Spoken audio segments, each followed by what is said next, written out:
Winning wars has always stood at the heart of military history, yet it remains one of the hardest questions to answer in a broad and universal way.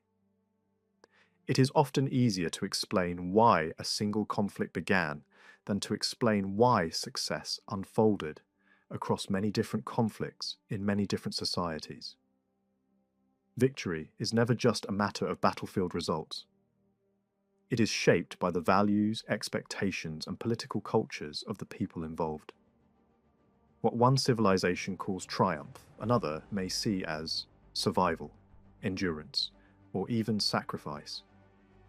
Defeat, loss, and success are never entirely neutral ideas. They are defined through memory, belief, and circumstance. That is why any serious discussion of war must avoid forcing one regional model onto the rest of the world. A narrow European understanding cannot explain the full range of military experience across global history, any more than it can explain world history as a whole. To understand how power worked in the early modern world, three major themes stand out. The first is the widening global reach of power and the growing influence of European states overseas. The second is the place of technology in military change, especially the belief that better weapons automatically produced better results. The third is the bond between warfare and the growth of stronger, more organized states. These themes overlap constantly. None of them can be separated from the others for long, because each shaped the conditions in which wars were fought and empires were built. The early modern age brought regions of the world into closer contact than before, and it also saw Europe extend its influence across seas and continents. These two developments were closely connected. European expansion linked lands that had previously been separated in political imagination as much as in geography. The Americas were turned into a connected part of a wider world through conquest, colonization, and trade directed by Spain and Portugal at first, then by England, France, and the Dutch Republic. At the same time, Portuguese voyages at the end of the 15th century pushed armed European shipping into the Indian Ocean, where commerce and naval power began to merge in new ways. This did not happen because Europe had always dominated global affairs. In much of the 15th century, European states were far from decisive on the world stage. They could not stop Ottoman expansion into southeastern Europe, and the fall of Constantinople to Mehmed the Conqueror revealed just how limited European power still was. In that moment, no Western kingdom matched Ottoman strength, and the Ottoman state stood as the most formidable political force in Europe. In Asian waters, the leading maritime power was not European at all. It was China, whose fleets in the first half of the century sailed into the Indian Ocean on a scale that no European kingdom could yet match. By the end of the 16th century, however, the balance looked very different. Ottoman armies had continued to advance, taking Belgrade, crushing Hungary, and extending their reach across the eastern Mediterranean, even if they also met limits in places such as Vienna, Corfu, and Malta. Yet the most dramatic changes appeared farther away from Europe itself. Spanish conquest in the Americas had already destroyed the Aztec and Inca empires, helped not only by steel and cavalry, but also by political divisions among indigenous powers, and by the catastrophic spread of disease. Spanish rule then expanded across the Pacific into the Philippines, linking American silver, Asian trade, and European monarchy in a single imperial system. Portuguese fleets shattered major naval rivals in the Indian Ocean and imposed themselves on key sea routes. A new pattern of power was emerging, one in which European states could exert influence far beyond their own shores. Even so, Europe did not suddenly dominate all of Asia. In East Asia, the main strategic struggle centered on the rivalry between major regional powers, especially the contest over Korea in the late 16th century. In Southeast Asia, Europeans appeared in coastal politics, but they did not determine the fate of every kingdom. In mainland, polities such as Siam, internal and regional dynamics still mattered far more than foreign intrusion. In India, the great turning point was not European conquest, but the fall of the Lodi rulers and the rise of the Mughal Empire, which built and defended its power across much of northern and central India. In Persia, the Safavids established their own authority through cavalry warfare and state formation, while their main military concerns remained the Ottomans and the Uzbeks, not the Portuguese presence in the Gulf. European pressure could be real, but it often existed alongside much larger regional struggles. Still, overseas European expansion did not fade. It continued through the 17th century as English and French settlements spread along the Atlantic coast of North America, and Dutch power took hold in parts of maritime Southeast Asia, especially in the spice-producing islands. At the same time, Russia expanded eastward across Siberia until it reached the Pacific, creating a direct frontier between a European empire and China. Maritime and territorial growth worked together, and by then, European states were no longer simply regional powers, acting close to home. During the first 3 quarters of the 18th century, this expansion continued, though unevenly. Portuguese influence pushed deeper into Brazil, Spanish power moved up the Pacific coast of North America, and Britain and France competed bitterly in the interior of the continent around the Great Lakes and beyond. Indigenous resistance could be fierce and at times tactically effective. Campaigns against the British, including the uprising associated with Pontiac, showed clearly that native forces could inflict serious damage.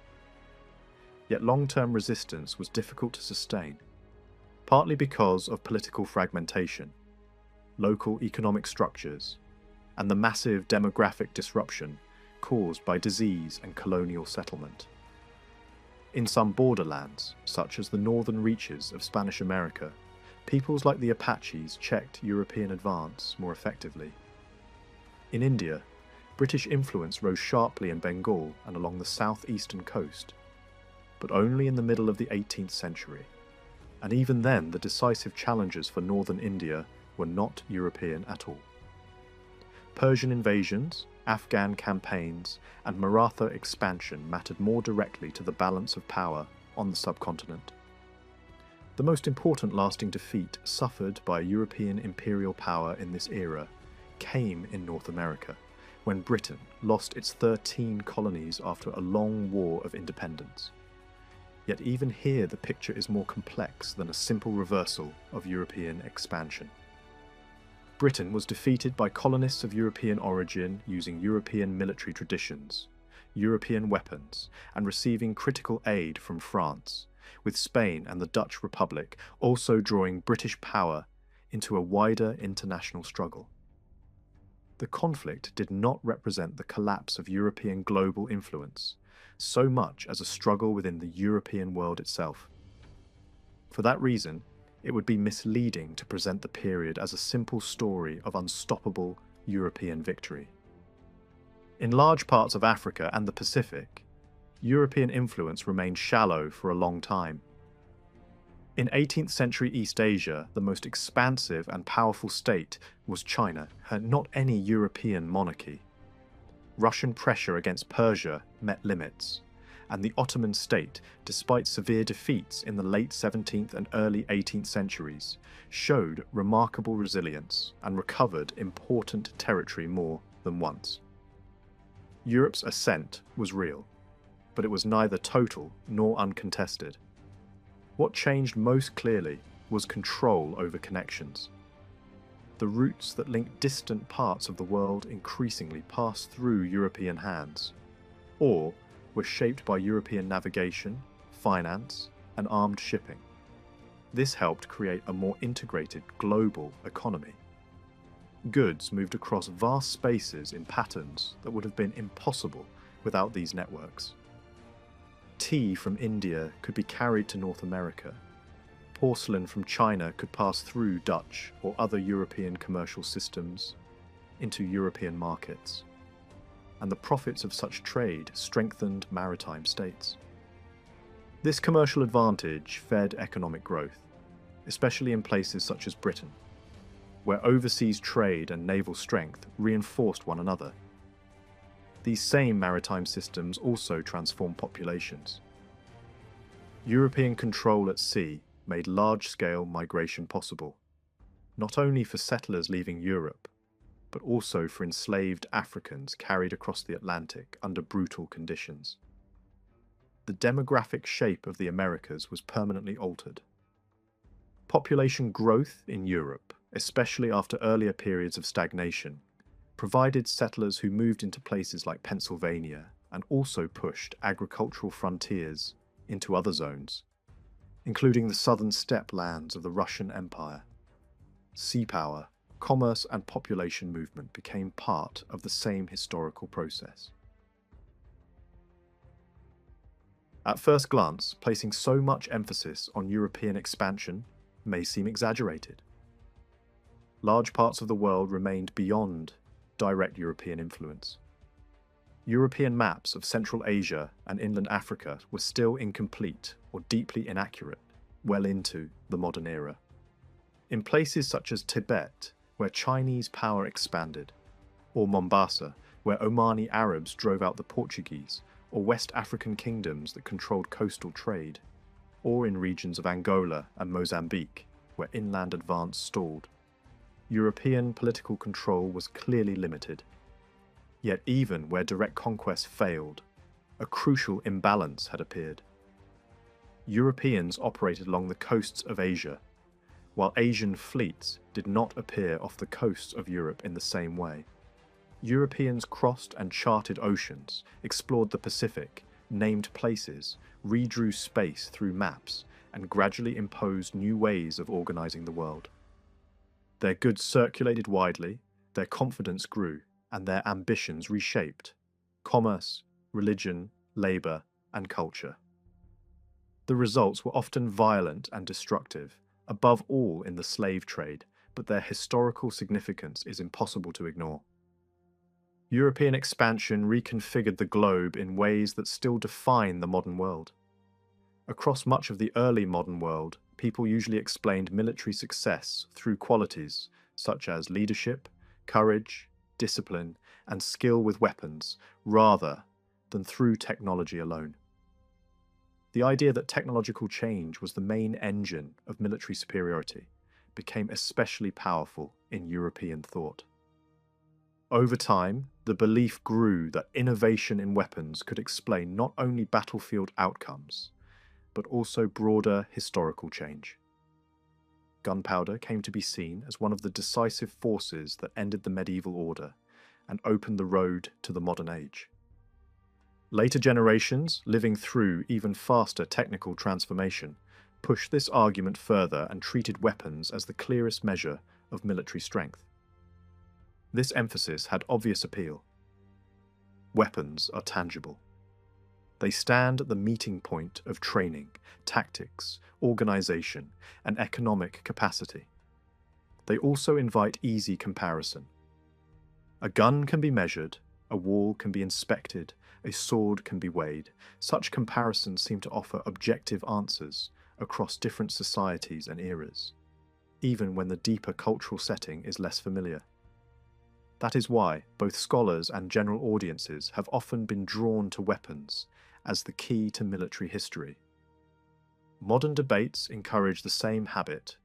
Contemporary war is often discussed through aircraft performance, missile range, electronic systems, and destructive power. The atomic bomb remains the most dramatic example of technology appearing to transform war itself.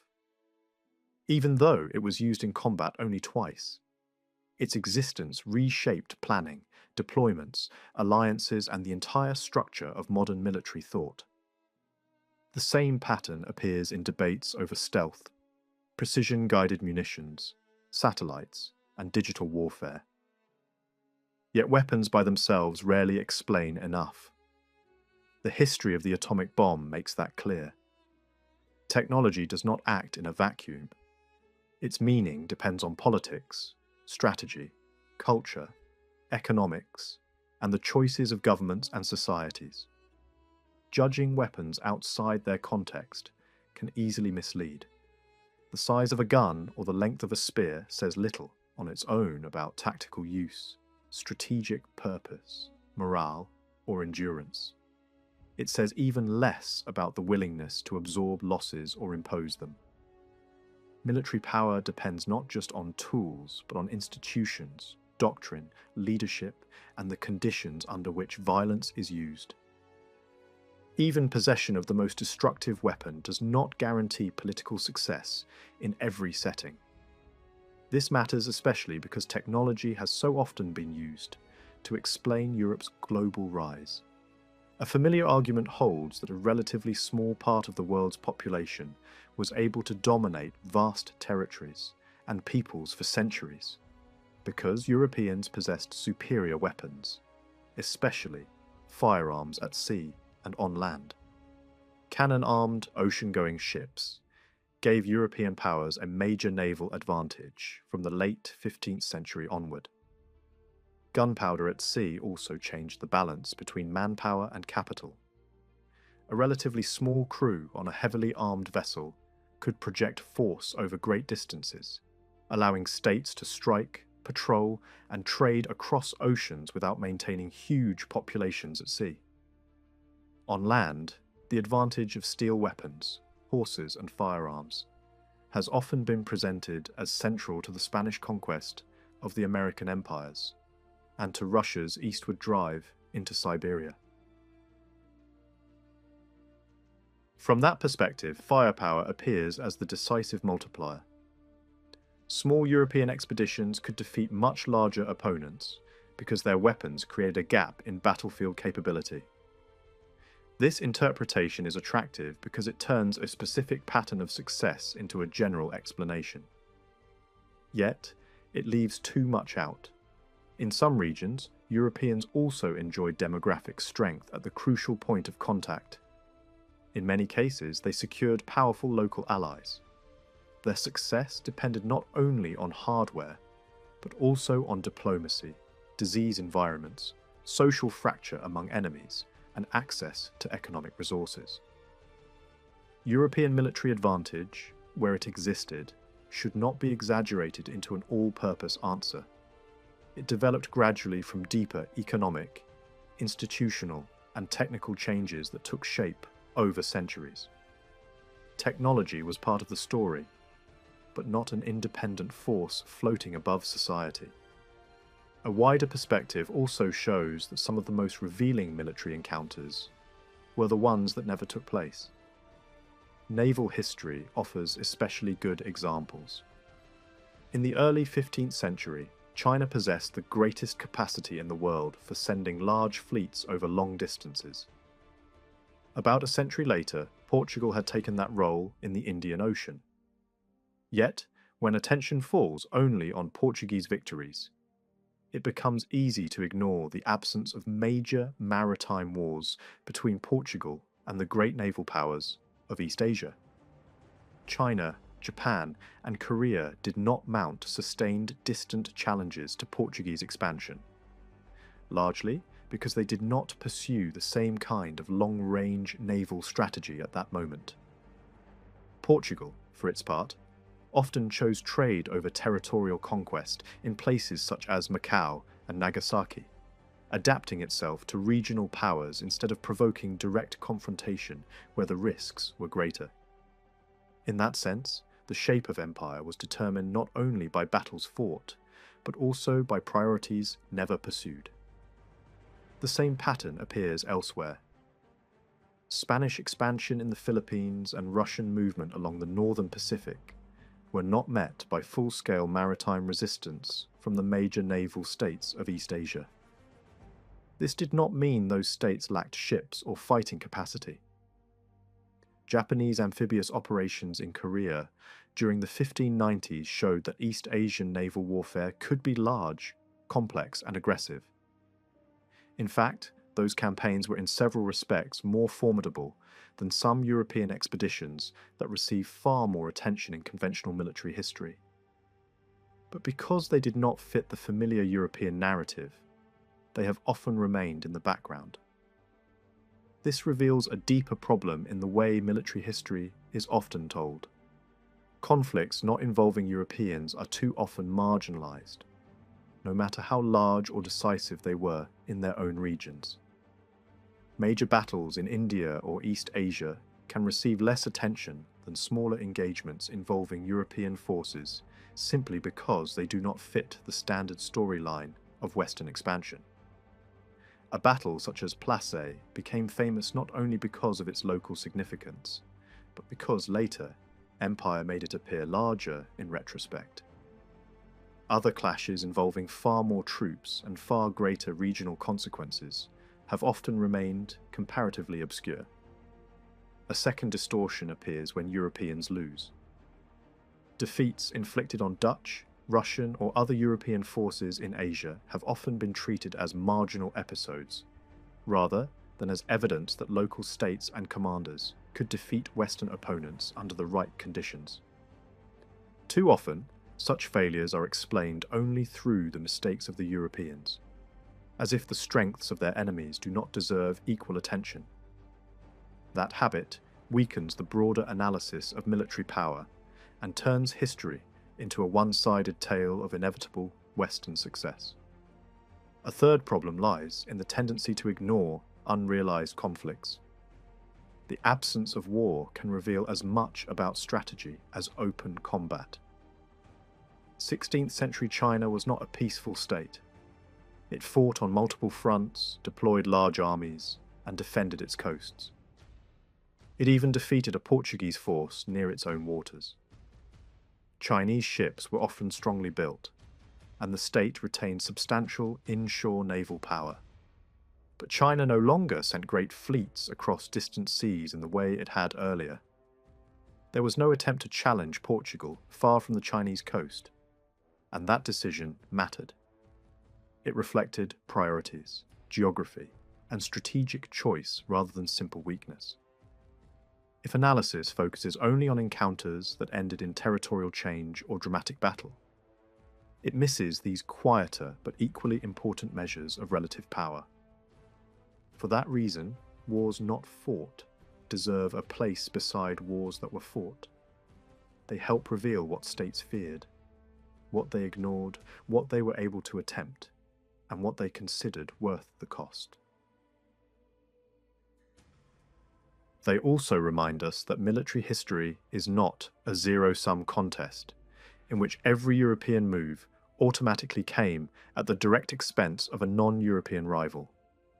Expansion, resistance, adaptation, avoidance, alliance, and selective engagement all shaped the early modern world. The history of warfare in this period is therefore not just the story of weapons or conquest. It is the story of how different societies understood power, mobilized resources, chose their enemies, and sometimes chose not to fight at all. That is where the deeper explanation of military success begins. The picture was far more complicated than a simple story of Europe defeating the rest of the world. Much of the military action carried out by European powers across the oceans between the mid-16th century and the early 19th century was actually aimed at other Europeans. The great overseas struggles of the age were often contests between rival imperial states fighting for ports, trade routes, islands, and colonies. The long conflict between Portugal and the Dutch stretched across Brazil, West Africa, India, Sri Lanka, and the Indonesian archipelago, and it showed clearly that European expansion was never just a matter of Europeans confronting non-Europeans. At the same time, most wars outside Europe were also fought between non-European powers. In many regions, the main military pressure came from neighbouring kingdoms, empires, tribal confederations, or rising dynasties, not from distant Western states. Expansion itself was not an exclusively European phenomenon. Long before the late 19th century, powerful states in Asia and Africa were also conquering territory, extending borders and absorbing weaker neighbours. Even later, when European imperial dominance had become much stronger, states outside Europe could still expand successfully under the right conditions. China offers one of the clearest examples. Between the late 17th century and the end of the 18th, the Qing state enlarged its control dramatically. It strengthened its hold over Mongolia, moved into Xinjiang, took Taiwan, pushed Russian influence away from the Amur region, and launched major expeditions toward Burma and Nepal. To leave out these gains is to distort the military balance of the period. It is easy to look backward from the 19th century, when China suffered severe military defeats at the hands of industrial European powers, and then assume weakness much earlier. But that approach imposes a later outcome on an earlier age. The same danger appears in the history of the Ottoman Empire. It is tempting to search for the origins of later decline in every earlier campaign. Yet that can flatten the reality of a given era and prevent a proper understanding of how power actually worked at the time. States must be judged in the context of their own moment, not simply as early versions of what they later became. This leads to a deeper problem in military history itself. The historian must constantly choose what deserves attention, and that choice is never neutral. Which battles matter most? Are they the ones that displayed the newest weapons, the ones that involved the largest armies, the ones that produced the highest casualties, or the ones whose long-term consequences proved greatest? Even that last measure is unstable, because consequences depend on perspective and timescale. A battle may seem decisive centuries later because it fits the story that later generations want to tell, while another clash that appeared just as important to those living through it may fade into the background. This problem becomes even sharper when comparing war on land with war at sea, or regional struggles with global ones.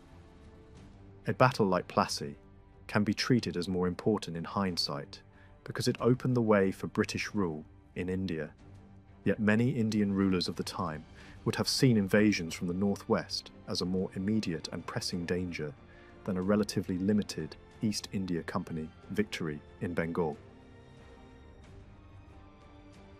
The same distortion appears within European history. Certain battles become famous because they seem to confirm a broader narrative that historians already accept. A French victory may be celebrated because it appears to symbolize the rise of France, while later Spanish successes are downplayed because they do not fit the familiar theme of Spanish decline.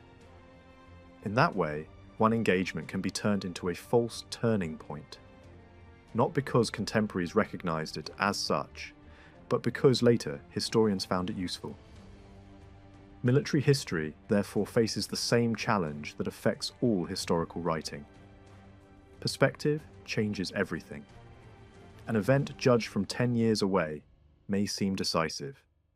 Judged from a century away, it may seem minor. Judged from even farther away, it may disappear entirely behind larger trends. Yet the search for those larger trends can become too neat, too certain, and too dependent on hindsight. Even with these difficulties, it remains possible to question some of the grand claims made for military technology. The conquest of the Aztec Empire is a clear example.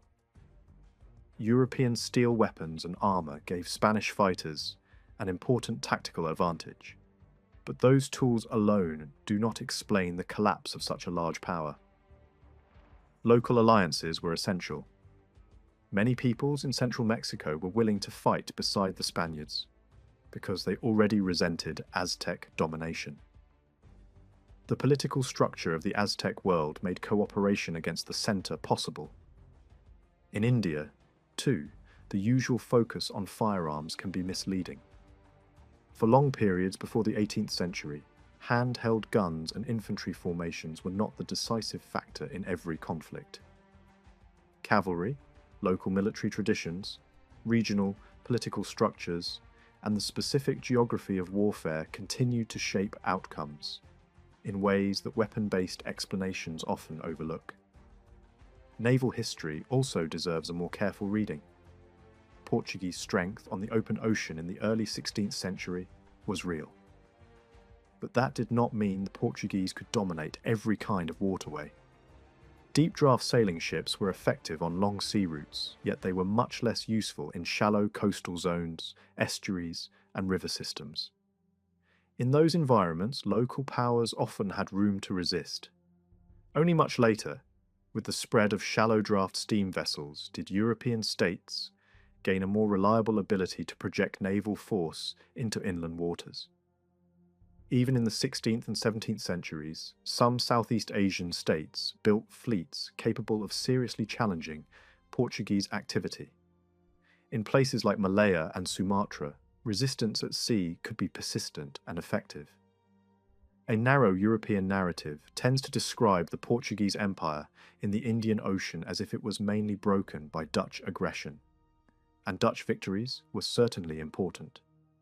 But Portuguese positions were also squeezed by non-European powers in the Persian Gulf, on the East African coast, around the Bay of Bengal, and in island Southeast Asia. Persian, Omani, Indian and Indonesian forces all contributed to that pressure.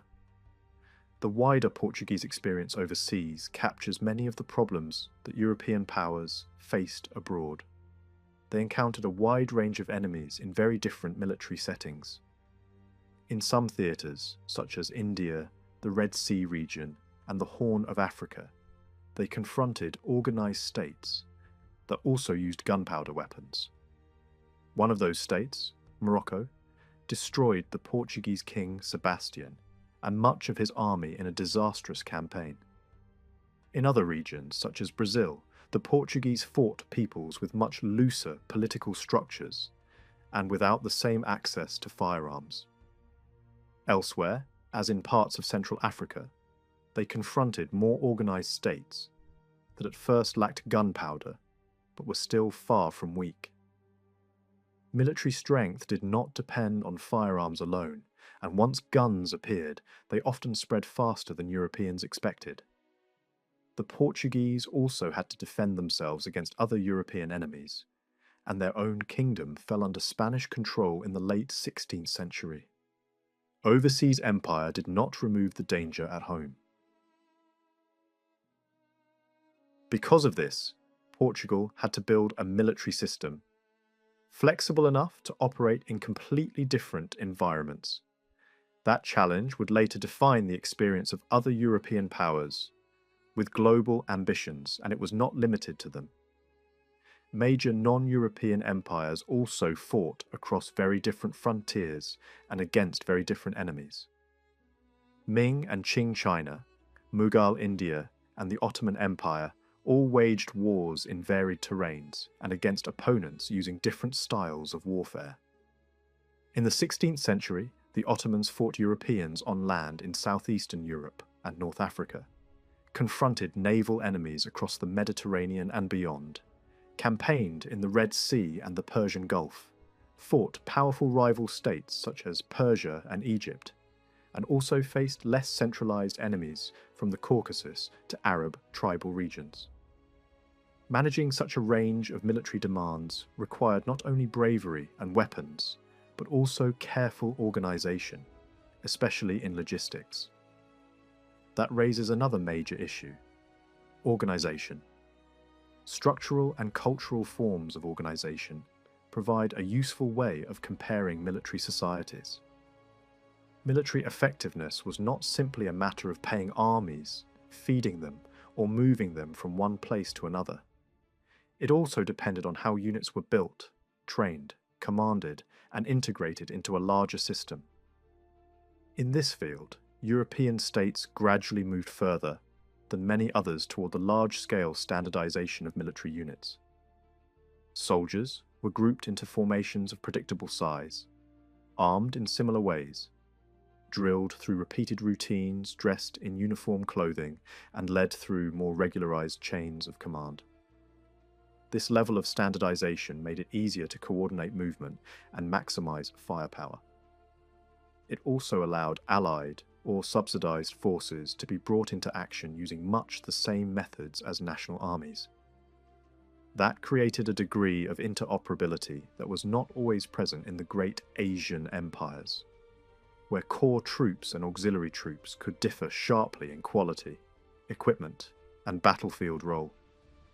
This contrast became especially visible in coalition warfare. In major European conflicts, allied forces from different states could often fight side by side, with relatively little difficulty because they shared similar methods. The same principle was later extended overseas.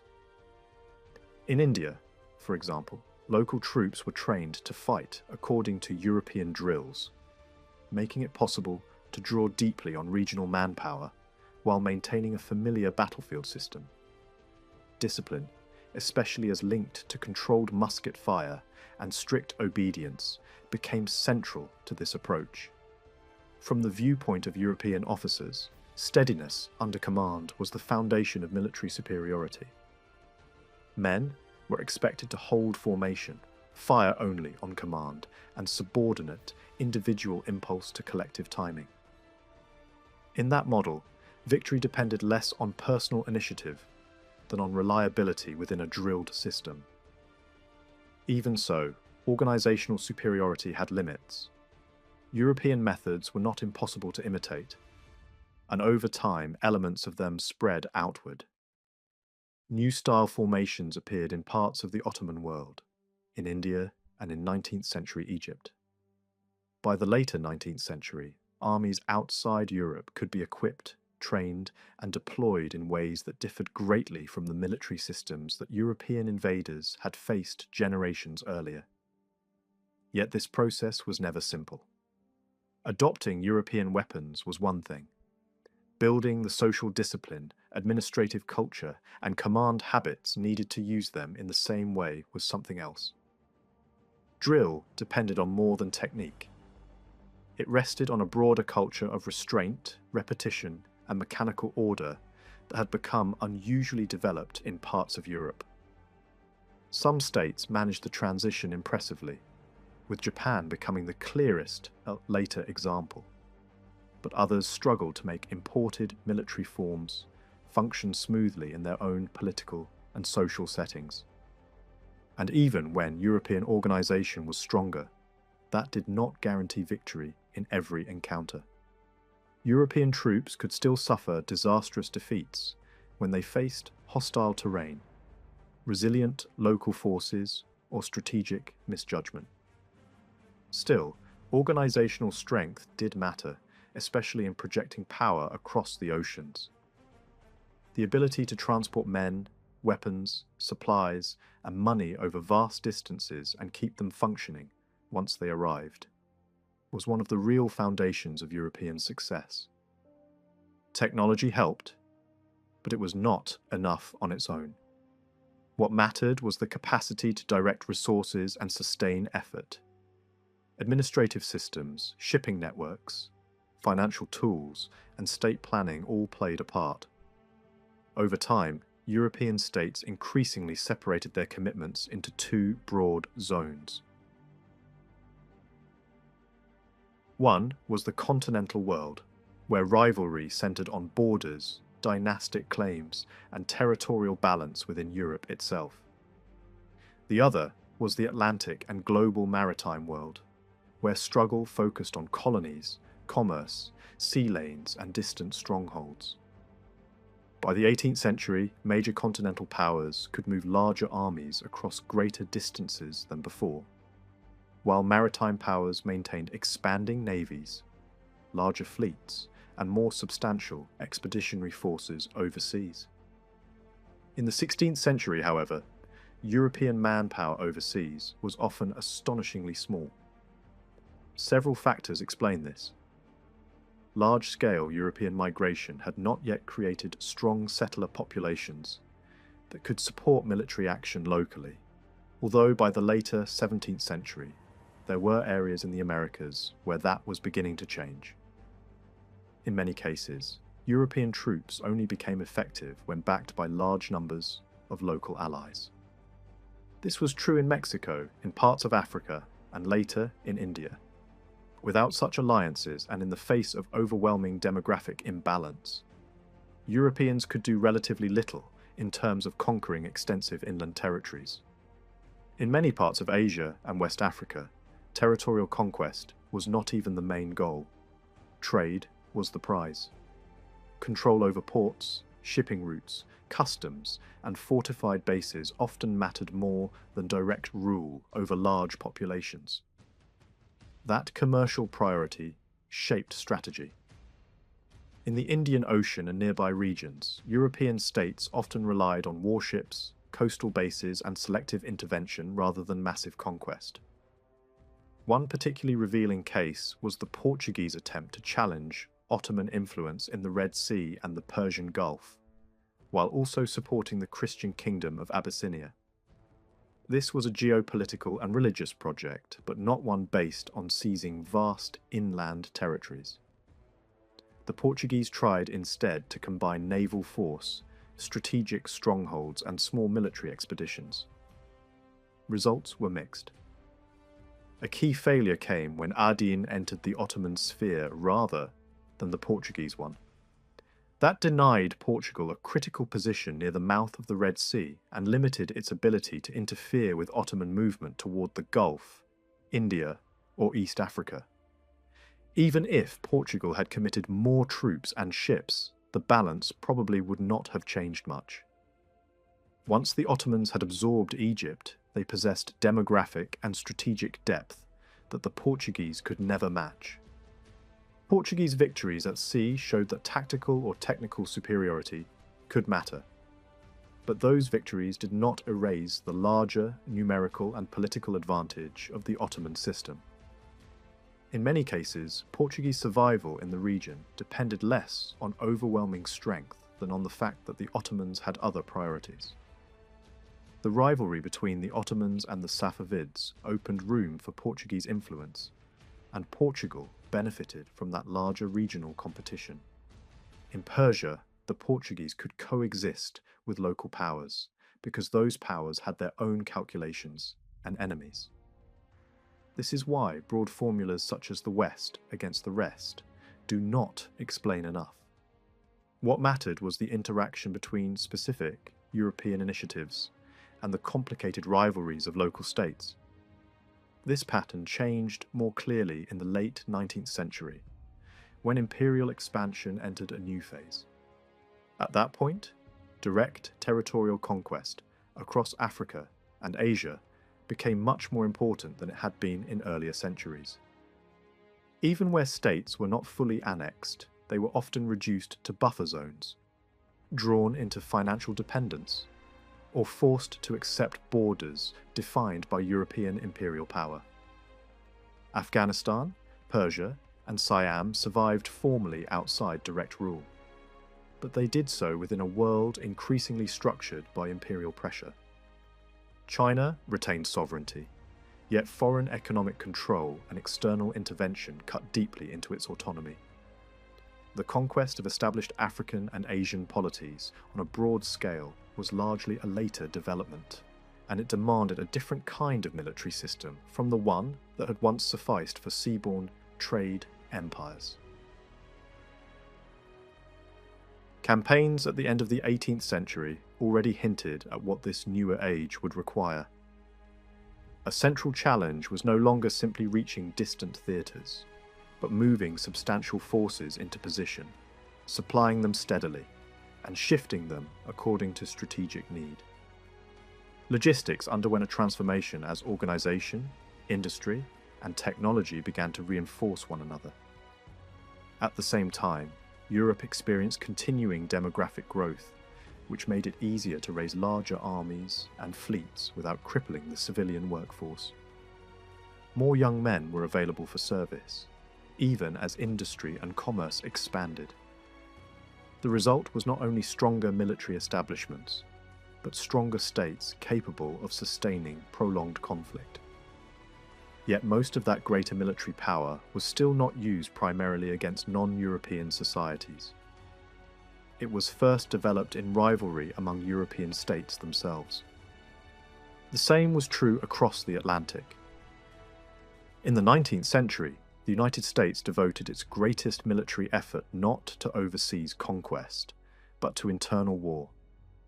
Its civil conflict dwarfed its earlier campaigns against Mexico, and large-scale projection of American power beyond the mainland came only later. Competition within the European and European-American world drove innovation, standardization, and continual adaptation. Those developments later made overseas conquest easier, but they were not originally created for that purpose alone. This internal competition had enormous consequences. It produced continuous pressure for military improvement, and that, in turn, supplied the means for projecting force against non-European societies. Later, global wars in the 20th century would badly damage the will and legitimacy behind imperial expansion, even if the technological capacity remained. But in the 19th century, the multipolar rivalry of Europe strengthened European states in relation to much of the rest of the world. Weapons perfected in European conflicts, including rifled arms and later industrial-era systems, were then carried overseas. Even so, it would be wrong to imagine that firepower alone explains imperial conquest. The wider transformation of transport, administration, and industry mattered just as much. Railways, steam power, and the coordination of state resources made armies more mobile and supply systems more reliable, far beyond Europe itself. Alongside technology and organization stood culture.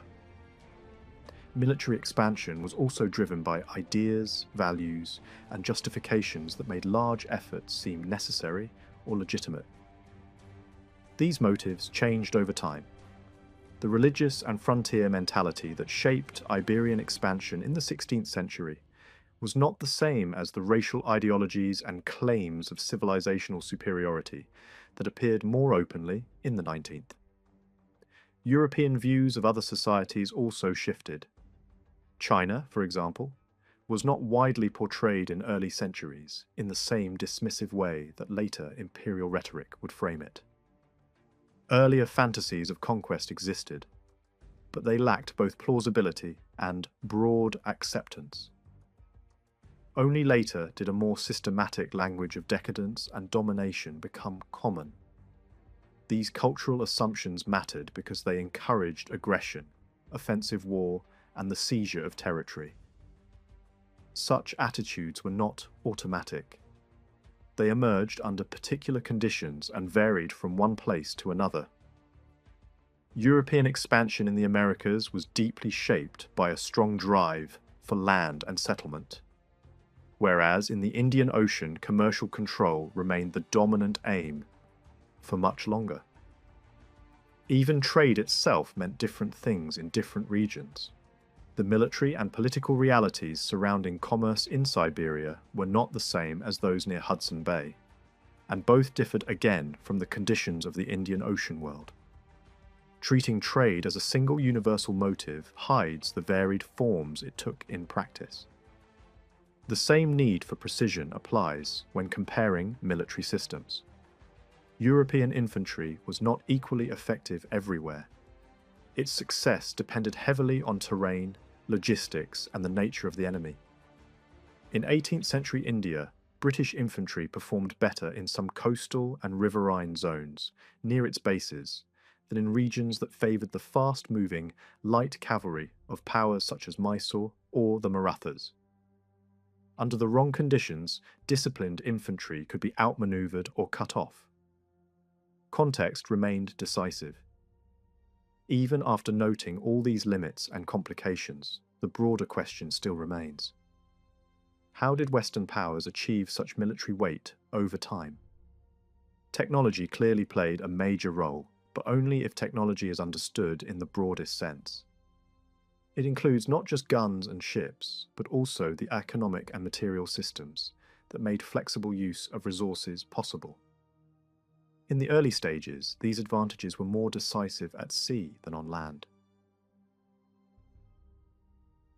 Maritime technology was crucial because it allowed Europeans to move power across the world and sustain it there. On land, one of the most important elements was often not the musket alone, but the fortress.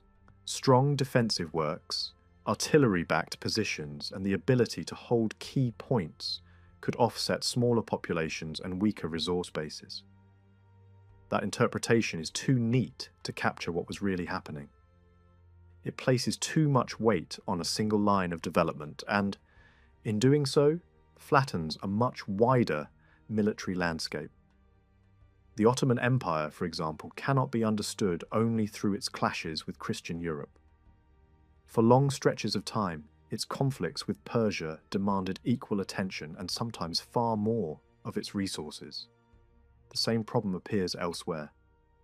Strong fortifications and infantry firepower did not preserve Ming China from conquest by the Manchus. That alone should warn against any model that treats one set of weapons or defensive systems as a universal answer. Still, there is something useful in focusing on the defensive side of European warfare.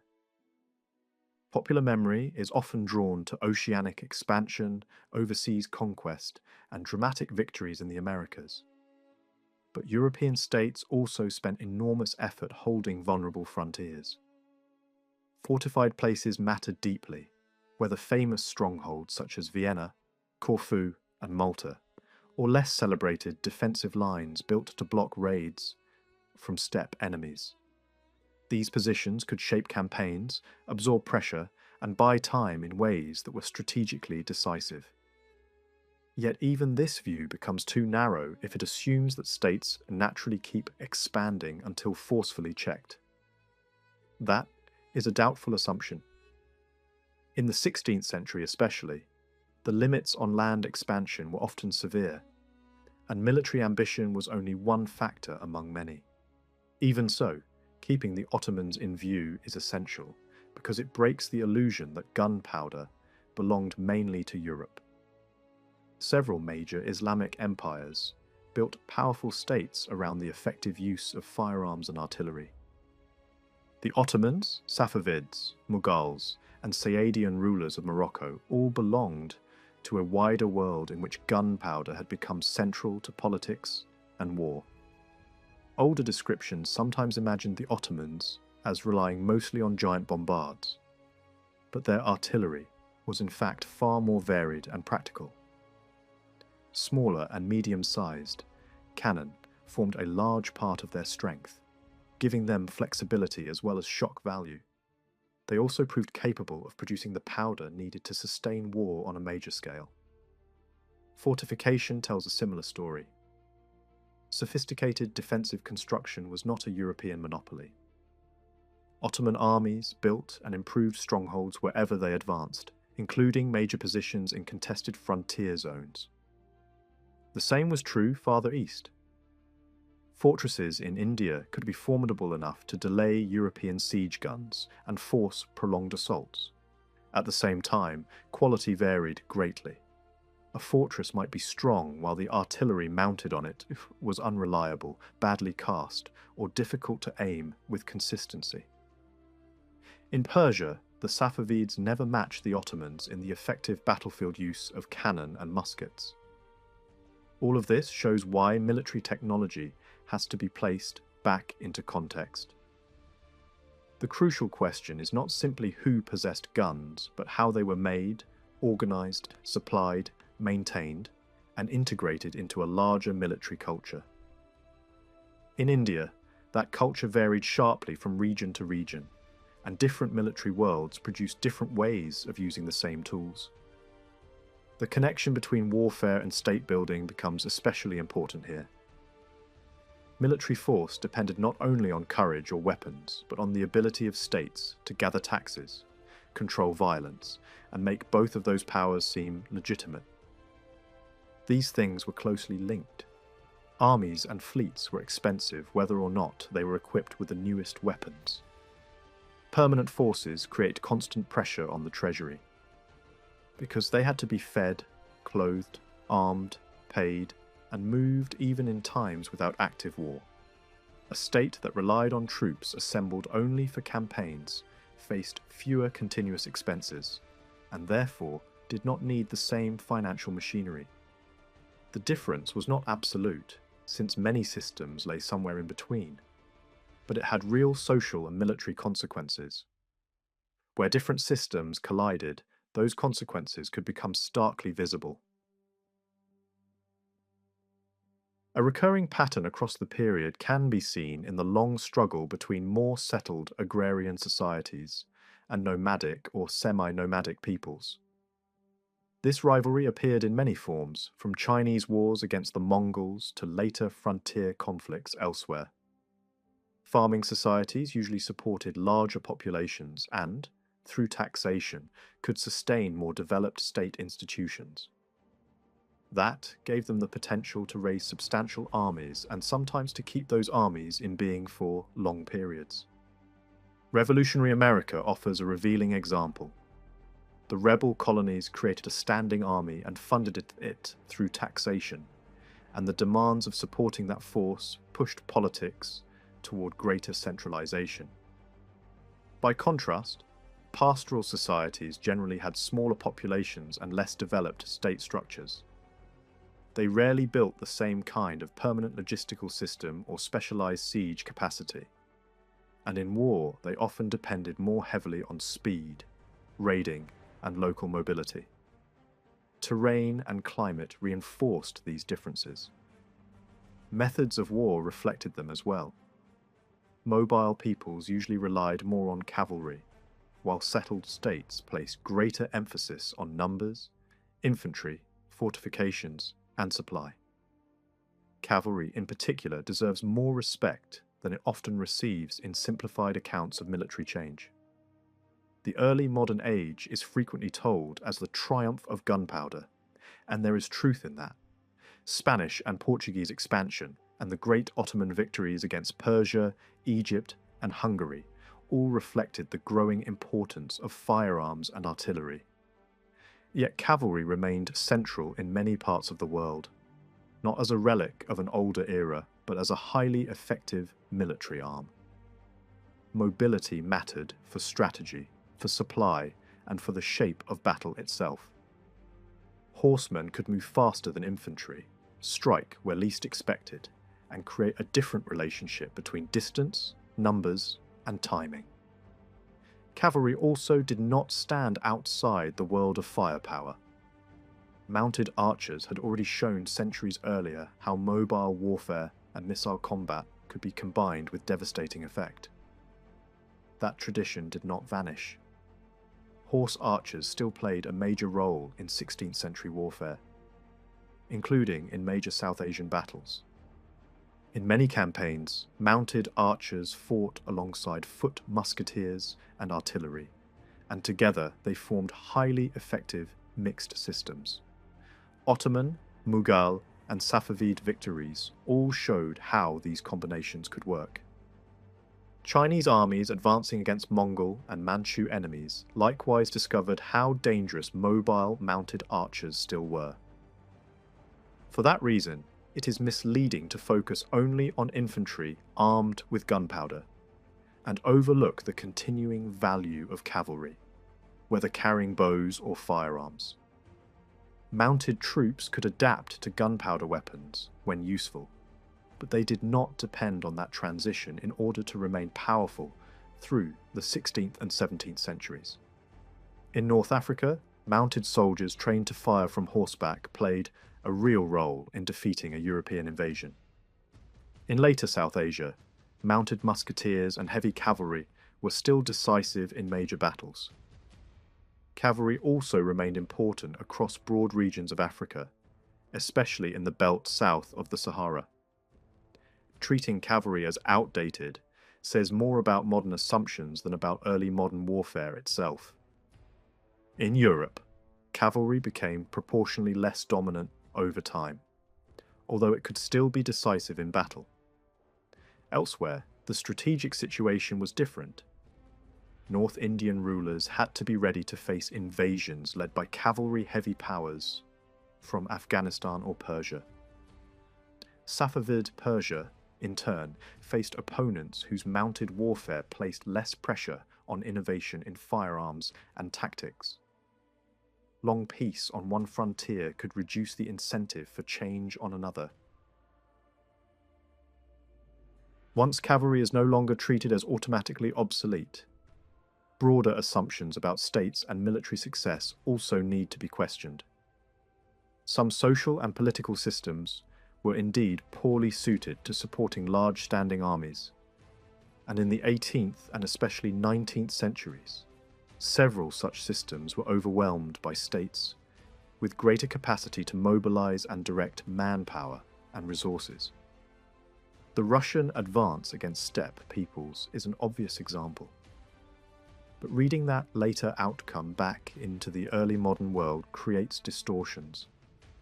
It imports 19th century assumptions about infantry drill, artillery power, and centralized administration into a period that worked by different rules. It also reinforces a familiar belief that the strongest states are simply the ones that can organize and command their populations most effectively. In Europe, this idea appears clearly in explanations of why Poland was partitioned by its neighbours. Stronger states seem more capable because they can coordinate money, manpower, and force more efficiently. Yet even this approach has weaknesses. Governmental strength is never fixed or uncontested. It is always under negotiation, always vulnerable to crisis, and always shaped by particular circumstances. There is also the practical issue of scale. The level of organisation needed to maintain a large, permanent navy operating across oceans, or huge standing armies marching across continents, was not necessary for every kind of war. Many military systems around the world were entirely adequate for the conflicts they were designed to fight. Administrative sophistication by itself did not guarantee success either. China offers a clear warning on that point, since its state machinery did not prevent major defeats at the hands of steppe or frontier enemies. Military systems must be judged by whether they were fit for purpose in their own environment. That phrase matters because war did not serve only to conquer. It also preserved existing arrangements. Armies crushed rebellions, protected ruling elites, guarded borders, and enforced social hierarchies. In Europe, states gradually came to dominate large-scale, organised violence, but they did so in cooperation with social elites who continued to monopolise command. Those elites were generally willing to adapt to new forms of military organisation, including armies directed more directly by the state and a gradual reduction in the dominance of cavalry. In other regions, elite groups were often less willing to accept similar changes. That difference mattered. Even so, the contrast should not be overstated. Large empires such as the Ottoman and Mughal states struggled to monopolize violence completely, and internal warfare could weaken them as much as foreign enemies did. Yet Europe itself was hardly peaceful. Across the 16th, 17th, and 18th centuries, it was repeatedly torn by war on a scale at least equal to, and often greater than, the violence inside those empires. What made Europe different was not the absence of conflict, but the political form in which conflict unfolded. Warfare took place within a multipolar system of reasonably stable states, rather than mainly through the collapse of a single imperial structure. In that setting, armies were usually instruments of the state rather than forces aimed at destroying the state itself. Political and social revolutions changed that pattern at moments, especially when they reshaped the composition and outlook of the officer corps. But armies were generally not revolutionary by nature. More often, the strain of paying for them and keeping them effective forced governments to change. That pattern was not unique to Europe. Elsewhere too, military needs pressed states toward new institutions and new forms of control.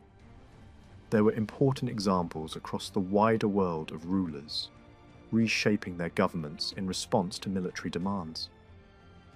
Yet, European powers faced a challenge that no non-European state confronted in quite the same way.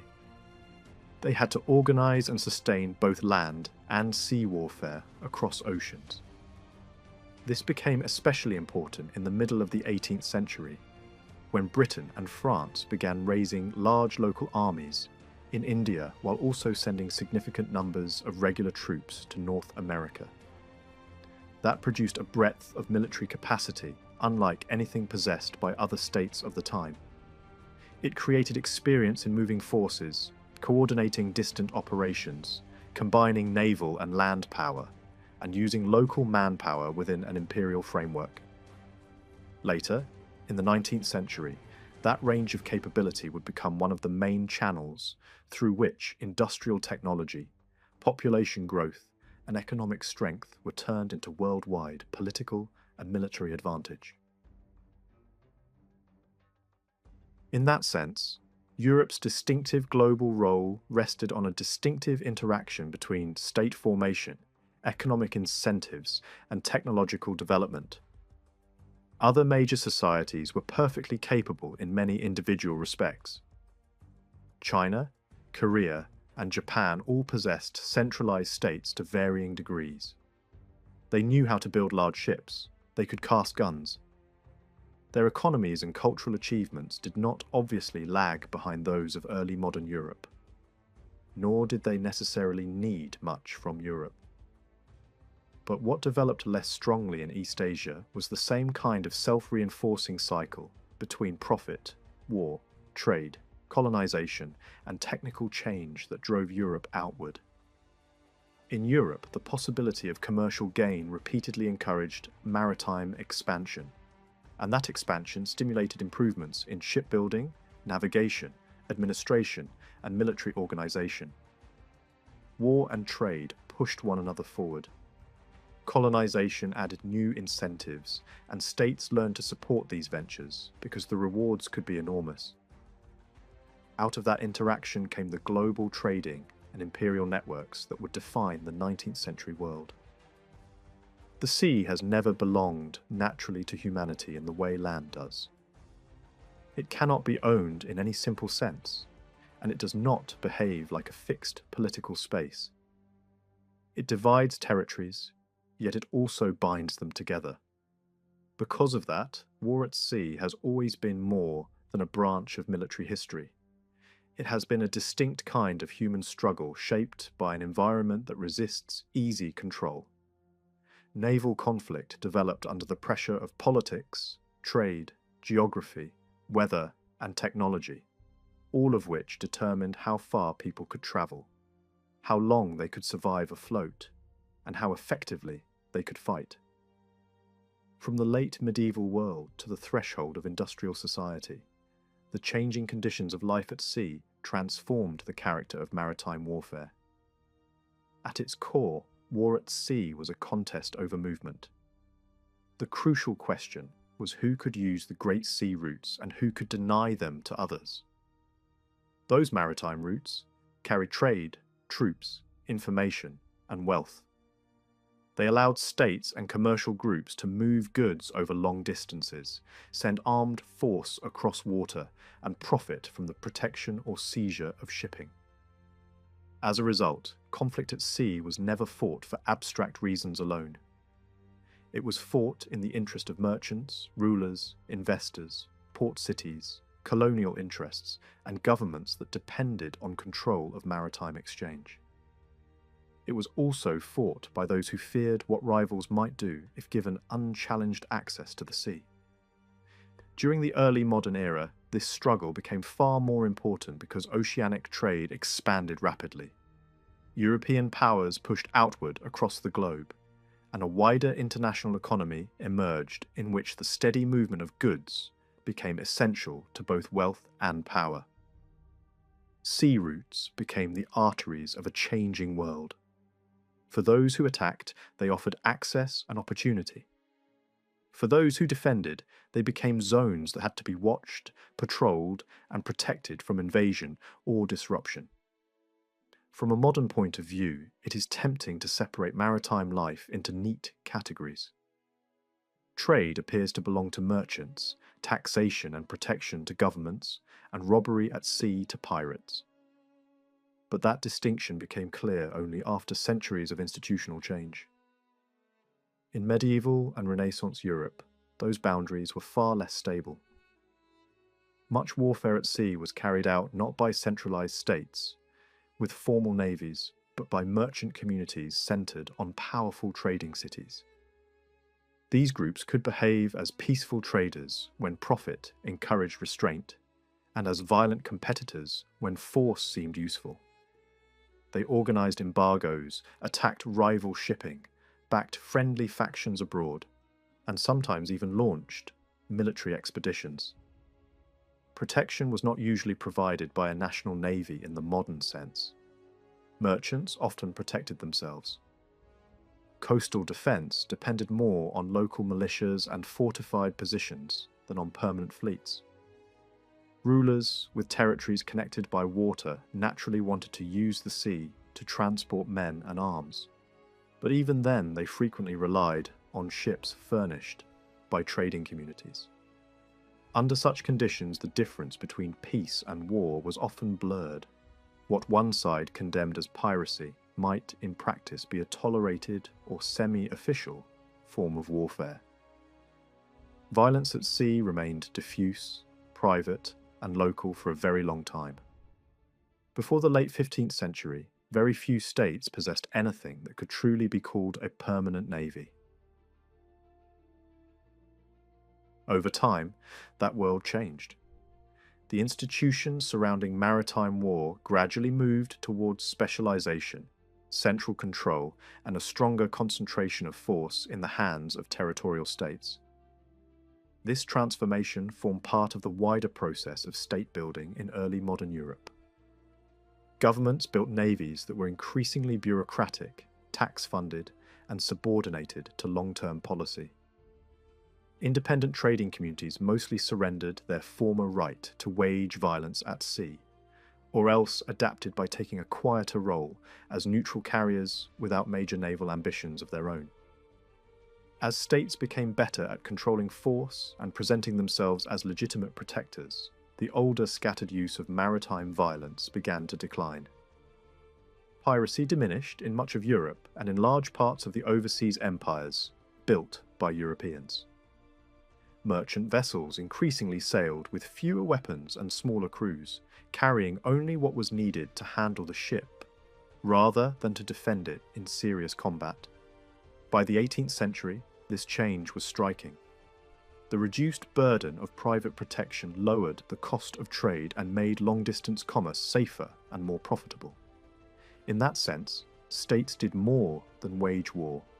They created a framework in which private actors could invest with less fear, and maritime commerce could expand under more predictable conditions. At the same time, the rise of state power pulled navies into conflicts that had goals far beyond the sea itself.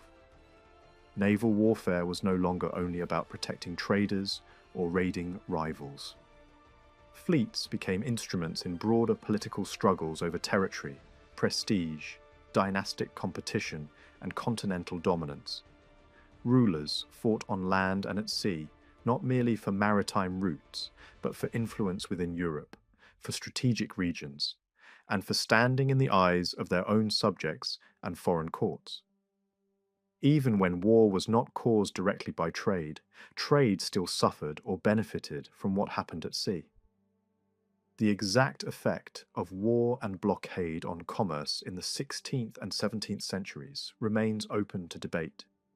But by the 18th century, it became unmistakably clear that major maritime wars could disrupt enemy trade on a vast scale, damage imperial networks, and lead to the capture of colonies. Sea power could determine whether an empire thrived or weakened. The development of permanent navies, stronger states, and new military technologies all unfolded in roughly the same broad period, much as similar changes transformed warfare on land. It is natural to connect them, but the relationship was not simple. Centralized governments clearly helped sustain permanent fleets and systematic technological improvement.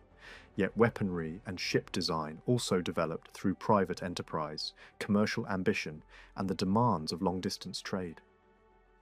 In some respects, technology moved faster than the full institutional rise of centralized states. Gun-armed ships appeared and spread before many governments possessed the administrative machinery to maintain large standing forces effectively. That suggests naval and military technology cannot be understood only as the product of mature state power. It also grew through the efforts of merchants, private adventurers, colonial entrepreneurs, and rulers looking for advantage. What makes the European experience distinctive is that well-armed ships, expanding commerce, colonization, and state building increasingly reinforced one another. Violence, profit, and administration began to feed the same system. Because maritime war joined commerce and power so closely, historians have often argued over the true motives behind particular conflicts. Were these wars fought for the glory and security of rulers, or for the profit of merchants and colonial interests? In reality, those goals often overlapped. Conflicts involving the Dutch, the Spanish, the English, the French, and the Scandinavians have all been interpreted through both lenses. One historian might describe a maritime war as a struggle for trade routes and customs revenues, while another might frame it as a contest for strategic security and political domination. Yet this contrast can be exaggerated. In many cases, mercantile and political objectives worked together rather than against each other. That cooperation mattered because it helped different interest groups unite behind the expense of permanent navies. Merchants wanted protection and access. Rulers wanted power and leverage. Ports, financiers, and state officials all found reasons to support fleets that had to be maintained even in peacetime. That degree of organized backing represented a major change from earlier European history. In naval warfare itself, Europe remained the main center of advanced maritime conflict throughout this period. Indigenous states in the Americas and much of Africa did not develop naval systems on the same scale or in the same form. In the Indian Ocean, long before European arrival, an extensive commercial world already existed, and early firearms were known there as well. Local shipbuilders adopted elements of European technology quickly, and some rulers created modest forces modelled partly on European practice. Yet no local power succeeded in overturning European command at sea on a comparable level. Europeans were able to build their own trade networks and exercise remarkable influence over much indigenous shipping. In East Asia, matters were different, but still revealing. China, Korea, and Japan all possessed organized states and the technological knowledge needed to build substantial ships and use artillery afloat. These states did employ naval force for coastal defense, anti-piracy operations, and regional war. Yet they generally showed little interest in developing seaborne power for sustained foreign projection. The great Chinese expeditions of the early 15th century were not continued. Korean naval innovation displayed impressive skill during the wars against Japan in the late 16th century, but it did not become the foundation of a long outward maritime strategy. Japan, after a period of energetic activity at sea, including raiding and large-scale operations against Korea, turned inward and restricted foreign contact. As a result, European maritime expansion met fewer organized external challenges on the open sea than it might otherwise have faced. Although European overseas power projection is the most dramatic feature of this age, most actual naval warfare still occurred in waters near Europe. That makes sense when the geography of the continent is considered. Europe is a great peninsula of the Eurasian landmass, full of smaller peninsulas, islands, archipelagos, enclosed seas, and long coastlines. A huge share of its population lived relatively close to the sea, and many of its most important economic and political centres were connected by water. Major European wars, therefore, often combined operations on land with struggles at sea, where supply routes, transport lines, amphibious landings, and naval support could be essential. The seas around Europe were also central to short and long-distance trade, and as global commerce expanded, the great European ports became the hubs of this wider maritime world. Because of that, war at sea took on a kind of double character. On one level, routine naval operations focused on commerce, attacking enemy trade, protecting friendly shipping, escorting convoys, raiding coasts, or disrupting communications. These actions were often carried out by relatively small groups of ships. On another level, navies served as instruments of power projection. Major expeditions across water demanded preparation, resources, and coordination on a much larger scale. Full-scale invasions of an enemy mainland, supported by fleets and armies together, were rare, but the possibility of such operations often shaped grand strategy. The fear of invasion across the Channel haunted English politics in the face of Spanish and later French threats. In the Baltic world, large amphibious invasions occurred more frequently, striking directly at major capitals and heartlands. Scandinavian and Baltic warfare repeatedly showed how fleets could transport armies, support campaigns, and shift the balance in a regional war. Seaborne power projection often took more limited forms than outright conquest of a major mainland. One common pattern was the strike against a peripheral but valuable target. A colony, an island, a port city, or a remote possession. Rich sugar islands in the Caribbean were obvious examples. In the Mediterranean, the capture of a city or island often became the focus of galley campaigns and amphibious assaults. Another pattern involved sudden attacks on important enemy ports or coastal regions, designed to burn, capture, or destroy before the defender could concentrate enough force to respond. Such raids became a familiar method in several European wars. A third pattern was the support of armies operating near coastlines or in overseas theatres. In these cases, naval logistics could prove decisive. A fleet that maintained supply and reinforcement might save an army. A fleet that failed could doom it.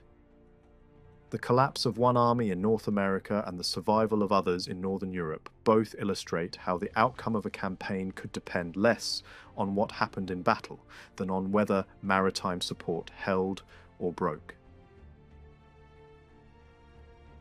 The distinction between trade warfare and power projection was often softened by a larger strategic aim: weakening or neutralizing enemy naval force. If that could be achieved, it would help both commerce raiding and the support of land operations. In theory, decisive fleet battles offered one route to that result. In practice, however, such battles usually occurred only when an outmatched fleet was compelled to fight by urgent necessity or by political pressure from leaders who did not fully understand the conditions at sea. Some of the most famous naval defeats in European history came about in exactly that way. An inferior fleet, sent out for reasons of prestige, desperation, or misunderstanding, met a stronger enemy in open water and paid the price. Blockade offered another method of neutralization. But close blockade was notoriously difficult. It required superiority in numbers, discipline, seamanship, and endurance, and even then, weather, darkness, shifting winds and fog might allow the trapped fleet to slip away. Ports such as Dunkirk demonstrated how hard it was to bottle up a skilled enemy completely. Over time, naval powers sometimes found it easier to impose broader strategic blockades, especially at choke points such as narrow straits. This mattered enormously because many vital supplies for naval warfare, including masts, timber, hemp, tar, and iron, came from specific regions. Control of access to these resources could weaken an enemy fleet before battle even began. Yet maritime war was never shaped by politics and economics alone. Climate, human endurance, and the limits of technology imposed constant restraints. These were not minor background factors. They defined what navies could do, when they could do it, and how long they could remain effective. Of these constraints, climate and human endurance remained fairly stable over centuries, while technology developed gradually as people tried to reduce their effects. The changes were important, but before the industrial age, they were usually evolutionary rather than revolutionary. The wider framework of naval warfare was therefore created through a long interaction between economic ambition, state power, and the practical realities of life at sea. Europe's unusual success in building a global system connected mainly by shipping rested on that interaction. Climate, in particular, shaped naval strategy in ways later generations often forgot. During the centuries before steam power, weather did not simply inconvenience fleets. It dictated the rhythm of war. In Western Europe, the period sometimes called the Little Ice Age brought somewhat altered wind patterns and more frequent storms from the later 16th century into the early 18th. Large fleets in the 16th and 17th centuries generally operated most safely during the summer. Attempts to keep major warships at sea too late into autumn often ended in wrecks, hardship, and disease. Only during the 18th century did improvements in ship design and rigging gradually make extended autumn and even winter operations more practical. Even then, such operations remained demanding and risky.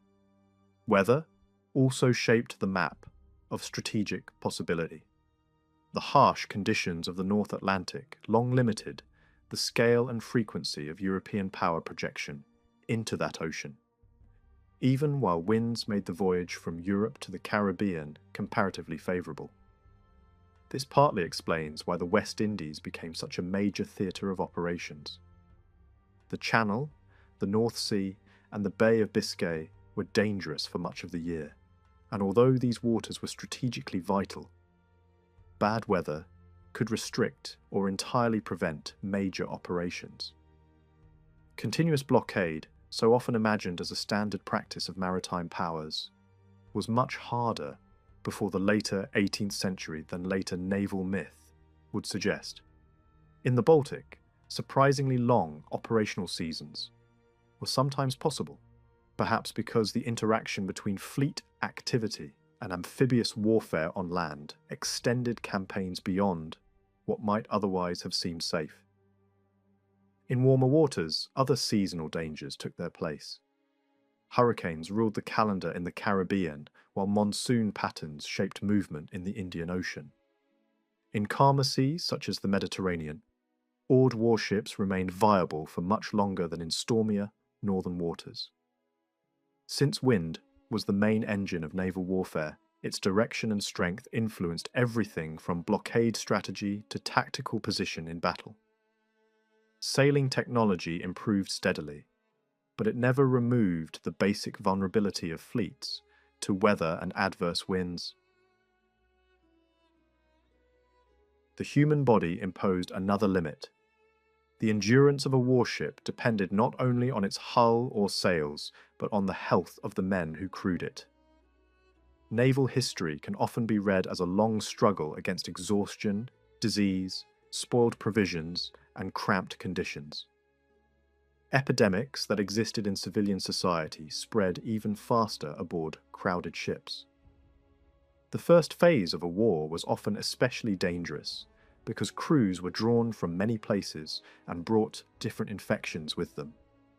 Men who survived became more resistant, but many did not survive long enough to benefit from that hardening process.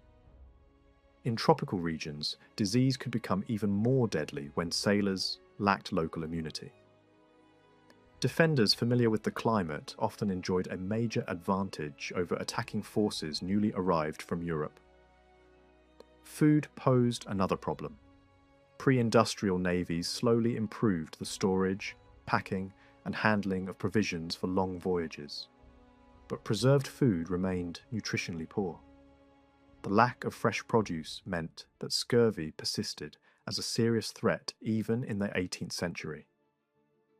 Regular access to vegetables, fruit, and fresh supplies was one of the best protections, but this required careful logistics that were difficult to maintain over long distances.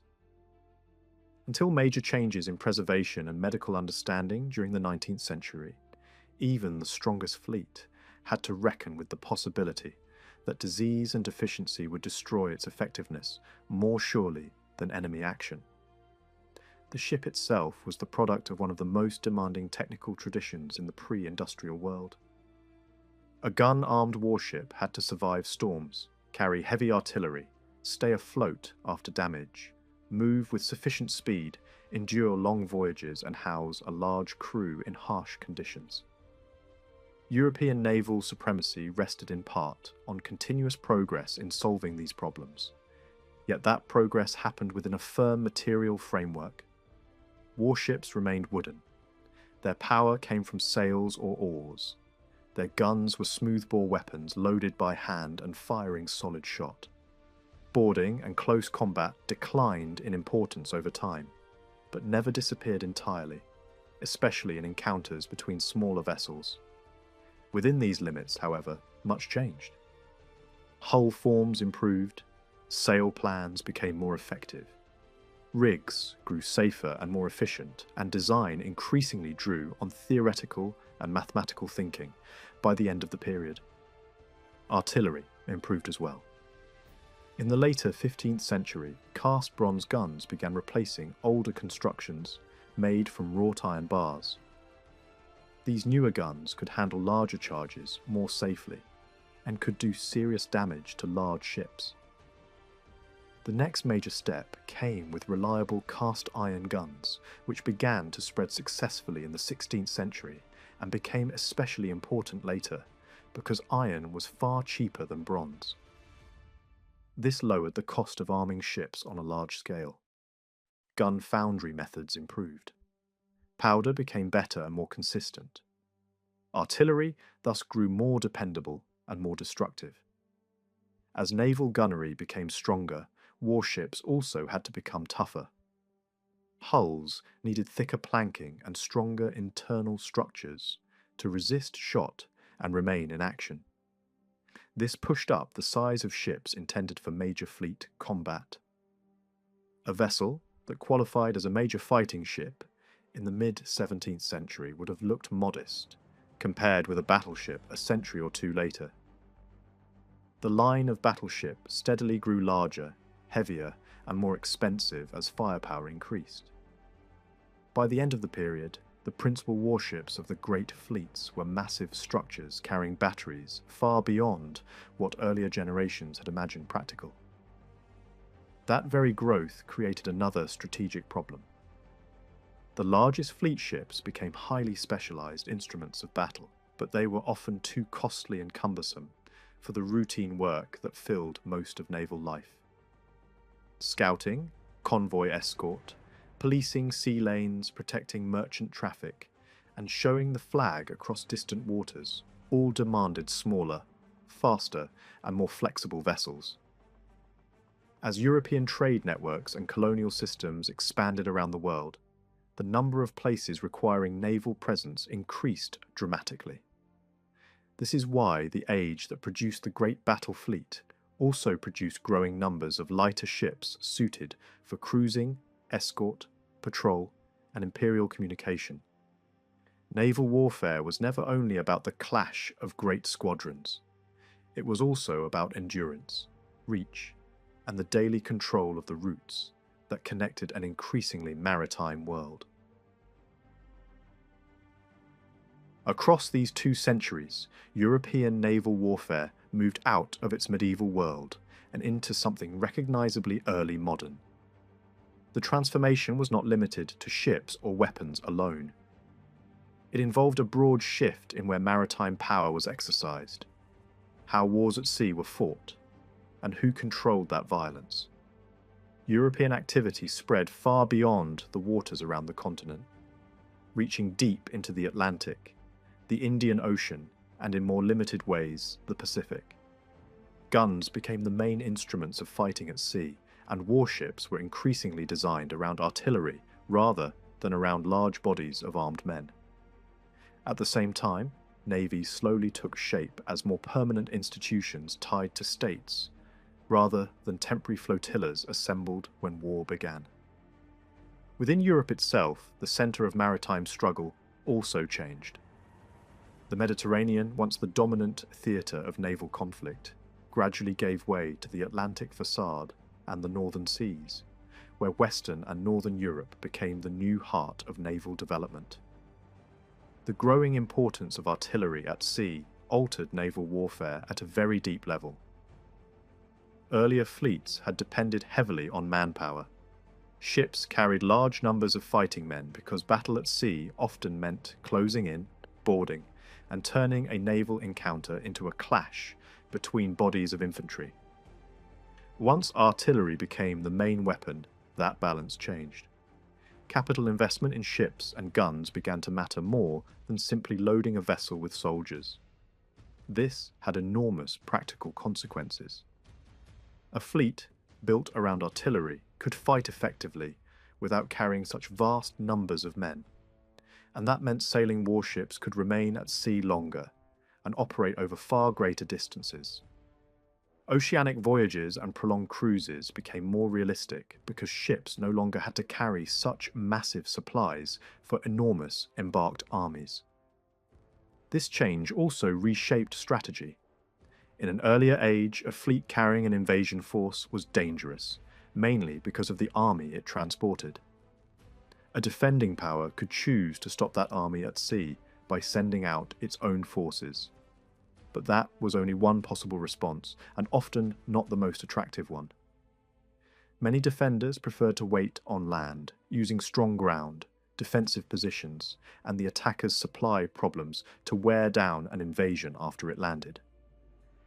Once gun-armed warships dominated the sea, the calculation shifted. A defender with a weaker army might now prefer to fight on water, where the enemy's larger land force could not easily bring its strength to bear. As infantry itself was becoming more central within armies on land, the reduced importance of infantry at sea made navies and armies into clearly distinct institutions.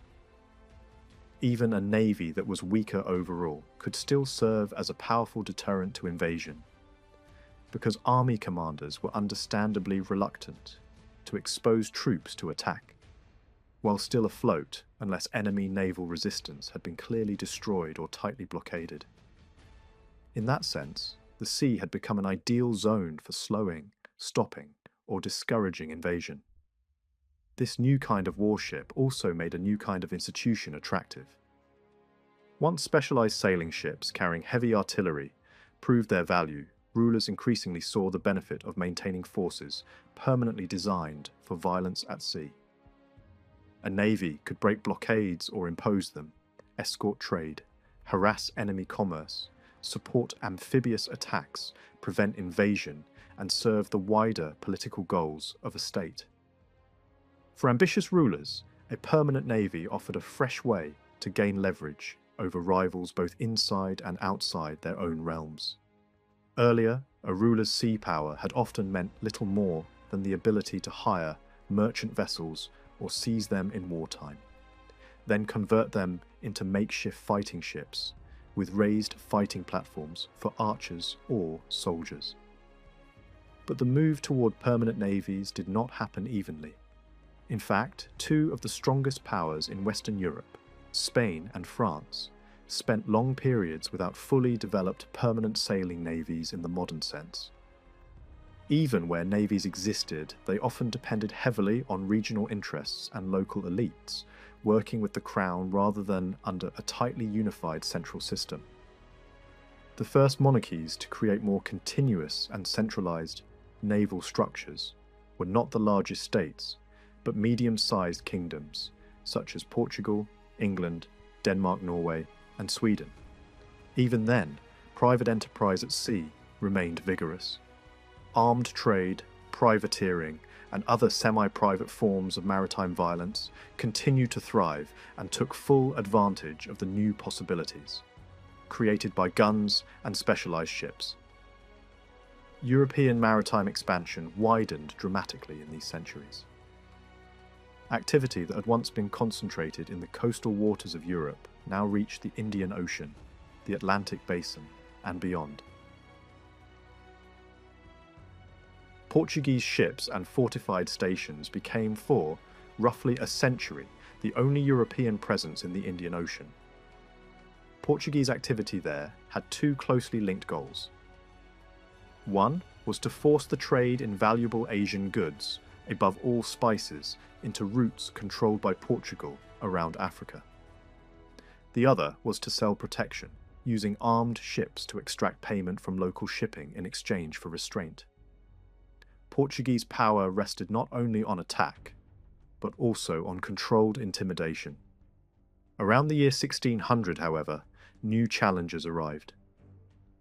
English and Dutch merchants entered the Indian Ocean determined to buy Asian goods directly, and by doing so they openly challenged Portuguese claims to monopoly in both trade and violence. This required a more effective fusion of commercial ambition, armed protection, and calculated aggression. The Dutch East India Company proved particularly capable of achieving that balance. In the 1620s and 1630s, it not only outcompeted the Portuguese in trade, but also defeated them in naval encounters. Until British power overtook it in the 18th century, the Dutch remained the main European force in the East Indies trade. The Spanish Empire in the Americas quickly attracted rivals, raiders, smugglers, and enemies. During the 16th century, French, English, and Dutch traders and freebooters entered the Caribbean, searching for commerce or plunder. In the early 17th century, they also began to settle there, especially on islands that became bases for more frequent attacks on Spanish shipping and colonial settlements. The lure was obvious. Treasure flowed regularly from the Americas to Spain, and many settlers in the Spanish colonies disliked the Crown's tight commercial monopoly. Spain responded by organizing much of its Atlantic trade into convoy systems. By the final decades of the 16th century, repeated attacks by English privateers and royal ships forced the Spanish monarchy to provide those convoys with stronger protection. Fortifications were also built throughout the Caribbean world to guard against seaborne attack. On the whole, the system succeeded in preserving the main trade routes. Only one treasure fleet was captured before the middle of the 17th century. Yet the cost of defending such an empire was immense and became a growing burden. During the 16th century, the Mediterranean still remained the central arena of large-scale naval conflict in Europe. Earlier centuries had already seen galley fleets, especially those of Italian maritime powers, fighting over trade routes and coastal territory. Venice preserved from that older world a permanent galley fleet and an infrastructure of bases to support it. Far from making galleys obsolete, early gunpowder actually helped prolong their usefulness. The great galley navies of the Mediterranean rowed increasingly by slaves and captives, chained to the oars, were in many ways products of the gunpowder age rather than relics of a pre-gunpowder past. Earlier galley fleets had often been assembled only for wartime and frequently rowed by free men. The gun gave the galley new offensive power. Its low hull could now carry a heavy forward-firing weapon capable of striking large sailing ships with high sides. Only gradually, as cheaper iron guns spread and naval artillery became more widespread and economical, did the galley become a less efficient platform. In the 16th century, however, a galley armed with a heavy gun and carrying a body of soldiers could still be a highly dangerous force against enemy ships and against the thin-walled coastal defences that had dominated much of the Mediterranean, before effective naval artillery became common. The sudden weakness of these older fortification systems helps explain the rapid rise of the Spanish and Ottoman maritime empires around the turn of the 16th century. From a naval point of view, both were sustained by the offensive and defensive value of the gun-armed galley, which could project deterrence and force across wide spaces. Although it lacked the endurance of sailing ships, a galley fleet, backed by a dense regional base system, was very effective in Mediterranean conditions. The Mediterranean struggle for power grew to imperial scale from the 1490s to the 1570s. Before, during, and after those decades, the sea also remained a place of constant smaller violence. Piracy, privateering, raids, extortion, and local predation. Much of this was tied to the larger conflict between Christian and Muslim powers, with Algiers, Tunis, Tripoli, and the Knights of St. John standing out as especially persistent centres of hostility. But violence was not confined to that religious frontier. Christian powers and communities also preyed on one another. Raids by Adriatic groups against Venetian commerce and attacks by Christian privateers on fellow Christians trading with Muslim ports show how widespread this semi-official violence remained. For some Mediterranean coastal societies, extorting wealth by threat or force remained a way of life long after many northern Europeans had shifted similar practices outward toward the wider world. The major regular wars of the Mediterranean involved four principal powers: the Habsburg system in Spain and Italy, the Ottoman Empire, France and Venice, smaller Italian states, and the Order of St. John, first at Rhodes and later at Malta, usually fought alongside the Habsburg side. Italian naval entrepreneurs also played important roles, especially the powerful Genoese families, who provided ships and expertise. In the Western Mediterranean, the struggle for empire began with the unification of Spain, the conquest of Granada, Spanish expansion into North Africa, and intervention against French ambitions in Italy. These developments set the pattern for decades. Spain and France repeatedly fought each other in large European wars, while Spain also had to face Ottoman expansion across North Africa. Algiers became a critical centre of this struggle after Turkish adventurers seized it and turned it into a major naval base. Under the formidable leadership of Barbarossa, Ottoman forces operated widely in the Western Mediterranean and even cooperated with France against the Habsburgs in certain periods. There were relatively few great set-piece naval battles in these waters, but there were many major amphibious operations. In the Eastern Mediterranean, Ottoman expansion after the fall of Constantinople was followed by a long process of pressure and conquest directed against remaining Christian territories. As Ottoman power grew rapidly in the early 16th century, it created a degree of strategic stability that had not existed before. Venice, though still famed as a naval republic, had become highly dependent on trade with ports that were now under Ottoman control. For that reason, it generally preferred peace when possible and fought only when direct attack made war unavoidable. When war did come, the Ottomans won important successes. One early encounter already revealed how difficult it could be to coordinate galleys with gun-armed sailing ships. Later, another major battle off western Greece showed that even a Christian fleet enjoying numerical superiority could be defeated by stronger Ottoman seamanship and tactical skill. Ottoman ability to operate far into the Western Mediterranean owed something to divisions among Christian states, but it also reflected real superiority in handling fleets.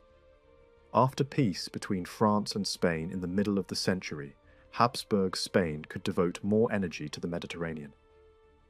Its first great effort ended badly when an expedition aimed at Tripoli was intercepted and shattered near Djerba. This was an early and clear example of a defender using naval power to destroy an amphibious enterprise before it could succeed.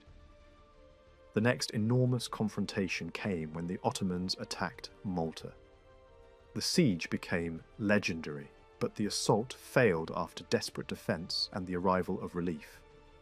Ottoman seizure of Cyprus then prompted a Christian coalition under Habsburg leadership.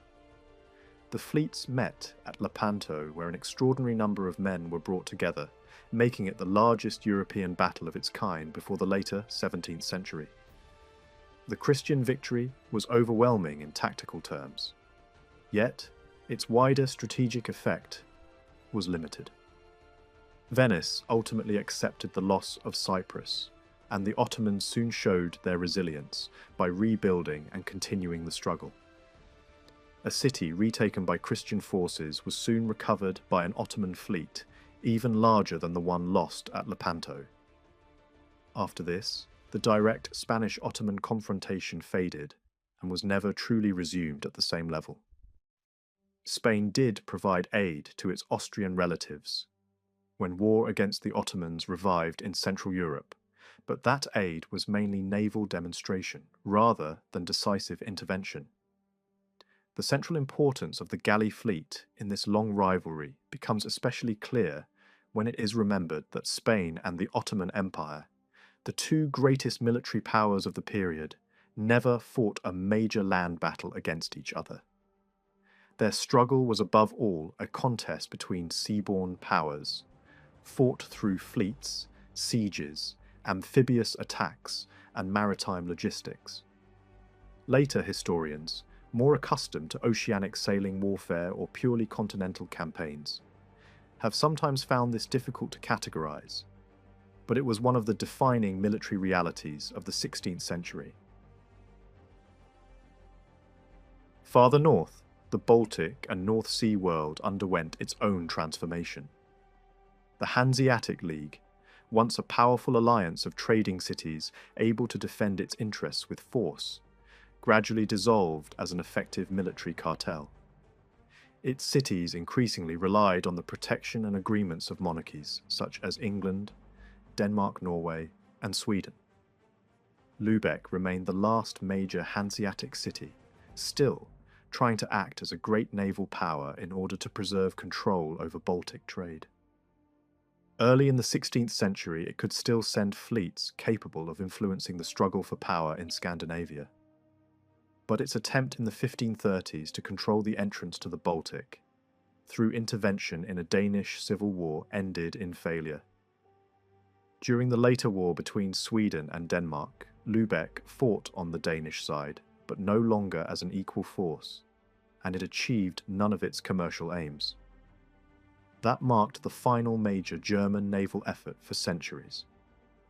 The Baltic increasingly became a sea open to foreign merchants, but watched over by the Scandinavian crowns, which claimed the right to maintain the region's only significant navies.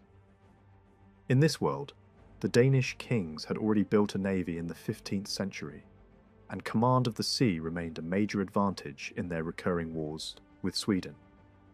From the 1520s, a new Swedish dynasty also began creating a gun-armed navy capable of controlling sea routes in the northern Baltic. That navy intervened in the Danish Civil War and won at least one important action, largely through gunfire. During the major war between Denmark, Lübeck, and Sweden in the 1560s, the Swedish fleet proved successful in breaking blockades, preventing invasion and securing communications within the emerging Swedish Baltic Empire. That conflict can reasonably be described as the first truly modern naval war in the region. Permanent sailing navies faced each other, guns served as the main weapon in repeated fleet battles, and the concentrated operations of battle fleets became the central feature of the struggle. Later wars between Denmark and Sweden again showed how important control of the sea had become. In one case, Danish forces quickly crippled ships still in harbour. In another, a Swedish fleet victory late in the season gave Stockholm control over Danish waters themselves. In Western Europe, by contrast, naval warfare remained surprisingly underdeveloped until the later 16th century. France, Spain, England, Scotland, and the Burgundian Netherlands fought repeated wars over land, dynastic rights, and political dominance. But their maritime operations often remained limited and old-fashioned in spirit. Troops were transported by sea, coasts were raided, and trade was attacked in irregular fashion, but there were few serious fleet actions. Even large expeditions across the Channel or toward Brittany and France passed without major naval contests. A force at sea was still widely assumed to be secure unless confronted by a superior army afloat. By the mid-16th century, France and England both possessed permanent gun-armed fleets and experimented with combining sailing ships and galleys, yet their clashes in the Channel proved inconclusive. Wind, coordination problems, and the difficulty of mixing different types of ships frustrated serious results. The Dutch revolt against Spain changed all of this. From the beginning, the struggle was deeply maritime. Dutch forces quickly gained local control over inland waterways and nearby coastal waters. Spanish attempts to send fleets northward were delayed or frustrated by commitments elsewhere, by lack of preparation, by the absence of a proper deep-water base in the Netherlands, and by growing English hostility backed by a well-organised navy. When Spain finally launched its great northern enterprise, it did so with a force that combined permanent elements with many armed merchant vessels. In conception, it was still essentially an invasion expedition in the older style, despite being organised by the most advanced bureaucratic state of its time.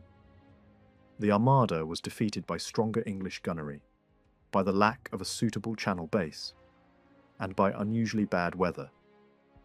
For one of the first times, a gun-armed navy had defeated a much larger invading force before it could land. Yet this was not the end of Spanish sea power. In the decade that followed, Spain recovered at sea, and English efforts to strike decisively at Spanish trade and colonies mostly failed. England's maritime state and merchant world were not yet strong or coordinated enough for a sustained offensive struggle against Iberian Empire. Instead, the first half of the 17th century witnessed something even larger: the world's first truly global maritime war, fought between Habsburg Spain, still linked with Portugal until 1640, and the Dutch Republic. In its second major phase, this war was especially a struggle over trade and over the routes connecting Europe with Asia and the Americas. By then, the Dutch had become Europe's leading commercial nation. Spain hoped to weaken them through embargoes and aggressive attacks on shipping in northern waters, around Iberia, and if possible, even in the Baltic. The Dutch answered with convoy systems in European seas and with large commercial military expeditions to the East and West Indies. Chartered companies sought profit, but they also waged war. They attacked enemy trade, struck at colonies, and built commercial and territorial footholds of their own. Spain and Portugal had to dispatch major expeditions to the Caribbean and Brazil to defend their possessions. The 1630s in particular proved disastrous for the Habsburg overseas system, and the pressure on Portuguese interests contributed to Portugal's break from Spanish rule. The overall outcome of this long war was complex. Dutch trade in Europe suffered, though the degree remains debatable, but it survived and recovered. Overseas, the Dutch triumphed in the East Indies, while the Portuguese eventually recovered in the Atlantic and retook Brazil after regaining independence. Spain's American empire remained intact, yet the cost of defending it grew ever heavier and deepened the wider crisis of Spanish power. In Europe, the naval struggle climaxed late in the 1630s. France, newly active at sea, entered the war against Spain and sought direct fleet victory rather than the commercial strategy favoured by the Dutch. It defeated a smaller Spanish squadron near the northern coast of Spain. In response, Spain risked a major concentration of force in northern waters. The resulting campaign ended in one of the most decisive fleet disasters of the sailing age. Much of the Hispanic fleet was destroyed or captured after it failed to break through and then found itself trapped. The defeat was more conclusive in practical terms than the better-remembered disaster of 1588, and it fed the deep political crisis that engulfed Habsburg Spain in the following decade. From the middle of the 17th century into the early 18th, the dominant trend was the rise of large permanent navies organised on increasingly bureaucratic lines. Around 1650, the main European naval powers together possessed fleets of significant but still limited size. Within 50 years, the total tonnage of these fleets had multiplied dramatically. New powers joined the ranks of major sailing ship states, and established ones expanded their fleets at astonishing speed. This growth enabled European governments to enforce much more effectively their claim to a monopoly over maritime violence in European waters. The strongest Western fleets could now enter the Baltic or the Mediterranean in force, deter opponents, support allies, and protect trade on a scale no earlier power had managed. The new battle fleets also ended the old practice of renting temporary warships from merchants. Naval tactics became more formalised, culminating in the line of battle system, which suited large, centralised states and their disciplined organisations. Permanent officer corps emerged, and governments devised systems for recruiting sailors in great numbers when war came. Privateering continued, but under tighter control. Piracy and unofficial violence declined in European waters, though dangers persisted in some other regions. This naval expansion was driven by rivalry among states. Repeated wars and constant mistrust pushed governments to integrate politically and financially behind stronger armed forces. At sea, one of the clearest early examples of an arms race without serious retrenchment came in the succession of wars between England and the Dutch Republic. The First War joined commercial rivalry to internal political instability in both states. It was fought over regulations, access to trade, and the need of new regimes to prove themselves. The second followed the restoration of monarchy in England and reflected the Crown's hope that a profitable and successful war would strengthen royal authority at home. The third was similar in spirit, though now England fought as the junior partner of an aggressive France using both a large army and a growing battle fleet. These Anglo-Dutch wars were marked by repeated major fleet battles in the North Sea and the Channel. Their intensity reflected the fact that they were being fought at the very centre of European and world trade, where every convoy, blockade and delay involved immense value. In the First War, England prevailed thanks to greater firepower and larger purpose-built warships.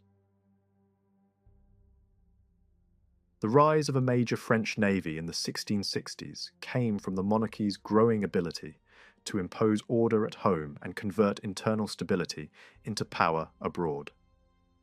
France's main target before 1700 was Habsburg Spain, whose possessions in Italy and the Low Countries seemed vulnerable to pressure from land and sea together. In the earlier war that ended in the late 1650s, both France and Spain had become weak at sea. But by the 1660s, Spain could do little to stop the growth of French maritime strength. This was deeply troubling to those determined to prevent France from dominating Western Europe. In the War of the 1670s, Spain received Dutch naval support. In the much larger war beginning in 1688, England and the Dutch fought together to preserve the political settlement in Britain, defend their trade, and keep the Spanish Empire in Europe out of French hands. France initially hoped to restore the deposed James to the British throne, and this led to a series of major fleet battles. When that effort failed, French policy shifted toward commerce warfare, relying on squadrons and privateers to attack the vast trade of its enemies. Meanwhile, the Allied maritime powers pushed into the Mediterranean to support their continental partners, and naval warfare became deeply tied to the logistics of war on land. The conflict ended without decisive victory, and France remained formidable at sea. The War of the Spanish Succession changed the situation again. A Bourbon prince now inherited Spain, and the conflict became a struggle over whether France and Spain would be united under one dynastic system, or whether the Austrian Habsburgs could claim the empire instead.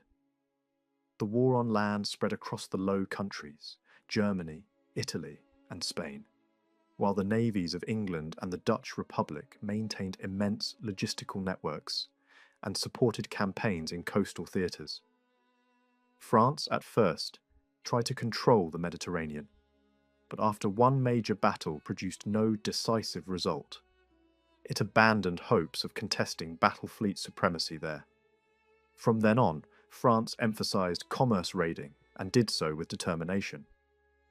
It also continued, often with Spanish financing, to protect the transport of bullion from the Americas. War at sea increasingly resembled attrition, just as war on land did. In the end, peace came through compromise. The Bourbon dynasty kept Spain, while the Habsburgs received former Spanish territories in Italy and the Low Countries.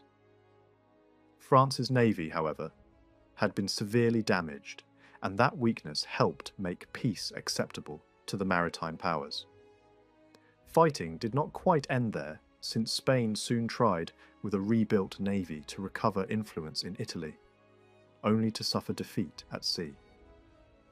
The long Venetian-Ottoman wars of the same period remain less familiar, yet they were highly important. These conflicts were fought not mainly for trade, as earlier struggles had been, but for territory, strategic islands and coastal positions in Greece and the Adriatic world.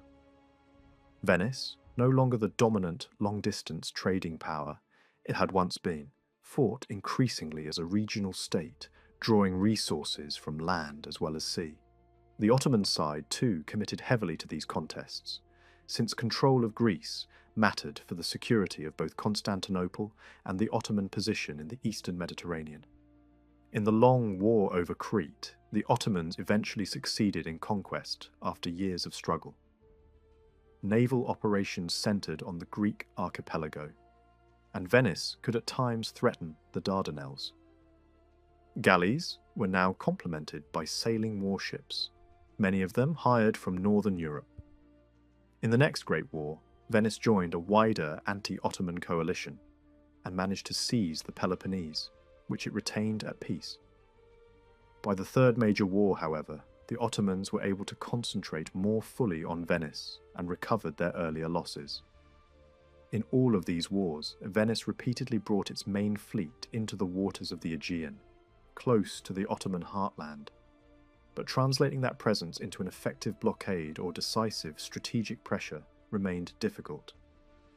Even so, that threat alone may help explain why the Ottoman state continued to fight so hard for Greece. Meanwhile, Sweden and Denmark kept renewing their old struggle for control in the Baltic. These wars often began when Denmark tried to exploit Swedish entanglement elsewhere in Europe and recover previously lost territory. Sea and land warfare were tightly linked in every case. The real strategic prize was control over the lines of communication connecting Jutland, the Danish islands, Scania, and northern Germany, all areas central to power in the Baltic, and, by extension, much of northern Europe. The fleet that dominated these lines could move troops, sustain armies, and shape the whole course of the war. To improve its position in this strategic zone, Sweden eventually relocated its fleet to a new base at Karlskrona. The wars of the late 17th and early 18th centuries also drew outside naval powers into the Baltic. Dutch and English fleets intervened, sometimes to restrain a stronger side, sometimes to protect trade and political balance. In one war, Swedish success and even a severe winter allowed astonishing gains against Denmark. In the next stage of that conflict, Dutch intervention prevented Swedish expansion from becoming overwhelming. In a later war, Sweden's fleet suffered repeated defeats, but French support and the threat of French intervention in the Baltic prevented Denmark from fully exploiting its victories. Then, in 1700, when Denmark joined a coalition attacking Sweden, the Swedish Navy, working with an Anglo-Dutch squadron, gained naval superiority and landed an army near Copenhagen, forcing Denmark quickly out of the war. Denmark returned later when Sweden's main field army was destroyed in the east. For several more years, the Swedish and Danish fleets continued to fight, but by then, neither could act with the offensive freedom they had once possessed. The age in which Baltic war had been dominated by their rivalry alone was drawing to a close. Russia entered the world of naval power later than most European states, yet its rise at sea was strikingly rapid. The first serious attempt came during wars with the Ottoman Empire in the final years of the 17th century. During that struggle, the Russian state built a fleet in the Sea of Azov in order to challenge Ottoman control in the region. The effort was ambitious, but the fleet's existence proved fragile. After a later defeat in another war against the Ottomans, the Russian navy in that southern theatre had to be dismantled in 1711 as part of the peace settlement. Russia's more dramatic maritime breakthrough occurred not in the south but in the Baltic. Tsar Peter I entered the anti-Swedish coalition with a clear strategic objective. Russia needed access to the sea and a navy capable of operating there. These goals were also tied to a broader ambition. Peter sought to transform Russia into a modern state, and maritime power was a crucial part of that vision. After early failures, Russian forces managed to secure a foothold along the Baltic coast. On this newly conquered ground, the city of St. Petersburg was founded, giving Russia its long-desired window onto the sea. From 1710 onward, Peter launched a determined naval building program. Within a decade, Russia possessed the largest battle fleet in the Baltic. The fleet's appearance was impressive, yet it was also clear that it remained inexperienced. Many sailors lacked training, and a large share of the officer corps consisted of foreign specialists. The Tsar himself understood the limitations of this new navy and acted cautiously when comparing its capabilities with those of older maritime powers. Even so, the achievement was remarkable. For the first time, the European model of a bureaucratically organized battle fleet had been successfully transplanted into a state that previously had little connection with maritime traditions and no powerful seafaring interest groups. It showed how far determined state power could go in creating naval strength where none had existed before. In the actual fighting against Sweden during the 1710s, however, another type of force played an even more decisive role. Russia's galley fleet proved vital in the conquest of Finland. The large sailing fleet remained mostly cautious and avoided decisive combat on its own. In 1716, it joined Danish and British naval forces in a projected invasion of Scania, an operation linked to the interests of Hanover within the anti-Swedish coalition. Yet the expedition never took place. Peter cancelled the plan before the attack could begin. In the final stage of the war, between 1719 and 1721, Russian strategy turned to coastal pressure. Galley squadrons raided along the Swedish coast, striking settlements and demonstrating Russia's growing reach. British and Swedish fleets cooperated in attempts to counter this pressure, but without powerful armies ready to land, naval operations alone could accomplish little. By the end of the conflict, the strategic situation had changed permanently. Russia had secured its position as a Baltic power and established the foundations of a maritime empire in the north. The century that followed witnessed the height of warfare fought by sailing fleets. It was also the period during which Great Britain rose from the level of a strong European kingdom to the position of a global maritime superpower. Naval strength and commercial expansion formed the core of this transformation. Large battle fleets became highly effective tools for projecting force across oceans and for controlling the sea routes that connected Europe with the rest of the world. Major armies and fleets were increasingly dispatched overseas to fight for dominance in North America and on the Indian subcontinent. Possession of distant territories became an essential issue in European politics. Maritime strategy and naval presence in remote waters gained new importance as states prepared for further expansion. In terms of global strategy, the scale of naval rivalry during this era would not be matched again until the 20th century. The enormous growth of European naval forces was supported by strong political and economic foundations. States invested heavily in fleets because maritime trade was expanding rapidly, and because control of that trade promised enormous wealth. Economic growth provided resources that had been scarce in earlier generations. Governments and commercial groups increasingly saw naval power as essential to national success. During this same period, European politics gradually divided into two broad spheres of conflict. One was largely continental. In that arena, Austria, Prussia, and Russia competed for influence, while Sweden and the Ottoman Empire occupied important positions on the margins. These struggles occasionally involved maritime operations, because regions such as the Baltic, the Black Sea, and parts of the Mediterranean allowed naval power to influence campaigns on land. Russia's wars with Sweden and the Ottoman Empire often brought naval forces into play. When Russia and Austria fought the Ottomans during the late 1730s, Russia attempted to gain access to the Black Sea. Despite constructing a large river flotilla to assist its army, the effort failed. A few years later, Sweden attempted to regain territory lost to Russia.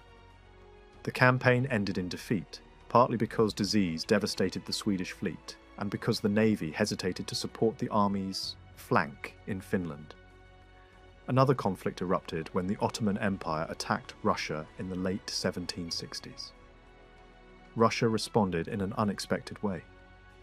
A naval expedition sailed from the Baltic all the way to the Mediterranean, where Russian forces destroyed the Ottoman fleet in a major battle in 1770. The war concluded with Russia conquering Crimea and building a new fleet in the Black Sea. During the following decade, Russia greatly expanded its naval strength. Plans were drawn up for a major war that would strike the Ottoman Empire from both the Mediterranean and the Black Sea, potentially dividing large parts of the Balkans between Russia and Austria. The conflict that followed in 1787 produced several years of fighting in the Black Sea. Russian naval forces performed well, although they were not overwhelmingly superior to their Ottoman opponents. At this moment, another power unexpectedly intervened. Sweden attacked Russia in 1788, hoping that Britain and Prussia might soon join the conflict. The Swedish attack forced Russia to abandon its planned Mediterranean expedition.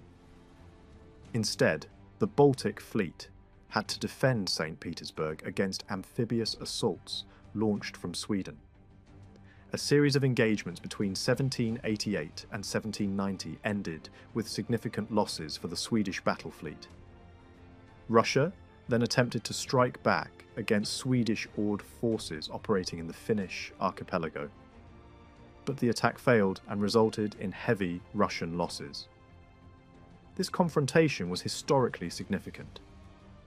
It marked the last large naval battle anywhere in the world in which fleets of oared warships played a central role.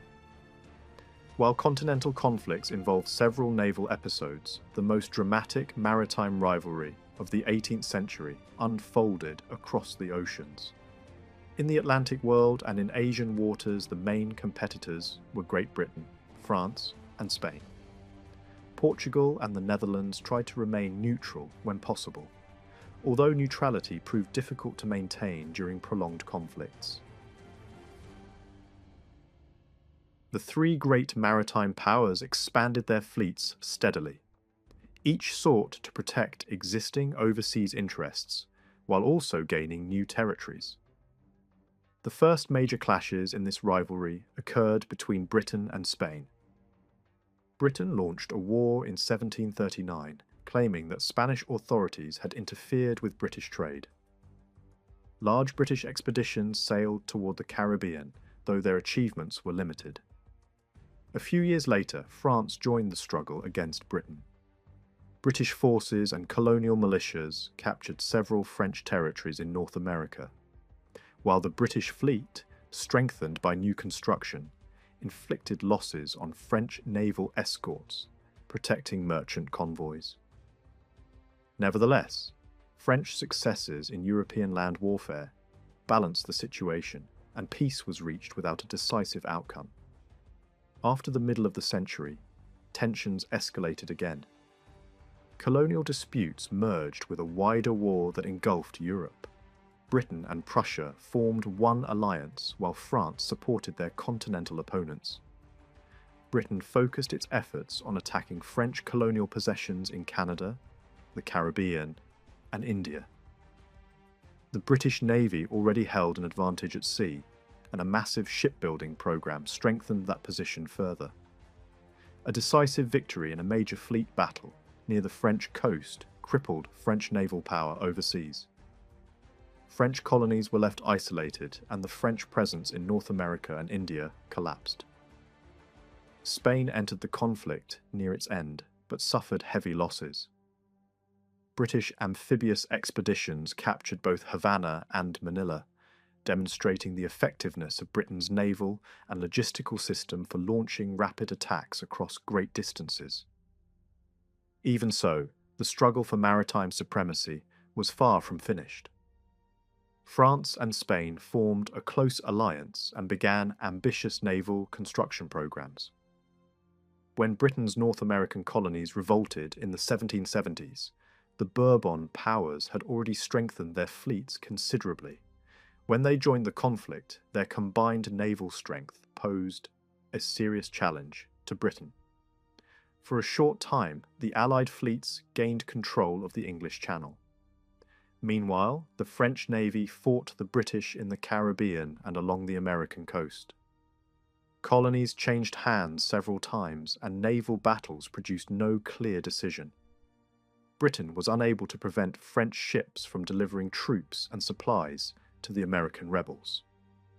When French naval forces helped isolate the main British army in North America, the campaign ended in a decisive surrender. British political leaders soon concluded that continuing the war against the colonies was futile.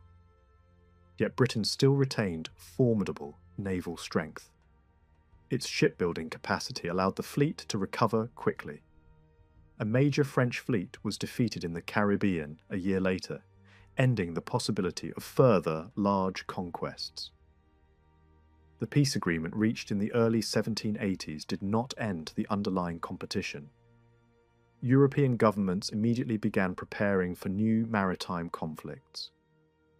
France and Spain continued to expand their navies in anticipation of future struggles over colonial trade and overseas influence.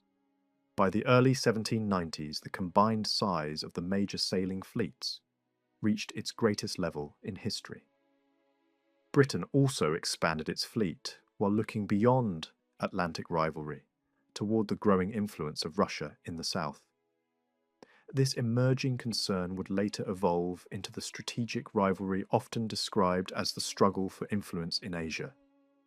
Smaller states were also building fleets, though for more limited purposes.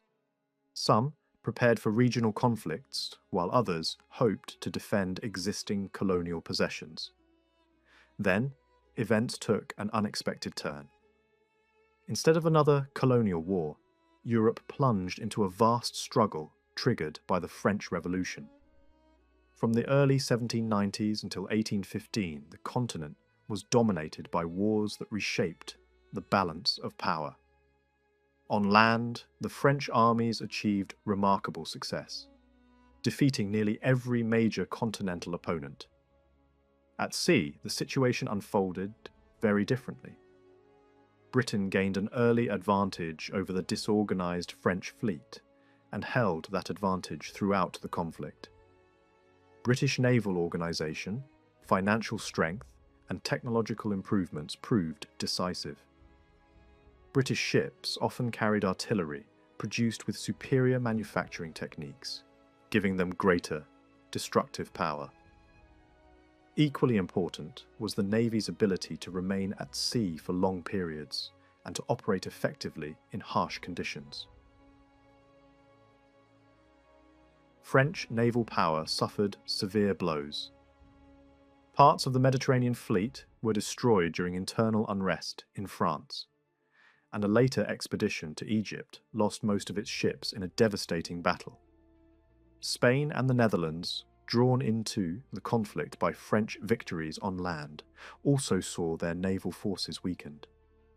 With its rivals weakened, Britain was able to seize colonial territories and dominate many sea routes. It even forced a group of neutral northern powers to abandon their attempt to resist British naval pressure.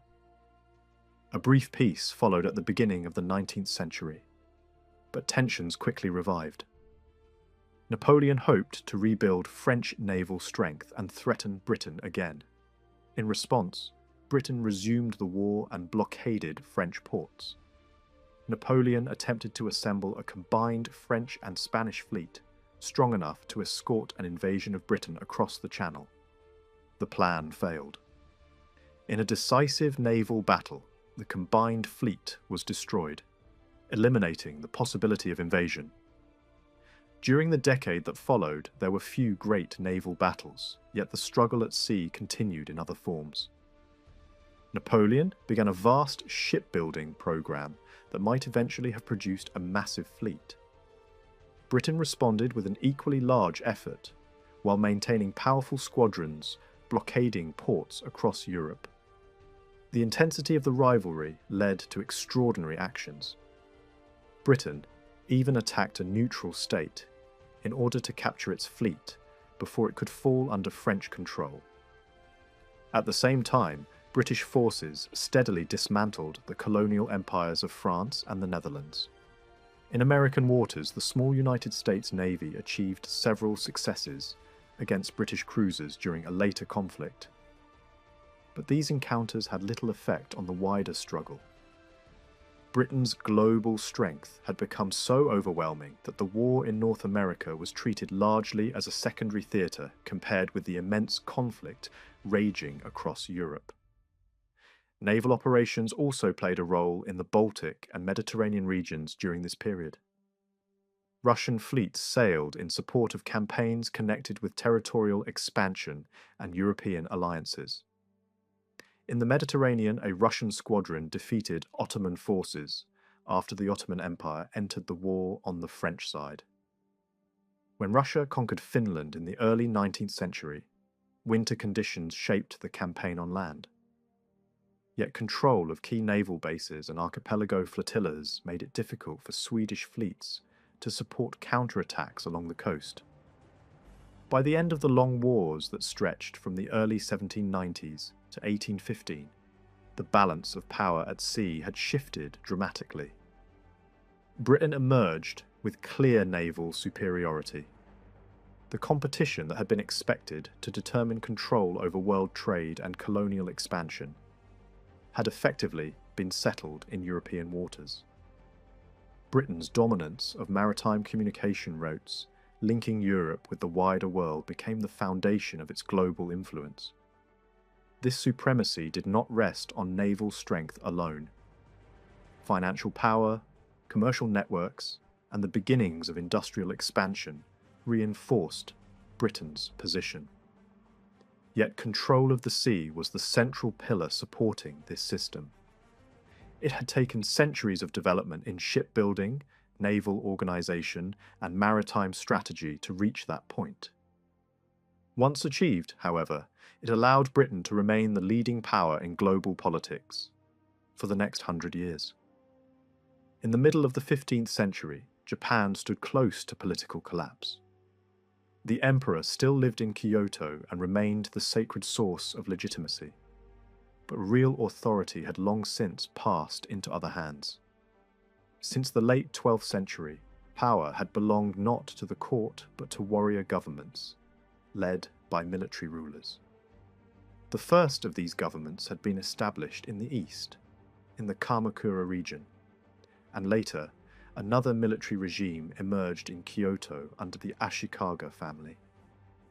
Although this later warrior government placed itself near the emperor and claimed to govern in his name, its actual control over the country was always fragile. The Ashikaga order was born in violence and never fully escaped it. It emerged in the 14th century during a bitter civil conflict and, even after that war ended, its power remained uneven and incomplete. The military ruler in Kyoto stood at the top of a loose order of provincial warrior lords, but many parts of Japan lay beyond effective control. Far western regions, remote northern districts, and even the strategically crucial eastern provinces slipped in and out of obedience. By the 15th century, central authority had already weakened badly. Then, in the conflict that erupted in the late 1460s, that fragile order nearly broke apart altogether. The civil war that followed dragged the country into an age of near-permanent violence, remembered as the era when the whole land seemed to be at war. The causes of that breakdown were not simple, but the heart of the problem lay in a failing balance between the central warrior government and the provincial military families that supposedly served it. Many of these provincial governors had been appointed to territories where they had no deep roots. They arrived as outsiders expected to rule from above, often over warriors and landholders, who saw them as strangers. Their economic foundations were weak because real wealth still depended on control over agricultural land, especially rice production, and their local authority depended on persuading or coercing regional fighters into becoming loyal supporters. This was a difficult task even in the best circumstances. By the middle of the 15th century, it was becoming unmanageable. Several of the leading warrior houses were already torn by internal succession disputes. Rival claimants fought over inheritance, and local warriors took sides, often using these disputes as opportunities to strengthen their own position. The crisis deepened when the ruling military house itself fell into a succession quarrel. The shogun wished to retire young and had first arranged for his brother to succeed him. But when his wife gave birth to a son, a new faction formed at court to support the child instead. Two of the strongest military magnates in the country, already bitter rivals, took opposite sides not only in this dispute, but also in the quarrels of other great families. The ruling shogun hesitated and changed direction instead of imposing a clear settlement. That indecision made the situation worse. In the first month of 1467, violence broke out near Kyoto, between rival claimants backed by these powerful houses, and the country was pushed into a destructive conflict that soon spread far beyond the capital. Although the war is often treated as a conflict limited to roughly a decade, that is only partly true. The fiercest early phase was indeed concentrated in Kyoto, where the opposing armies established great encampments on different sides of the city and fought in and around the capital. But from the beginning, the struggle spread outward into the provinces, and once the major armies left Kyoto, the violence did not end. It simply merged with the regional and local warfare that continued for generations. In that sense, the conflict was less a short civil war than the beginning of a much longer age of fragmentation. To understand that later age, it helps to look back at how warfare had worked in earlier Japan, From the late first millennium onward, war had increasingly become the domain of a warrior elite. These fighters often still depended on agriculture and local landholding, but they were set apart by their role as trained military specialists. Their elite status rested on two things above all: mounted combat and mastery of the bow. Fighting from horseback required money, equipment, and long practice. A warrior needed a horse, armour, weapons, and years of training to shoot effectively while riding.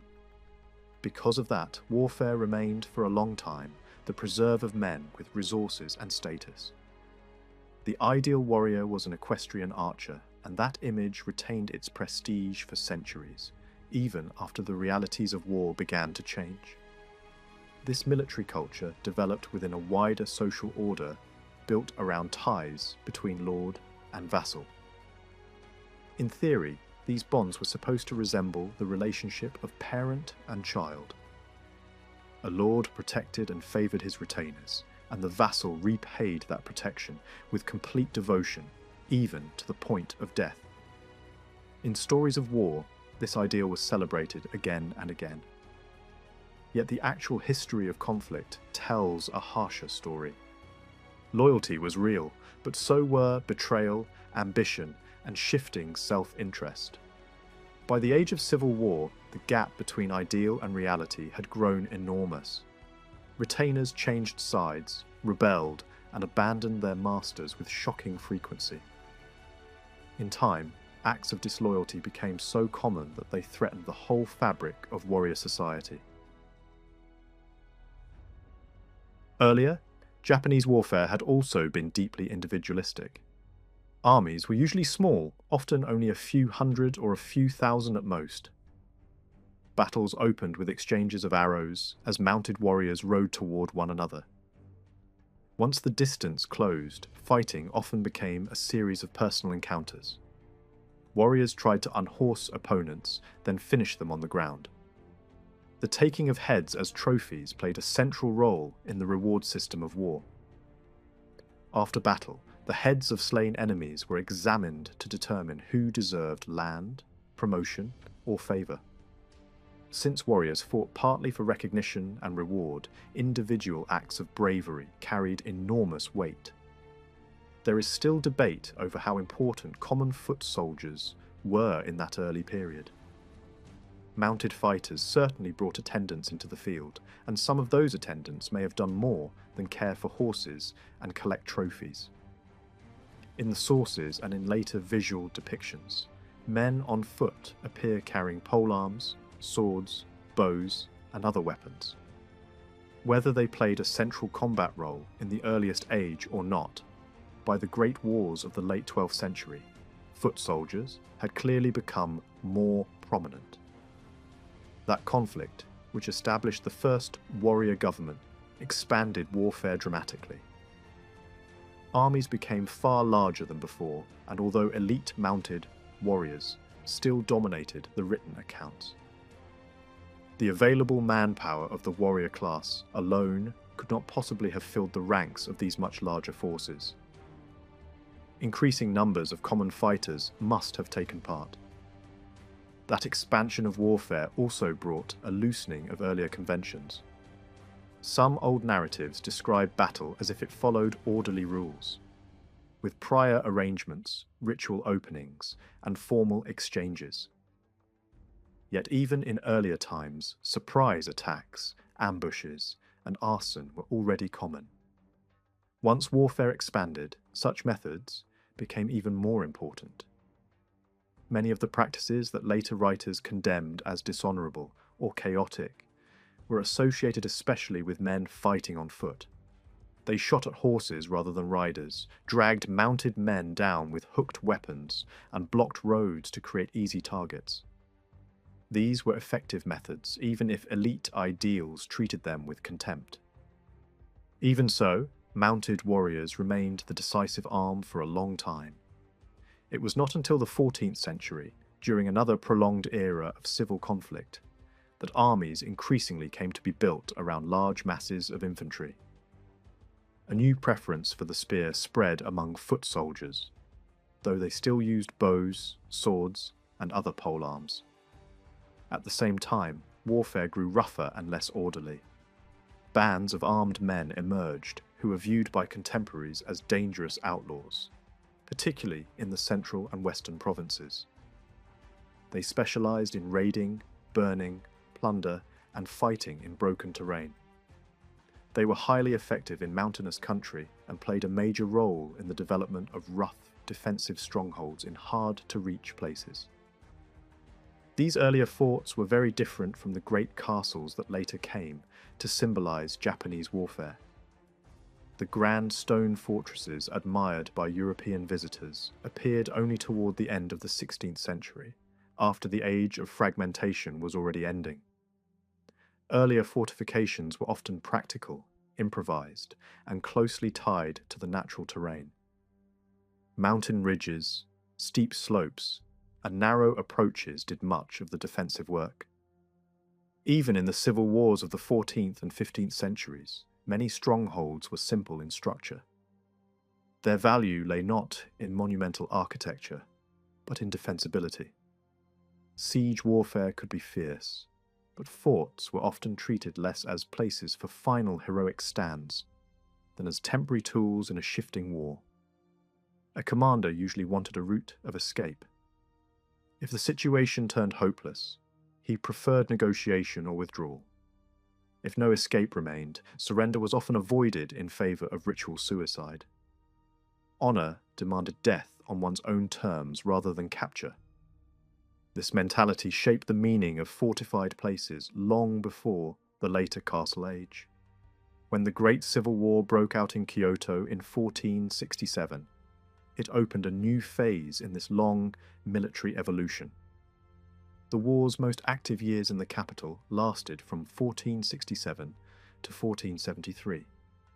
After the deaths of the two principal commanders, the conflict in the city hardened into something closer to a stalemate. Rather than tracing every skirmish, it is more revealing to look at the kind of fighter who came to symbolize the war's destructive character. The Ashigaru, the light-foot soldiers. These men were in some ways heirs to the lawless bands of the earlier age, but unlike those older groups, which included mounted men as well, the Ashigaru were infantry alone. Because both sides in the war used them, they could not easily be dismissed as mere outlaws. Yet many people in Kyoto saw them exactly that way. To members of the courtly elite, they seemed like a terrifying force of social breakdown, something almost beneath the level of civilized humanity. Later, the term Ashigaru would become respectable and refer to trained infantry serving organized lords. During the Kyoto War, however, these men were feared above all as agents of chaos. They were recruited from commoners in the city and from nearby rural districts. Contemporary descriptions present them as astonishingly fast, almost flying through the streets. Some had bits of armor, but many were poorly dressed, lightly equipped, and looked more like desperate opportunists than disciplined soldiers. Yet to many younger men they were attractive figures, energetic and daring, and as the war continued more and more sought to join them. They carried different weapons, especially spears and polearms, and fought in an urban style that resembled guerrilla warfare.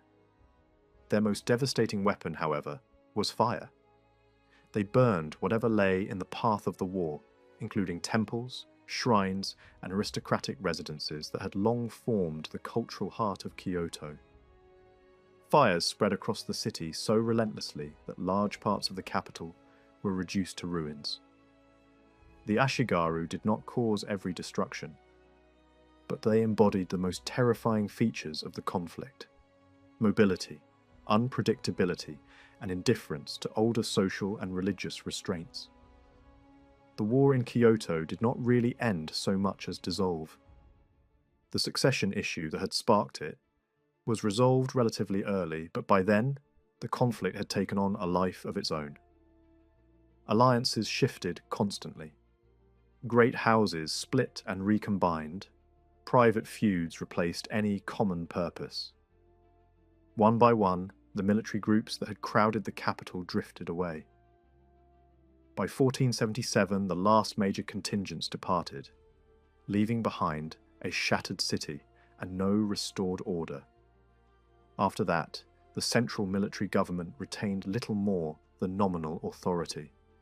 Its network of provincial supporters had collapsed, and even surviving old military families maintained only weak ties to Kyoto.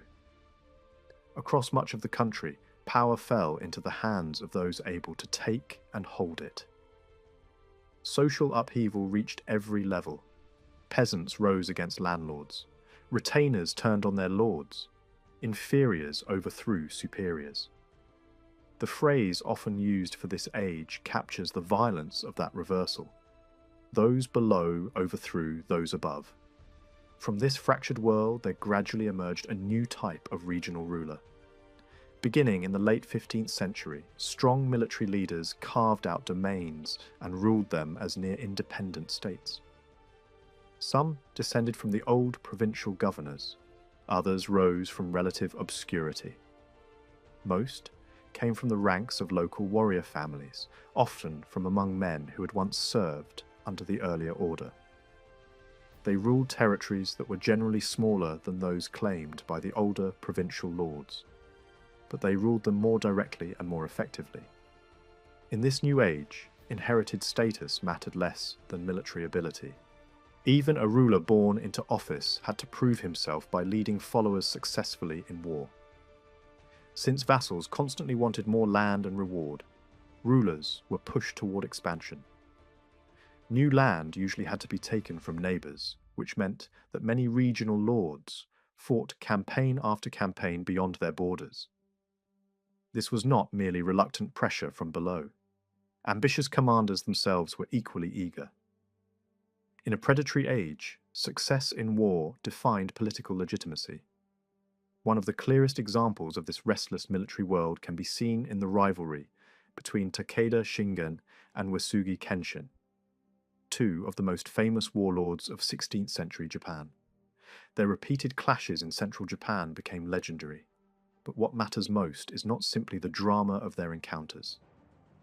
Their story reveals how the politics of the age worked. Both men emerged from a world in which family betrayal, internal coups, and relentless campaigning were normal. Shingen's own rise came through the abrupt overthrow of his father. Kenshin likewise rose through violent family conflict. Such acts were shocking in theory, yet in practice they were common. Military authority had become inseparable from personal strength. Rulers in this age also used marriage as a strategic weapon. Daughters, sisters, and other female relatives were married into rival houses to create temporary alliances. These arrangements produced dense and often bewildering webs of kinship, but they were rarely permanent or secure. Men who became formal allies through marriage might have invaded one another's lands in the past and would do so again in the future. Such pacts were tools, not lasting bonds. They served immediate needs and were abandoned when circumstances changed. The famous campaigns of Shingen and Kenshin show both the intensity and the limits of warfare in this period. The two fought repeated battles over the same contested region, something unusual in an age when warlords more often broke off inconclusive struggles and sought easier opportunities elsewhere. Their rivalry became a symbol of persistent military competition. Yet even these famous encounters did not produce a decisive resolution. One prevented invasion of his home province. The other continued absorbing neighbouring territory. In that sense, both could claim success. But in a larger historical view, their repeated struggle also distracted them, while another warlord farther west began taking the first major steps toward unifying the country. That broader transformation was accelerated by a technological shift. The arrival of firearms from Europe in the mid-16th century. But even before guns reshaped battle, the military methods of the age had already developed certain regular patterns. Campaigns were usually limited in scope. A ruler invaded neighbouring territory to take land, burn resources, or weaken an enemy, not necessarily to destroy an entire state at once. Campaigns were also governed by the agricultural calendar. Since many foot soldiers were peasants, armies could not remain in the field indefinitely without threatening planting and harvest. Troops might simply go home if their fields needed attention. That reality imposed a rhythm on warfare. Some commanders campaigned in autumn and winter to avoid conflict with agricultural work, but even then they had to reckon with terrain and weather. Battles themselves were often brief. Most lasted less than a day, and many warlords preferred skirmishing to all-out confrontation. The reason was practical. Heavy losses were dangerous even in victory. Armies weakened by one bloody battle might become easy prey for other rivals. Campaigns were part of a continuing competitive landscape, not isolated tests of honour. Only a few commanders consistently sought major head-on engagements. Forts, therefore, became central to war. They were everywhere. Tens of thousands were built during the broader pre-modern period, and most belonged to this age of fragmentation. In the early and middle parts of that period, the main strongholds were usually mountain forts. At first, rulers lived below and retreated upward only when attacked. Later, these fortifications were expanded to include residences and more substantial defensive layers spread down the slope. Their features included moats, earthen embankments, wooden palisades, and towers for archers and later, gunners. Alongside their principal strongholds, lords often maintained networks of lesser forts, serving as outposts, garrisons, signal stations, border guards, or obstacles to movement. Sometimes a commander even built an additional fort, simply to serve as a base from which to attack another. These strongholds could appear and disappear with astonishing speed. Victorious commanders destroyed enemy forts in large numbers. New forts were thrown up quickly on captured ground. War in this period was therefore not just a matter of battle between armies in open field. It was a struggle over positions, movement, resources, and local control. Forts anchored authority, extended influence, and gave temporary structure to a world in constant military motion. That was the world into which firearms would soon arrive, and in that already violent and unstable landscape, they would not create war from nothing. They would instead intensify a system that had already been shaped by rebellion, ambition, betrayal, and relentless competition. Fire was one of the most destructive tools used against fortifications. Attackers often attempted to burn forts outright, launching flaming arrows over the defences. Defenders tried to counter this threat by coating wooden structures with wet mud to prevent flames from spreading. Outside the walls, the surrounding countryside was frequently set ablaze. Villages, crops, and farmland were deliberately destroyed. These fires served several purposes. They weakened the defenders economically, destroyed the homes of local soldiers stationed inside the fort, and applied psychological pressure by surrounding the defenders with smoke and devastation. Another constant factor shaping strategy during the Sengoku period was betrayal. Alliances were unstable, loyalties were uncertain, and deception played a major role in warfare. There is a famous story about a war council held by Oda Nobunaga before one of his most important battles. His commanders gathered expecting a strategic discussion. Instead, Nobunaga appeared in ceremonial robes and performed a classical dance. As the officers returned to their quarters, they concluded that their lord had lost his senses. In reality, Nobunaga had suspected that someone present might secretly report his plans to the enemy. By revealing nothing, he protected his strategy. Nobunaga himself frequently relied on persuasion and intrigue. He often attempted to convince enemy officers or vassals to defect. When such betrayals occurred, he acted immediately. Speed was essential. A commander who changed sides might reconsider if given time, and the moment of confusion caused by treachery could offer a brief but decisive advantage. In one typical tactic, Nobunaga would secretly persuade the commander of a smaller supporting fort to betray the main fortress nearby. As soon as the betrayal was secured, he launched an attack before the defenders could reorganize. The widespread use of betrayal reveals how unstable many relationships had become in Sengoku warrior society. Vassals frequently abandoned their lords. Soldiers sometimes deserted their own armies and joined the enemy. Even during the surrender of a fort, soldiers who were allowed to leave freely occasionally enlisted immediately in the victorious army. In some cases, the commander of a besieged fort asked to enter the service of the enemy, rather than die. Nobunaga sometimes accepted such offers, though he demanded proof of loyalty. Hostages were commonly required, often close relatives, such as a mother or sons. Everyone involved understood the consequences. If the new vassal later betrayed him, those hostages would be executed without hesitation. Espionage was also a constant concern. Daimyo governments tried to restrict communication between neighbouring domains to prevent the spread of information.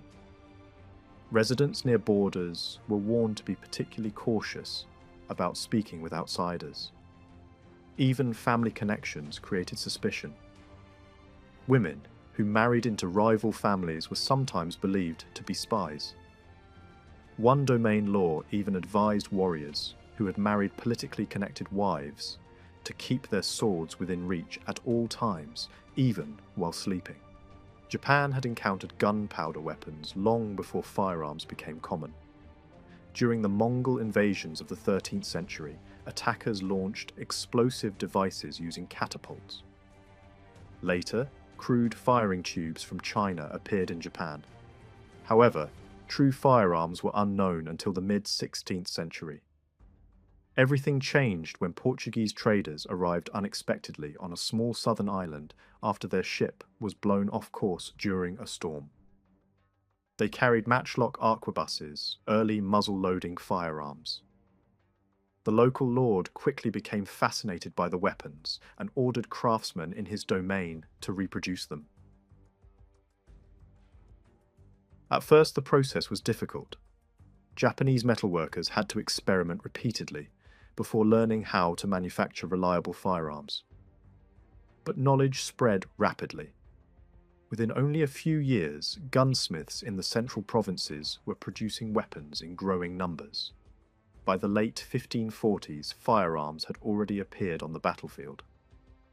By the following decade, many major warlords had incorporated gunners into their armies.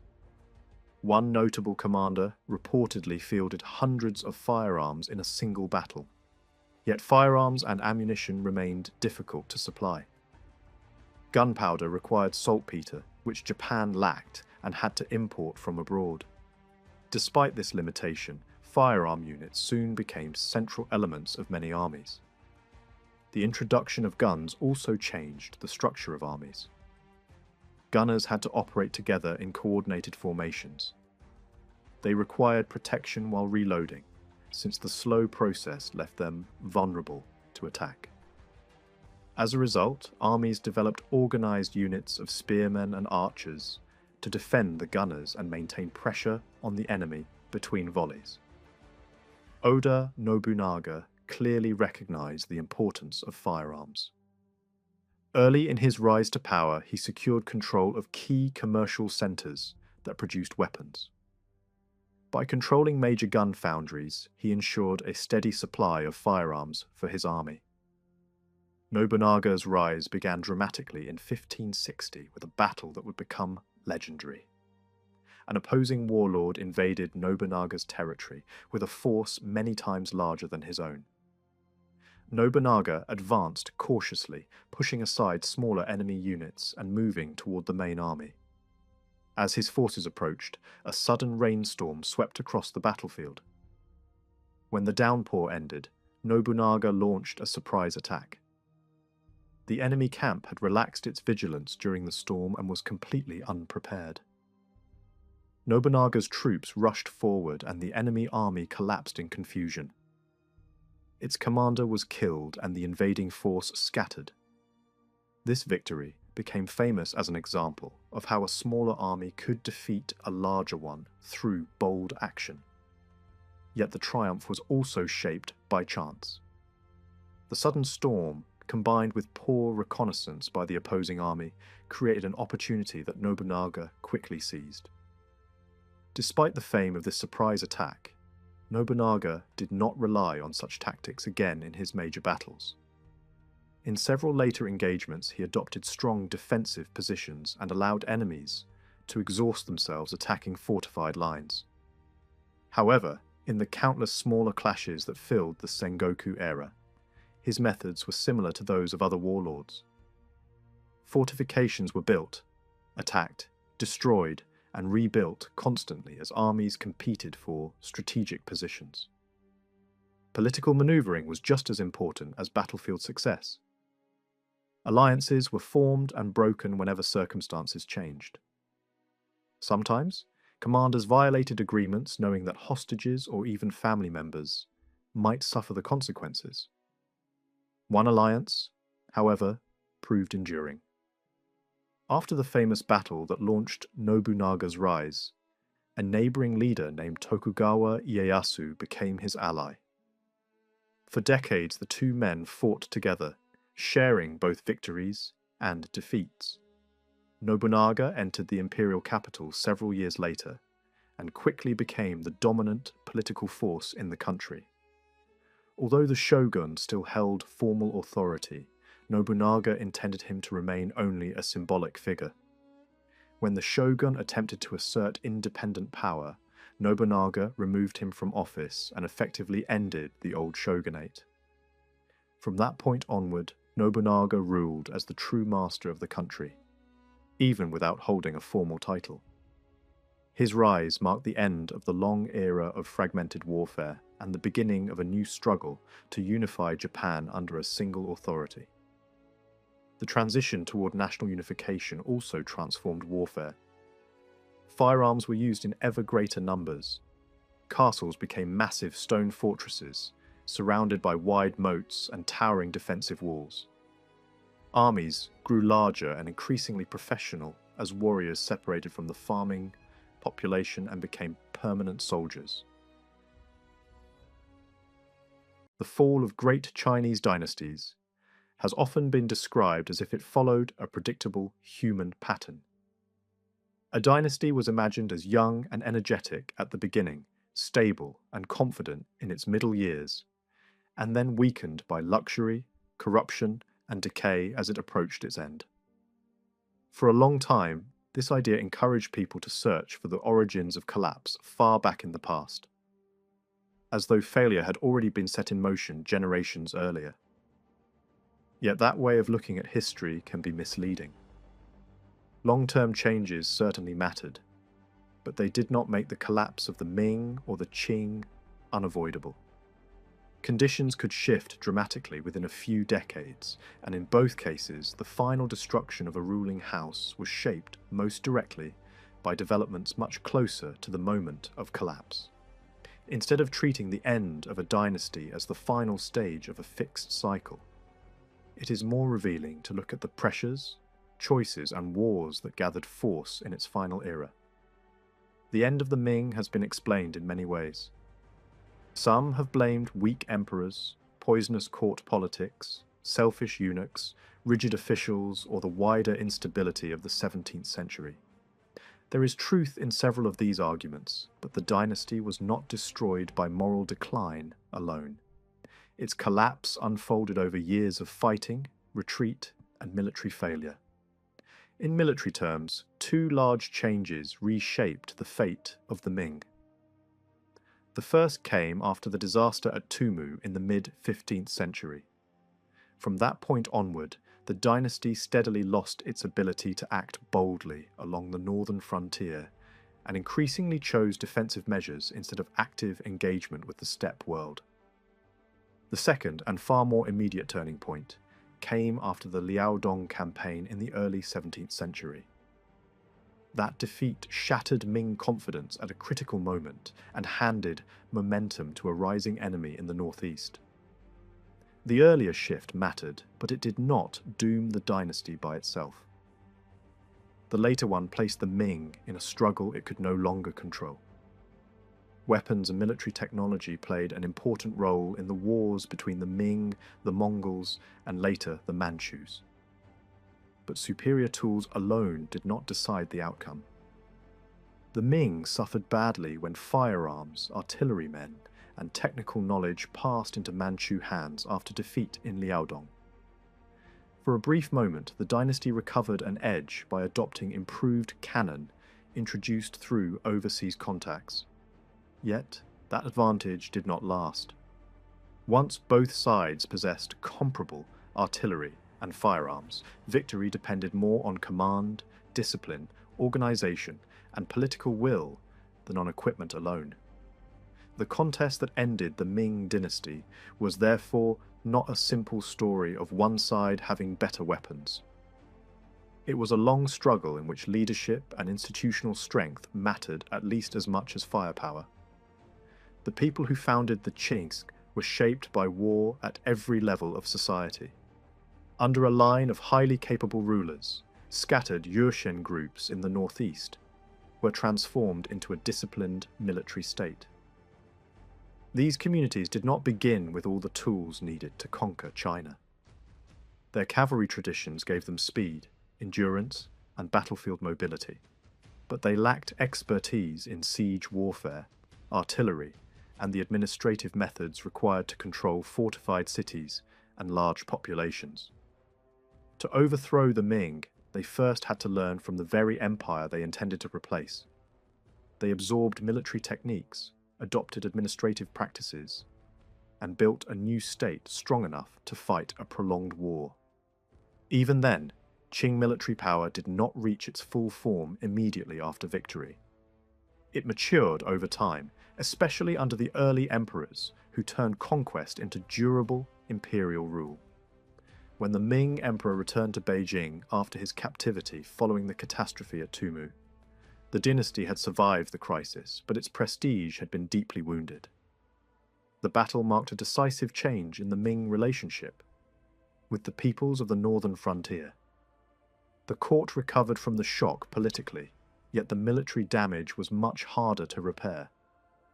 An enormous field army had been destroyed, and the dynasty never fully restored its earlier confidence. In the years that followed, the Ming gradually abandoned the attempt to dominate the open frontier in the old way. Defensive walls, fortified lines, and guarded positions increasingly became the answer to steppe pressure. Over time, this vast system of walls expanded until it stood as one of the most famous monuments in Chinese history. It was not simply a symbol of strength. It also reflected uncertainty, caution, and the growing reluctance of the Ming state to take the offensive. The firearms were added to this defensive system and proved highly effective in protecting cities and strongpoints. They gave garrisons the ability to resist cavalry raids and made urban centres much harder for steppe armies to storm. Yet the Mongols did not respond by building heavy siege forces of their own. Their strength remained mobility, fast cavalry, swift raids, rapid withdrawal, and the ability to gather suddenly in force all depended on avoiding the heavy burden of large supply trains and cumbersome artillery. Just as important, the Mongol leaders who threatened the Ming during these centuries were not always seeking to conquer China outright. In many cases, what they wanted was access to goods, supplies, and prestige. Steppe politics required resources from settled societies. Leaders needed food, metal, cloth, and luxury items to reward allies and maintain loyalty. If those things could be obtained through trade, gift exchange, or recognized relations with China, that was enough. But the Ming court increasingly refused such arrangements. Fear of appearing weak, combined with hostility toward outsiders, pushed the court toward hard-line policies. When trade was restricted, raiding became the alternative. Raiding then deepened Chinese suspicion, and the cycle hardened on both sides. The capture of the emperor exposed more than a single battlefield disaster. It forced the Ming court to face the larger decline of its military system.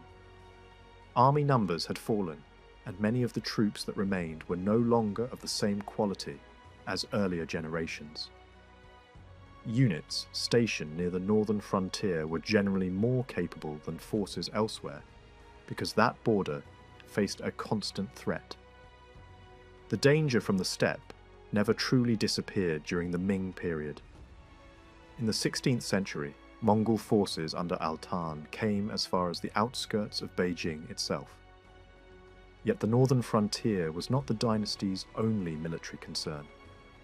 The southern coast was troubled by maritime raiders, and the interior of the empire also demanded attention.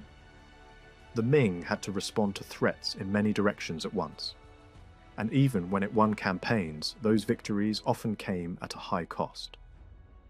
After the humiliation of Tumu, Ming's strategy became increasingly cautious. Large offensive expeditions against steppe enemies were dangerous, expensive, and usually produced only temporary results. Fortifying borders and abandoning exposed positions seemed more practical and sustainable. Yet this defensive policy was not born from weakness alone. At times, it followed successful military action. In one notable case, a Ming commander struck a Mongol encampment, killed many people, destroyed tents, seized herds, and then ambushed the returning raiders. With pressure briefly reduced, the state used the opportunity not for deeper pursuit, but to strengthen its fortifications. This choice revealed the logic of the age. Even after success, the court preferred building barriers to maintaining aggressive frontier warfare. As walls and artillery grew more important, firearms came to be used mainly in static defense rather than in open field attack. Chinese armies often adopted formations built around protection, discipline, and controlled fire. Their battlefield methods reflected the broader strategic thinking of the court. Because the steppe enemy presented few fixed targets and rarely depended on fortified positions, Ming cannon had limited offensive use. Most commanders did not adapt by adopting steppe-style mobility or cavalry tactics. A few exceptions existed, but the larger pattern was clear. The dynasty that had once been capable of projecting power outward increasingly yielded the initiative to its enemies. The long conflict with Altan showed how rigid policy could turn border tension into prolonged warfare.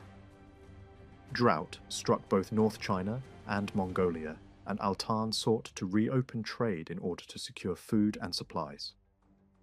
The Ming rejected his requests. In one case, his messenger was even put to death. Raids followed, not only as retaliation, but as a practical way of obtaining what diplomacy had failed to provide. These attacks exposed the weakness of the frontier forces, and each clash ended badly for the Ming. The raids did not stop because the conditions that caused them had not changed. At court, some still believed firmness would restore control, yet inflexibility only drove the frontier deeper into crisis.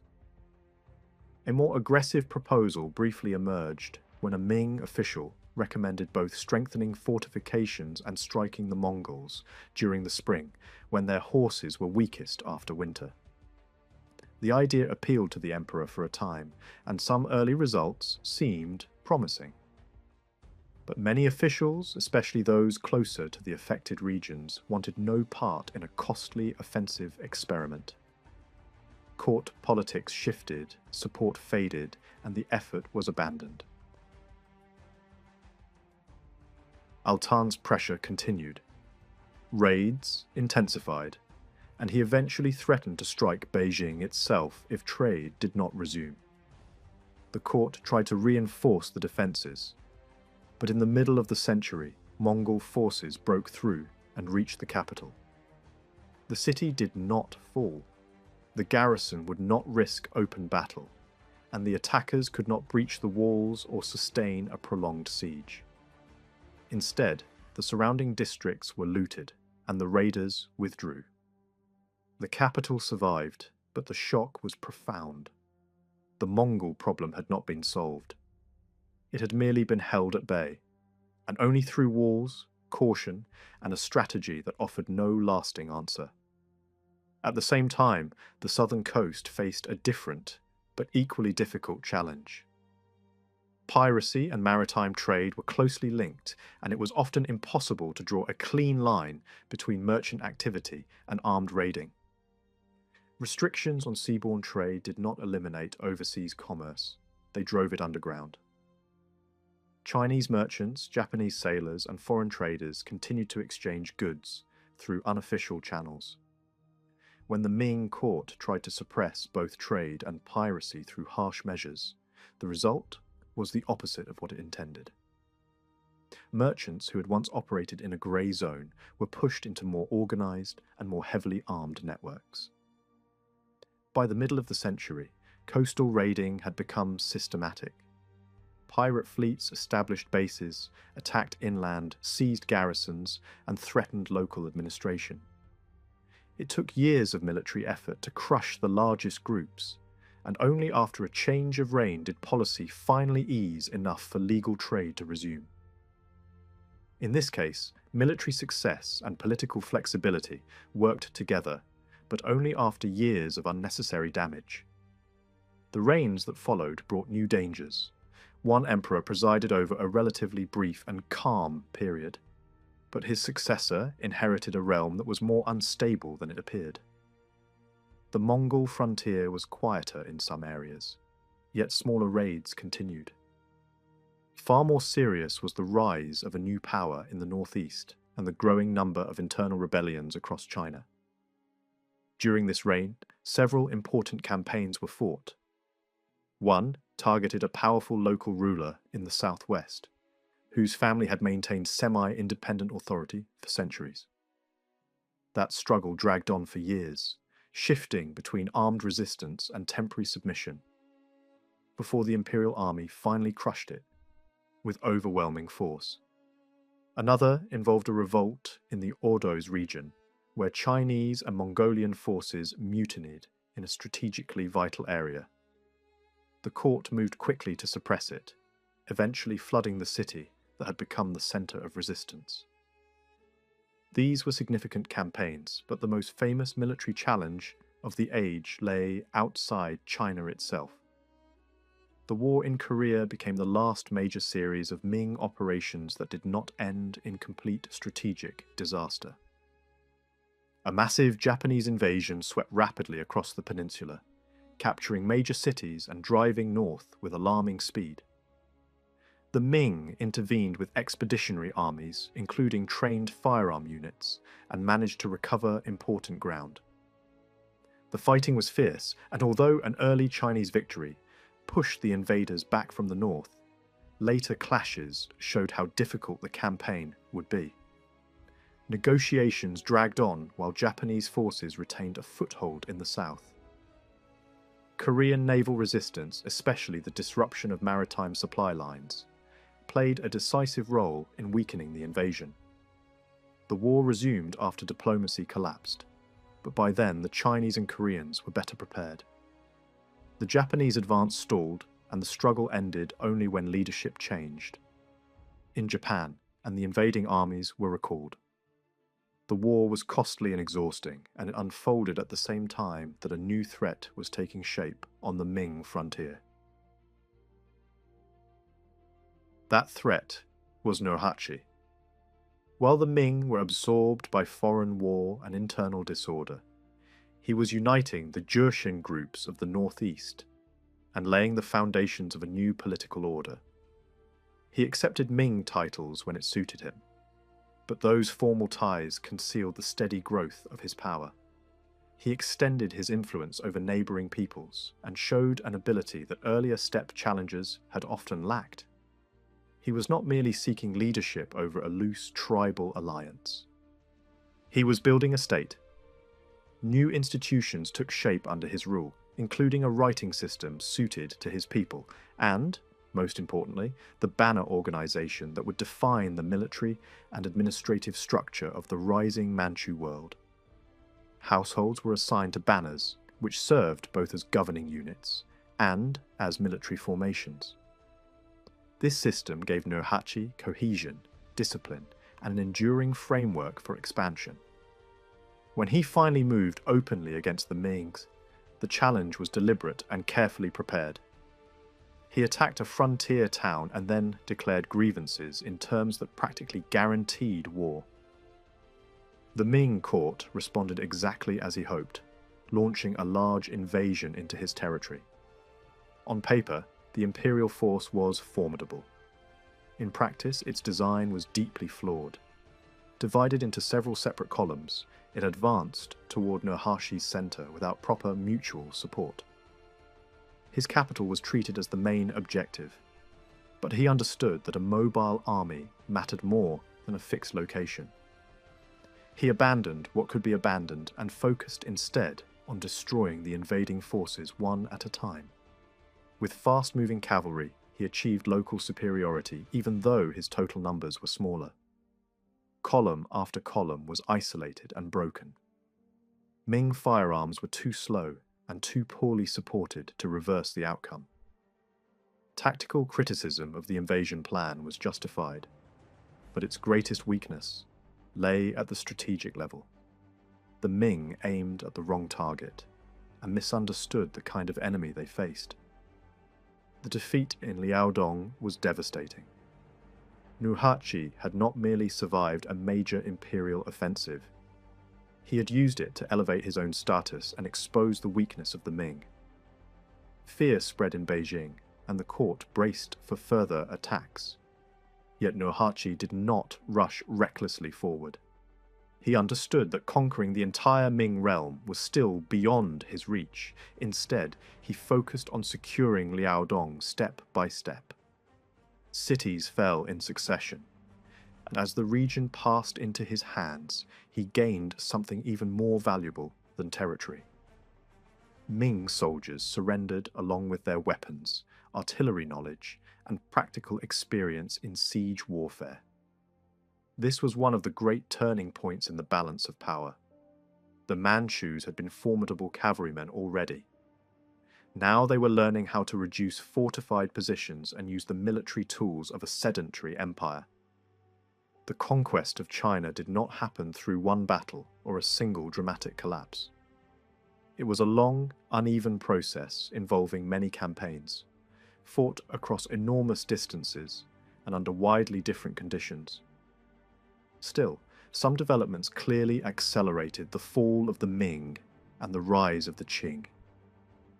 By the early 1620s, the Manchu state had closed much of the technological gap. Later, the Ming briefly restored an advantage through improved cannon introduced from abroad. But this edge was temporary. Before long, the same kind of artillery was being manufactured for the Manchus with the help of Chinese specialists trained in those methods.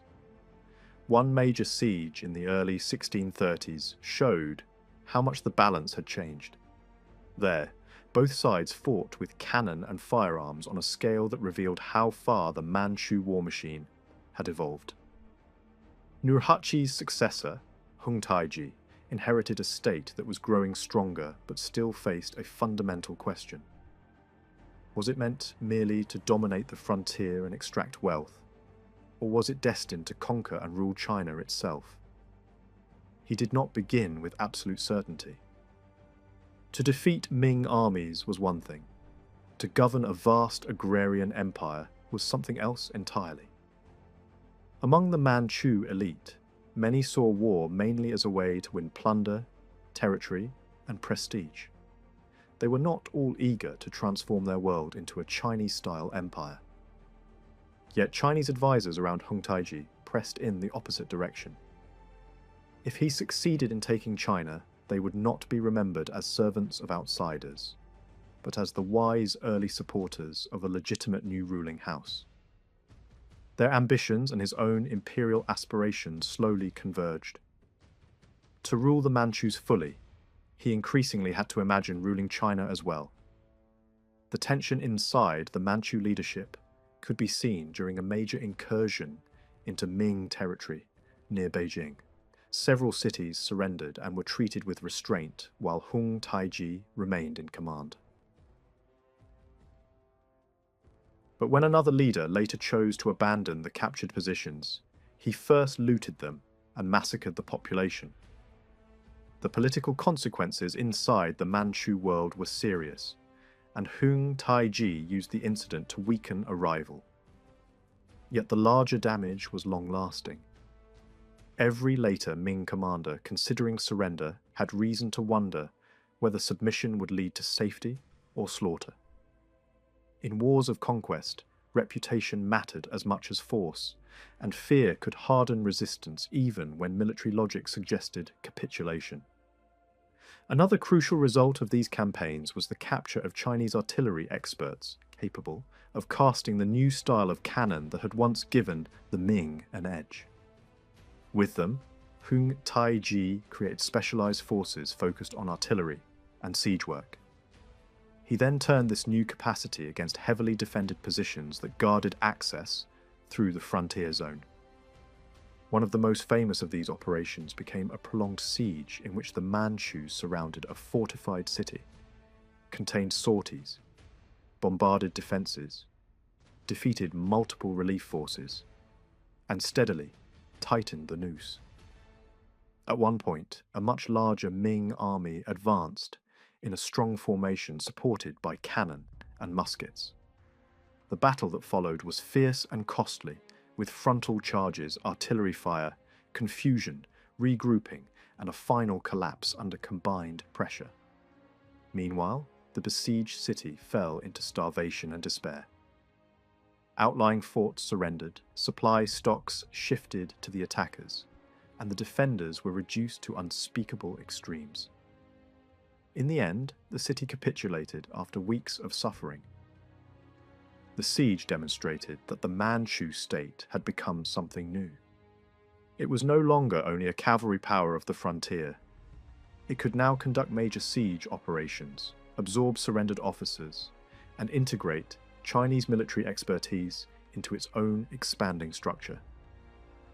As more Chinese troops entered Qing service, the nature of the Manchu war machine changed again. These troops could not simply disperse after a campaign and return to banner lands as traditional mounted followers might.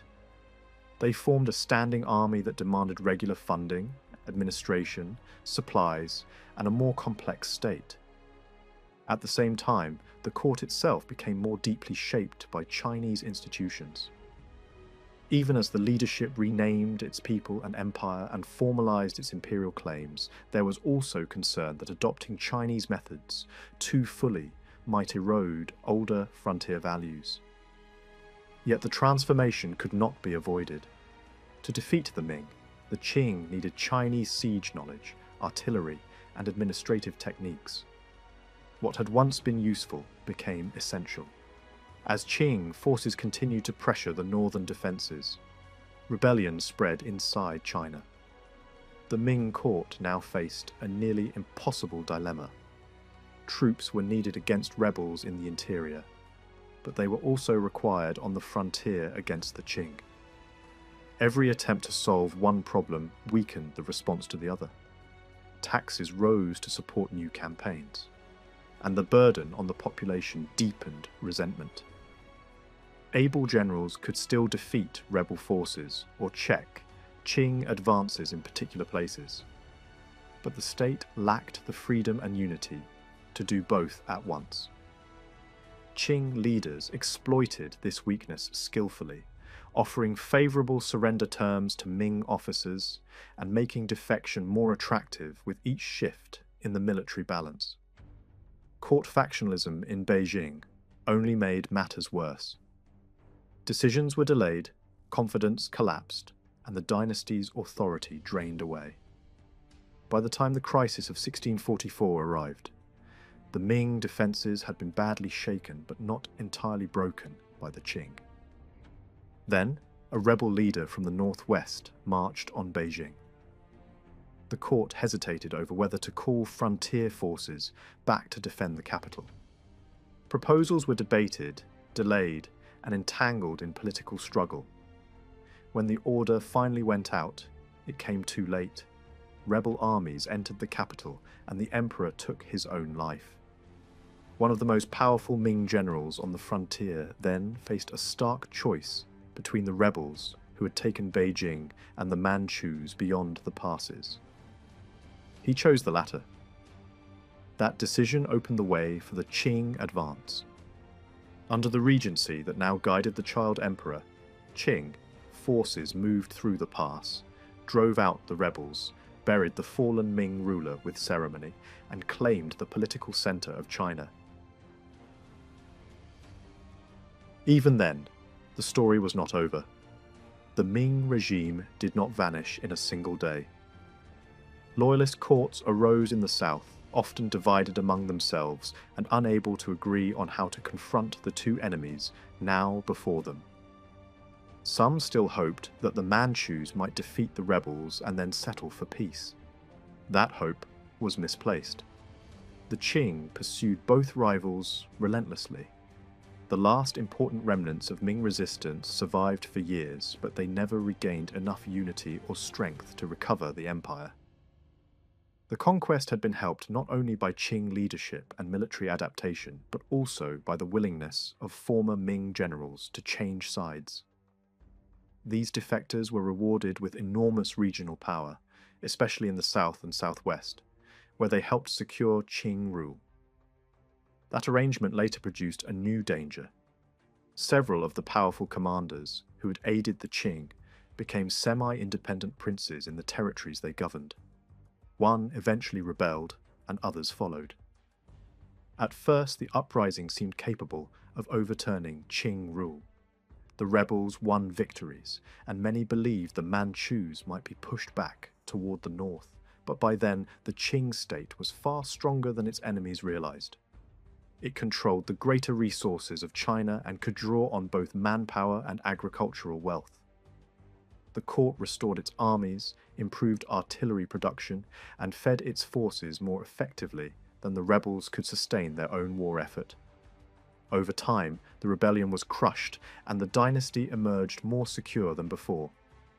Instead of breaking Qing power, the crisis helped consolidate it. The reign that followed became one of the great military eras of early Qing history. After suppressing internal rebellion, the dynasty moved against maritime loyalists, who still held islands and coastal strongholds. Those remnants were eliminated, bringing an end to organized resistance in one of its last major refuges. The Qing also confronted Russian expansion in the north, leading to conflict, negotiation, and a treaty that stabilized the frontier. With the northern situation contained, the emperor turned westward against a powerful inner Asian rival. He personally campaigned across difficult terrain, pursuing an enemy whose strength lay in mobility and the open spaces of the steppe. Years of pressure wore that rival down until he was abandoned and destroyed. These campaigns proved something vital. The Qing army was no longer only the force that had conquered China. It had become a mature imperial military system, capable of long-distance logistics, sustained campaigning, coordinated cavalry and infantry action, and the effective use of firearms across deserts, grasslands, and mountains. This maturity did not mean that all future campaigns would be easy or successful. After one emperor succeeded another, the dynasty continued to expand and to face war along multiple frontiers.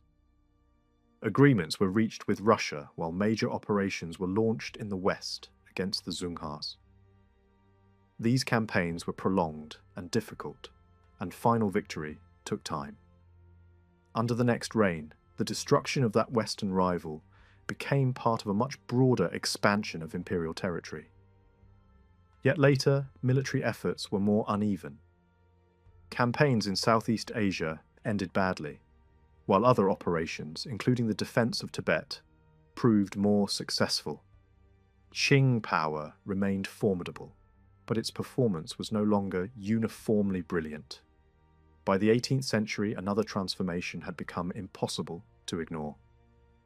The old martial culture of the Manchus was fading. Most had now lived in China for generations. Many had never seen the world from which their ancestors had come, and even their language was losing ground. The emperor of the age took this decline seriously. He wanted to preserve what he believed was the original spirit of the dynasty, while also showing interest in the latest artillery techniques arriving from Europe.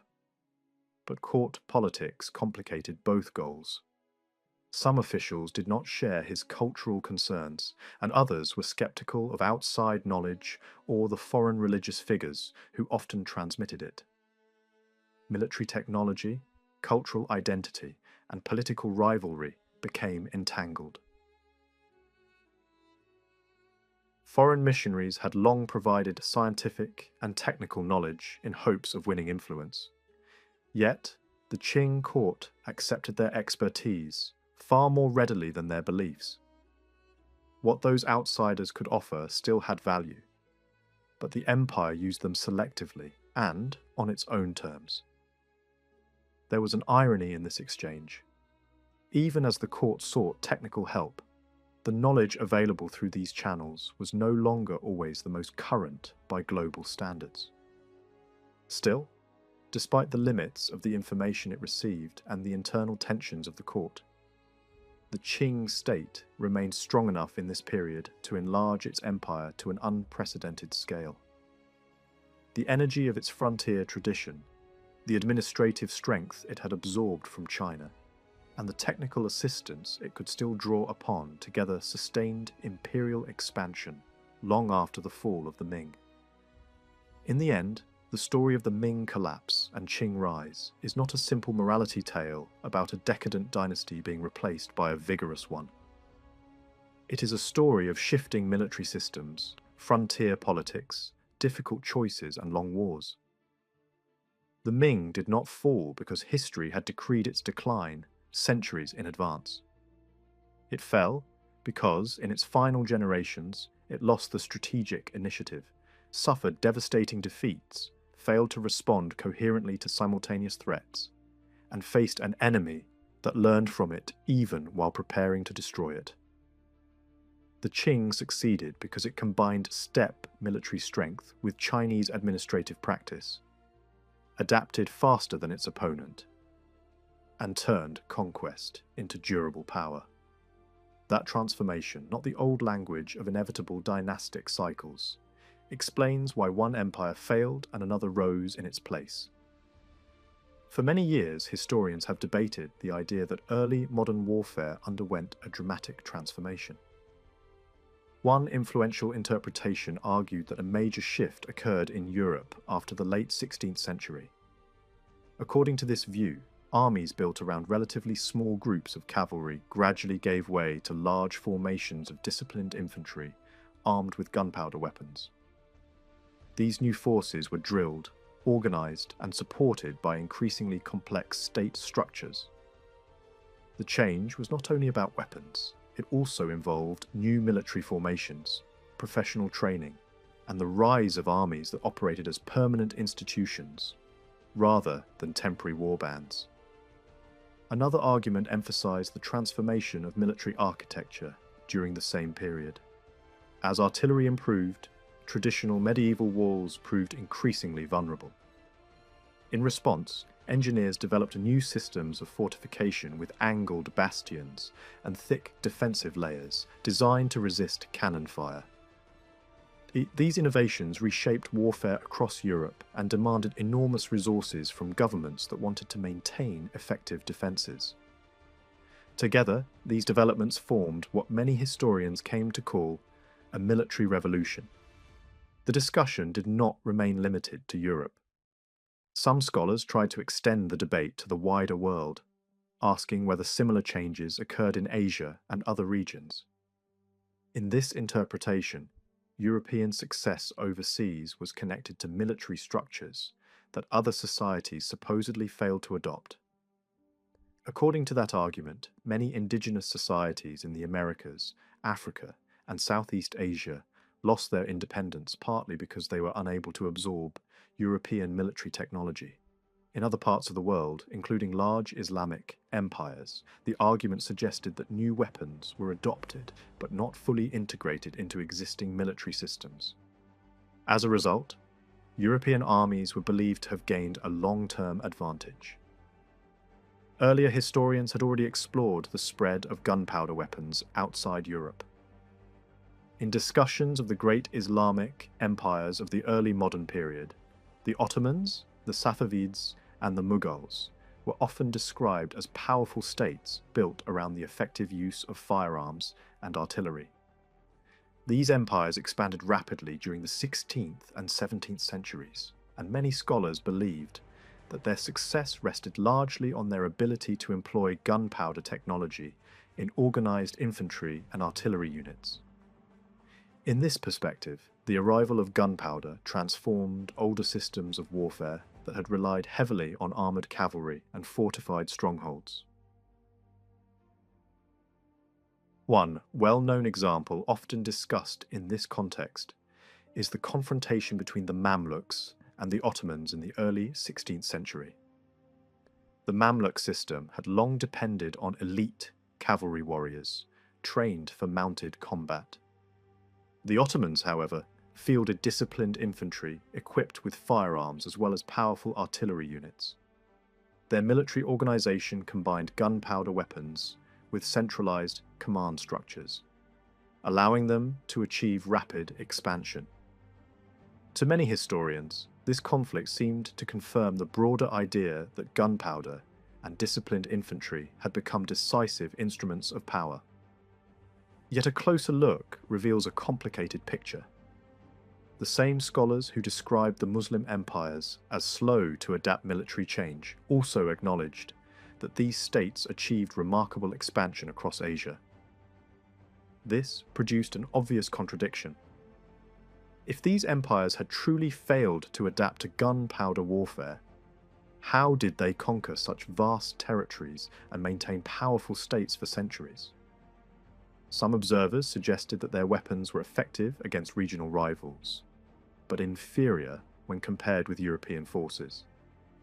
However, this explanation rarely appeared clearly in historical writing. Another area of debate concerned the financial pressures created by new military technologies. The maintenance of gunpowder armies required large and steady flows of revenue. In Europe, this need was often associated with the rise of stronger centralized governments that were able to collect taxes and organize resources on an unprecedented scale. In other parts of the world, the results were more complex. In the Ottoman Empire, for example, the expansion of firearms and the growing costs of warfare did not always strengthen central authority. Instead, local elites sometimes gained greater influence because they controlled the manpower and resources needed for military service. The spread of firearms could therefore strengthen both central power and regional autonomy at the same time. A similar pattern appeared in parts of South Asia. Powerful states emerged during the late medieval and early modern periods, yet strong regional chiefs continued to operate alongside them. The relationship between warfare, finance, and political authority remained fluid. Military developments could contribute to state formation, but they could also encourage fragmentation when local leaders gained access to weapons, manpower, and financial resources. Understanding these dynamics requires attention to the unique geography and political traditions of the Indian subcontinent. Pre-modern warfare in India did not revolve around rigid territorial states, with clearly defined borders. Instead, political authority was often shaped by shifting zones of influence. Many kingdoms possessed broad core regions of settled agriculture surrounded by transitional landscapes of forest, scrubland, and semi-arid territory. These outer areas were inhabited by pastoral groups, traders, and mobile warrior bands who moved between the settled and frontier worlds. These transitional regions functioned as internal frontiers. They provided access to resources that were essential for power, including cattle, wealth, and military recruits. A successful ruler needed influence in both the agricultural heartland and the frontier zones that supplied manpower and mobility. For this reason, warfare often unfolded along these internal borders. Rulers seeking expansion rarely remained stationary. Instead, they conducted frequent campaigns that moved across wide regions of the subcontinent. Seasonal conditions shaped these campaigns. Military expeditions typically began after the monsoon rains had ended and the roads became passable. Rivers were easier to cross, and the availability of grazing and harvested crops helped sustain armies and their animals. By the time the intense heat of summer approached, most campaigns ended. Warriors often returned to their homes or urban quarters, while farmers resumed agricultural work. In many cases, warfare was integrated into the yearly rhythm of society. Imperial campaigns were rarely simple military operations. In the Mughal period, for example, a campaign could involve the movement of the entire imperial court. Thousands of attendants travelled with the army. Officials, craftsmen, merchants, entertainers, and members of the royal household accompanied the emperor as the court moved slowly across the landscape. These journeys resembled vast moving courts, rather than fast military expeditions. Progress was measured in only a few kilometers each day, with frequent pauses for ceremony and administration. This elaborate display served an important political purpose. The emperor appeared as both ruler and conqueror, surrounded by visible symbols of wealth and authority. Nobles presented tribute and gifts while receiving honors, titles, and rewards. Such spectacles reinforced loyalty and demonstrated imperial power. Although these grand processions might appear inefficient from a purely military standpoint, they were central to maintaining authority across a vast and diverse empire. Another defining feature of warfare in India was the fluid nature of alliances. Loyalty in war was often negotiable. Alliances could shift quickly, and warriors frequently changed sides, depending on opportunity and reward. Political strategy often involved negotiation, bribery, and persuasion as much as battlefield confrontation. Wealth and prestige played major roles in attracting allies. In this environment, rulers tried to create elite groups of warriors whose loyalty would remain stable. Early Muslim rulers sometimes relied on military slaves, who were trained specifically for service to the state. Later, regimes attempted to strengthen loyalty through ethnic bonds, marriage alliances, or religious patronage. Even so, the constant shifting of alliances remained a permanent feature of political life. Despite this fluid political environment, military power still mattered enormously. Successful rulers demonstrated their strength through decisive victories, especially during the early stages of expansion. Once authority was established, however, violence was often replaced by negotiation and accommodation. Conquerors frequently incorporated former enemies into their own systems of power, offering rank, income, and status in exchange for loyalty. During the medieval centuries, a major transformation occurred in Indian warfare with the growing importance of the war horse. New dynasties emerged from regions where mounted warfare was particularly effective. In the north, cavalry forces connected to Central Asian traditions played a decisive role. In the south, new political powers rose from upland areas where horse-based warfare became increasingly prominent. Technological developments improved the effectiveness of cavalry. Changes in saddles, harnesses, and riding equipment gave mounted warriors greater stability and control. The spread of stirrups and horseshoes enhanced mobility and shock power on the battlefield. Together, these innovations increased the impact of cavalry charges and allowed riders to fight more effectively. Mounted archery also gained renewed importance in northern India. Cavalry archers could fire rapidly while remaining mobile, harassing enemies from a distance before closing for decisive attacks. The composite bow, constructed from several materials and capable of great power and range, was a key element of this style of warfare. In the hands of skilled riders, trained in Central Asian traditions, mounted archery could overwhelm opponents, who relied on simpler weapons. These developments required strong horses and specialized training. Nomadic societies of Central Asia possessed long traditions of horsemanship and breeding that gave them advantages in mounted warfare. At the same time, India itself contained regions well suited for raising horses and other animals used in transport. Camels and oxen played essential roles in moving supplies across large distances, allowing cavalry armies to operate more widely than before. Despite the growing dominance of the horse on the battlefield, another traditional animal remained an important symbol of power: the war elephant. Elephants could smash enemy lines and create panic among opposing troops. Yet they were difficult to control and sometimes caused chaos among their own side. As cavalry tactics improved, elephants became less decisive, although they continued to appear in armies as impressive displays of strength and prestige. During the centuries that followed, siege warfare became increasingly important. Advances in siege technology allowed attacking armies to threaten even strong fortifications. Gunpowder explosives began to appear in sieges, where they could be used to destroy walls or undermine defensive structures. Engineers dug tunnels beneath fortifications or launched explosive devices into defended positions. At the same time, powerful mechanical siege engines capable of throwing heavy projectiles were introduced. These machines could hurl large stones over considerable distances and posed serious threats to existing walls. Their use forced defenders to rethink the design of fortifications. Indian forts responded by evolving. Towers were strengthened to allow defensive fire against attackers. Walls were thickened and reinforced.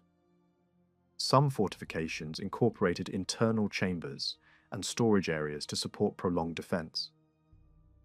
In many cases, forts were built on steep hills or surrounded by difficult terrain, making them harder to approach with siege equipment. By the early modern period, gunpowder weapons such as cannon and handheld firearms had spread widely across the subcontinent. Artillery was manufactured locally, and matchlock firearms became common among soldiers. Yet the actual impact of these weapons on warfare was often limited. Sieges remained slow and difficult operations. Moving heavy artillery across rough terrain posed enormous challenges. Defenders could also employ cannon from their walls, making artillery valuable for both sides. In many cases, forts were not captured through bombardment, but through negotiation or bribery. Wealth and political persuasion frequently succeeded where firepower alone failed. On the battlefield, artillery faced similar limitations. Heavy guns were difficult to maneuver and often inaccurate. Their firing could signal the start of battle, but cavalry usually dominated the decisive phase of combat. Many guns were constructed in ways that made them heavy and unreliable, and ammunition often lacked standardization. Infantry armed with firearms existed in large numbers, but their role in major battles remained secondary. Many foot soldiers were part-time fighters who combined military service with farming or other work. Their equipment and training varied widely, and they rarely operated in the disciplined formations that characterized European infantry of the same period. Mounted warriors therefore retained their central place in Indian warfare. Cavalry remained faster, more flexible, and often better protected than foot soldiers. Even when firearms were present, they did not replace traditional mounted tactics. Archery from horseback continued to compete effectively with early firearms, which were slow to reload and limited in accuracy. One famous early victory involving gunpowder weapons occurred during the rise of the Mughal Empire. Yet even in that case, success depended not only on artillery, but on traditional Central Asian tactics that combined cavalry maneuver with defensive barriers designed to slow enemy charges. Gunpowder had become part of warfare, but it did not overturn older patterns overnight. Centuries later, the same lesson remained visible. On the same battlefield where the Mughals once fought, heavily armed forces relying on artillery could still be defeated by highly mobile cavalry. The balance between mobility and firepower continued to shape warfare across the Indian subcontinent.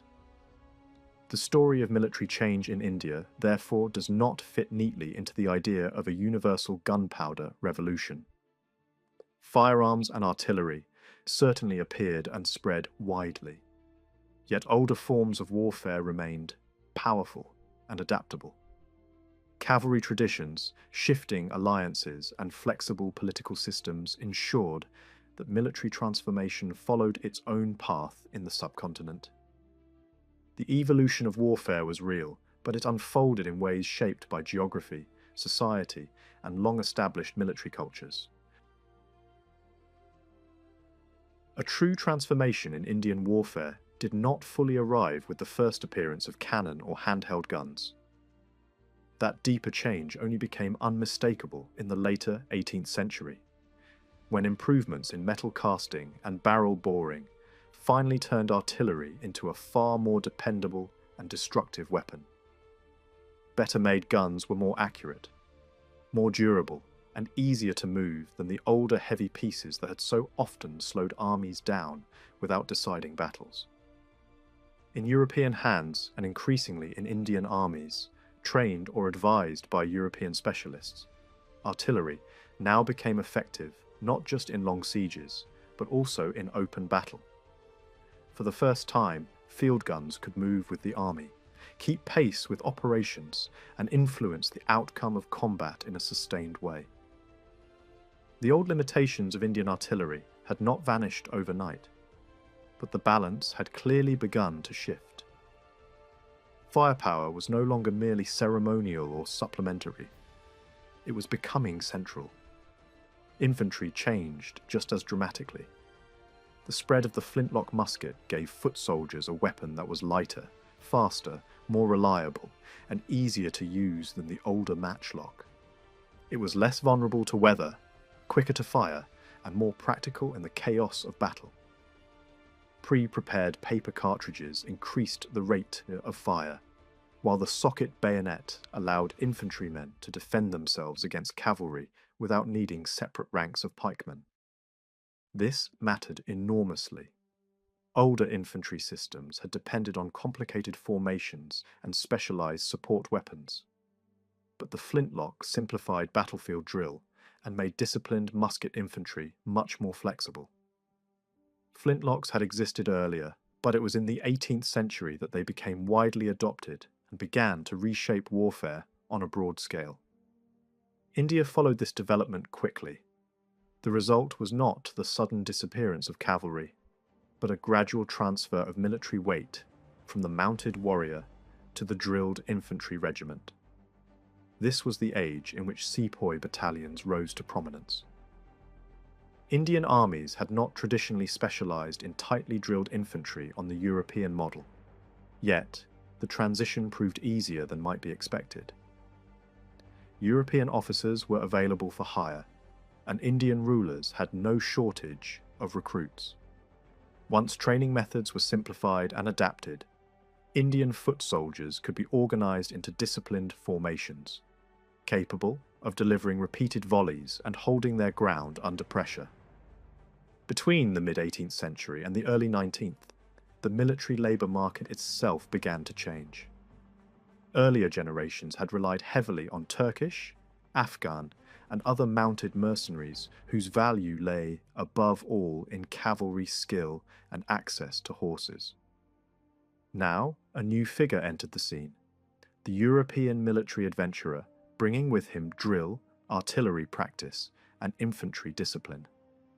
This shift did not erase the older military world, but it introduced a new centre of gravity. Even so, integrating these new infantry formations into the larger structure of Indian armies was never entirely smooth. The prestige of the horse remained powerful. Political culture, aristocratic identity, and long habit all favoured cavalry.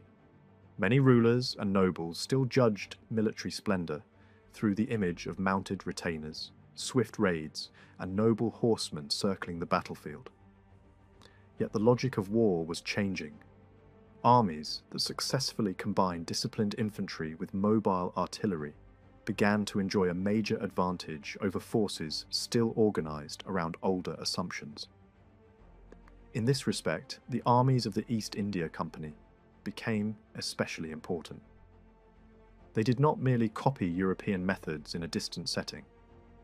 They applied them with unusual effectiveness in Indian conditions, building forces whose equipment and organisation kept pace with the best armies of the age.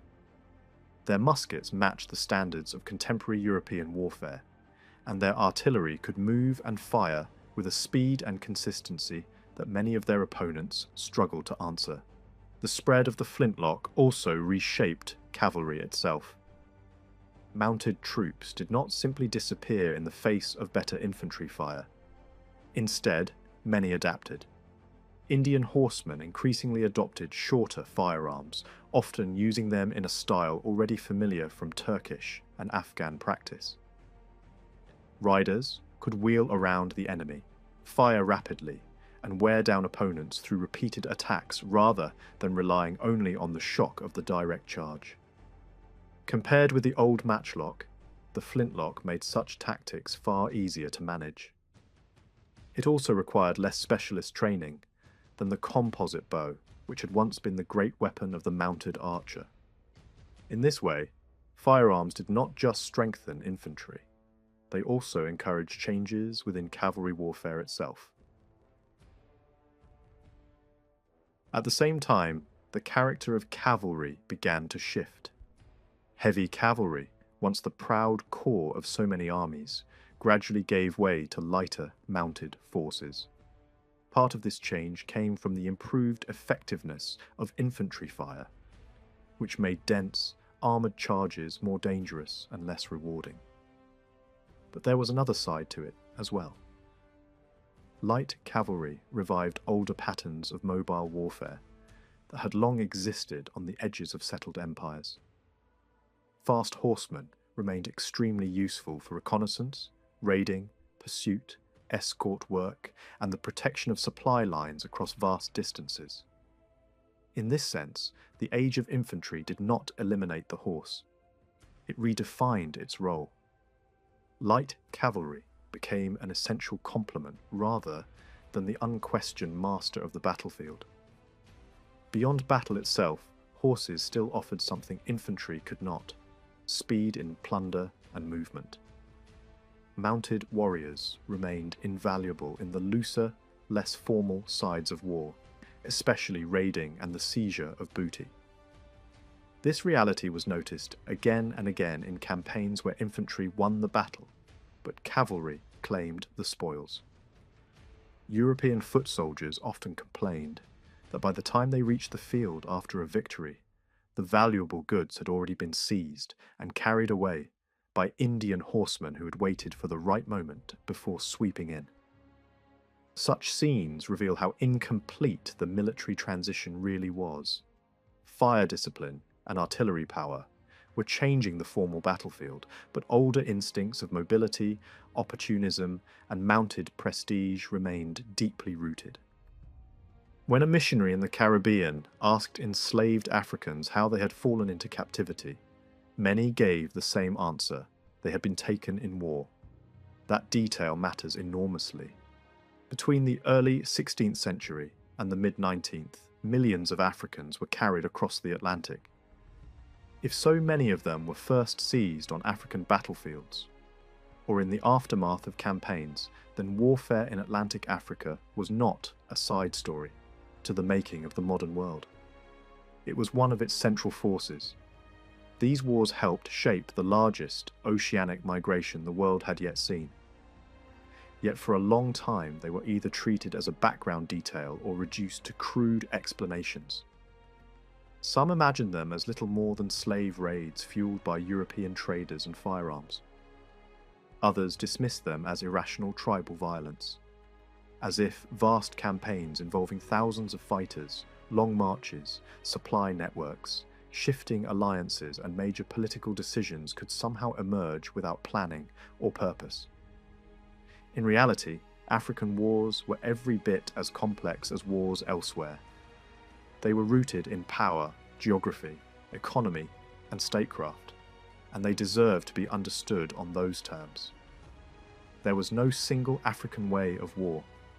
Atlantic Africa alone contained many millions of people living under more than 100 independent states, and political communities of very different size, structure, and ambition. The environments they occupied were equally varied. The Atlantic-facing regions stretched from dry northern and southern lands into dense tropical forests, broad savannas, lagoon systems, river deltas, and difficult coastal zones.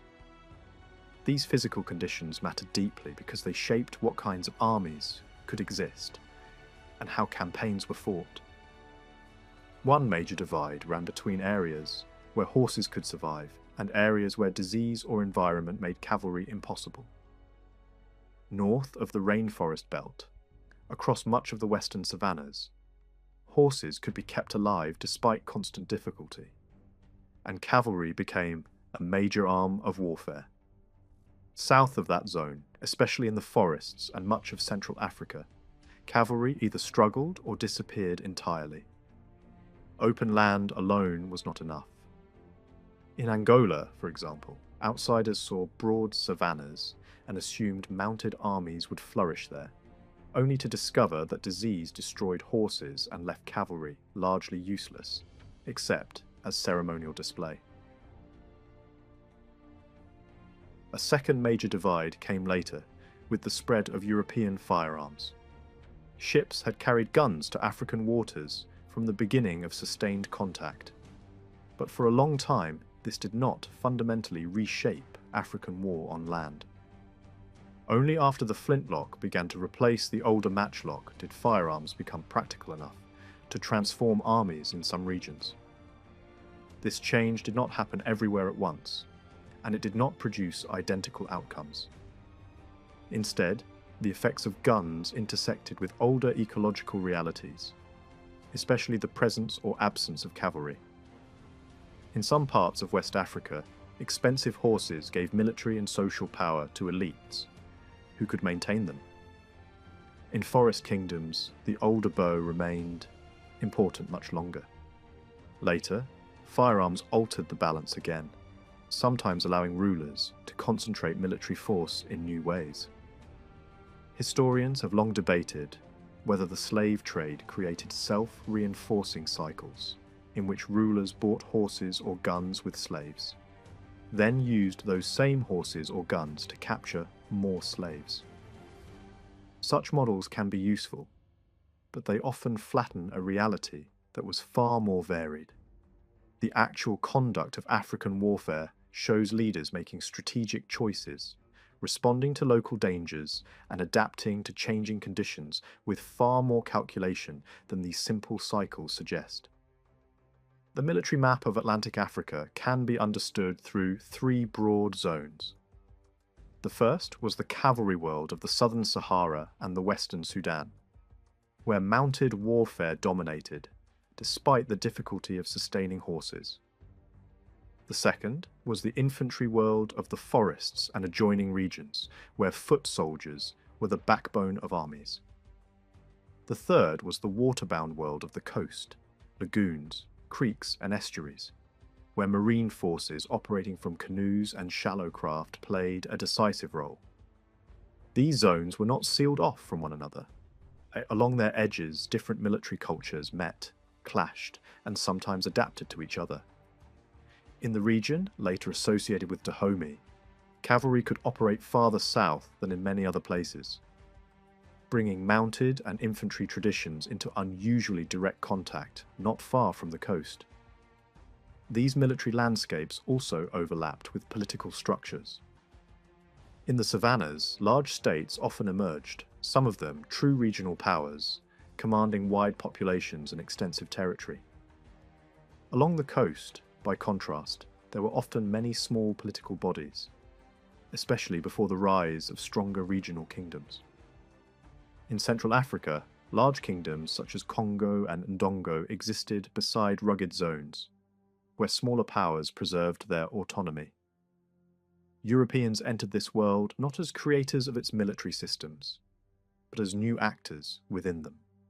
They brought trade opportunities, demand for captives, and access to new weapons. But they did not step into an empty space.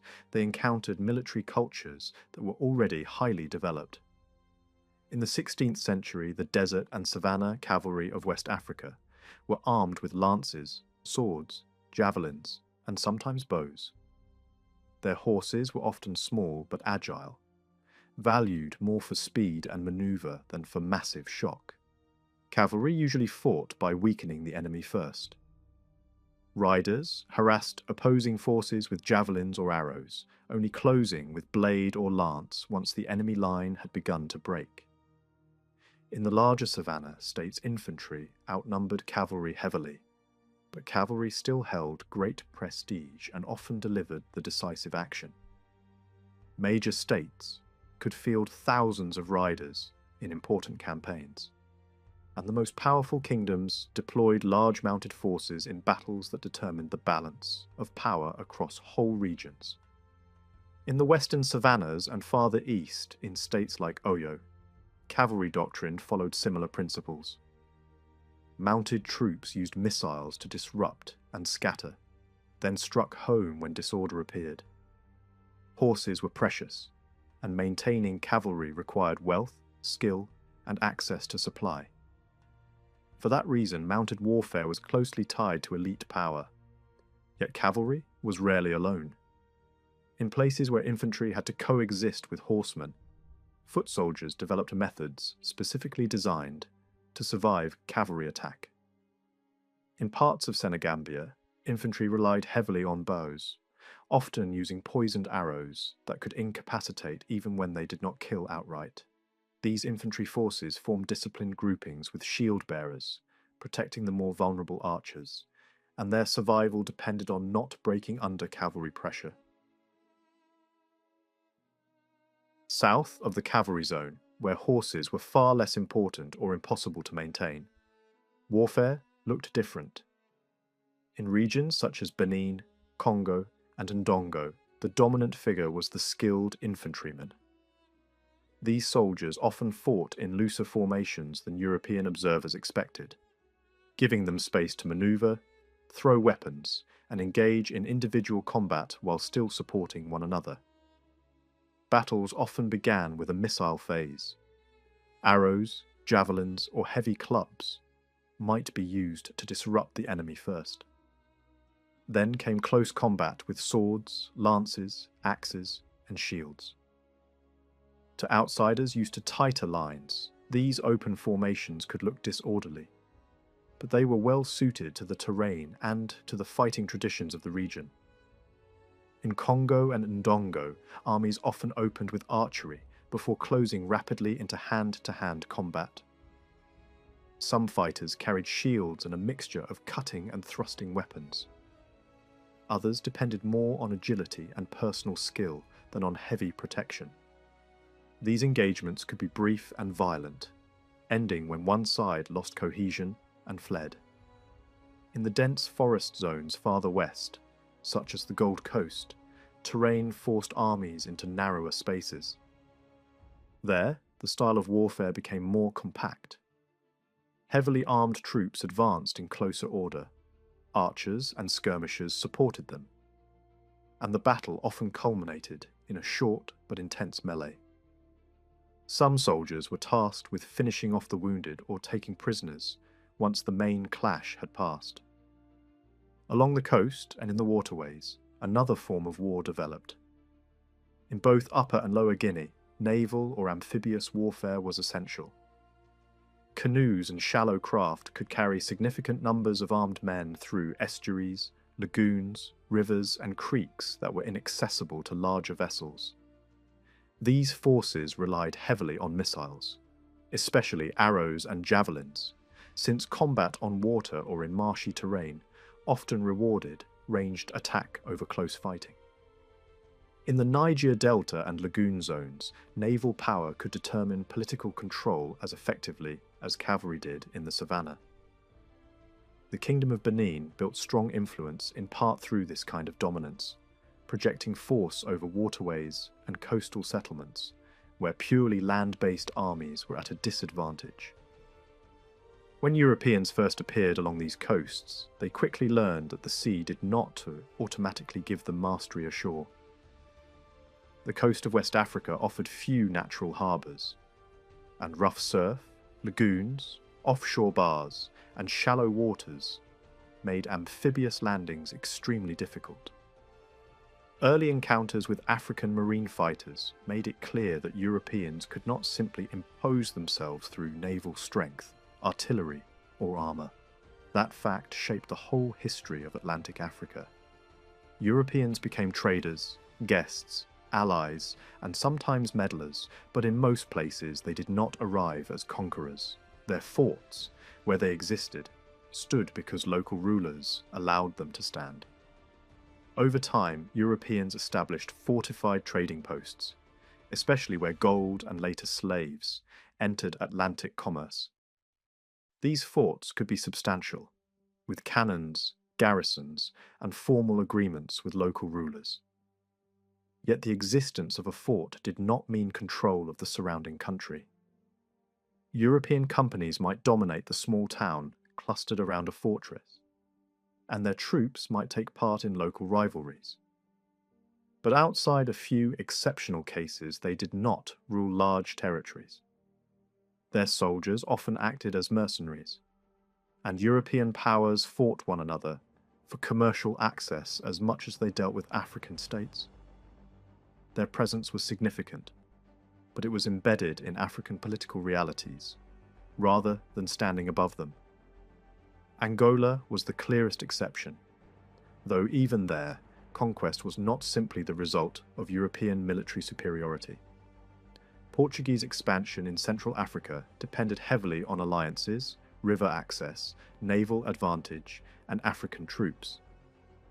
Portugal first entered local politics as an ally and supplier of military assistance.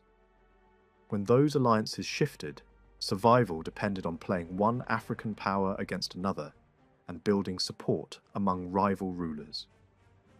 The armies that pushed Portuguese influence forward were often overwhelmingly African in composition, including allies and mercenary groups recruited from the region.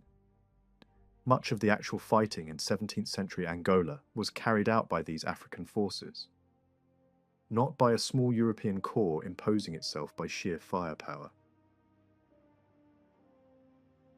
Even where Europeans did not conquer, they influenced warfare through trade. In some savanna regions, they supplied horses, sometimes larger mounts, than local breeders could easily provide. Historians have argued that this gave an advantage to rulers with access to the coast, though the total numbers involved may have been too small to transform the cavalry balance over the long term. Firearms mattered more. Yet even here, the change was gradual. In the 16th and 17th centuries, guns were present in parts of Africa, but they were often fitted into existing tactical systems, rather than overturning them. On the Gold Coast, for example, firearms might be used during the skirmishing phase of battle, much as bows had been used before. In Angola, musketeers could play a role similar to archers, while Portuguese fighters often proved most effective, not because of their guns, but because of their skill as heavily armed infantry in close combat. Only with the widespread use of the flintlock did guns begin to transform warfare more fundamentally. Even then, the change was uneven. In cavalry regions such as Senegambia, mounted fighters adopted firearms without abandoning older tactical habits. Carbines and sabres entered cavalry warfare, and infantry guards or elite units added muskets. But the overall logic of battle remained familiar. Elsewhere, especially in infantry zones, the effect was far more dramatic. In the Gold Coast and the region of Benin, firearms gradually replaced bows and javelins as the main missile weapons. At the same time, the older style of battle centered on a final rush into hand-to-hand combat began to fade. Combat became more dispersed and more dependent on sustained fire. Observers in the 18th century described battle lines on the Gold Coast, remaining close to one another for long periods, exchanging musket fire rather than immediately closing to melee. The result was not a European-style battlefield, but it was unmistakably different from the earlier mode of war. In Dahomey, soldiers were increasingly armed with muskets, while swords remained as sidearms for close work. Firearms were now central enough that rulers could boast of having abandoned bows and arrows almost entirely. This mattered especially because Dahomey faced pressure from Oyo, a cavalry power from the north.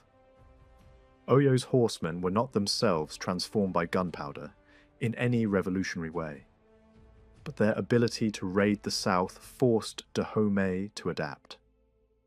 Dahomey responded by reorganizing for closer infantry fighting and by building field defenses that blunted cavalry attacks while maximizing the value of muskets. European advisors may have helped with some of these changes, especially in fortification, but the adaptation itself was driven by immediate local necessity. Even so, firearms did not guarantee victory over cavalry. Dahomey struggled for years against Oyo.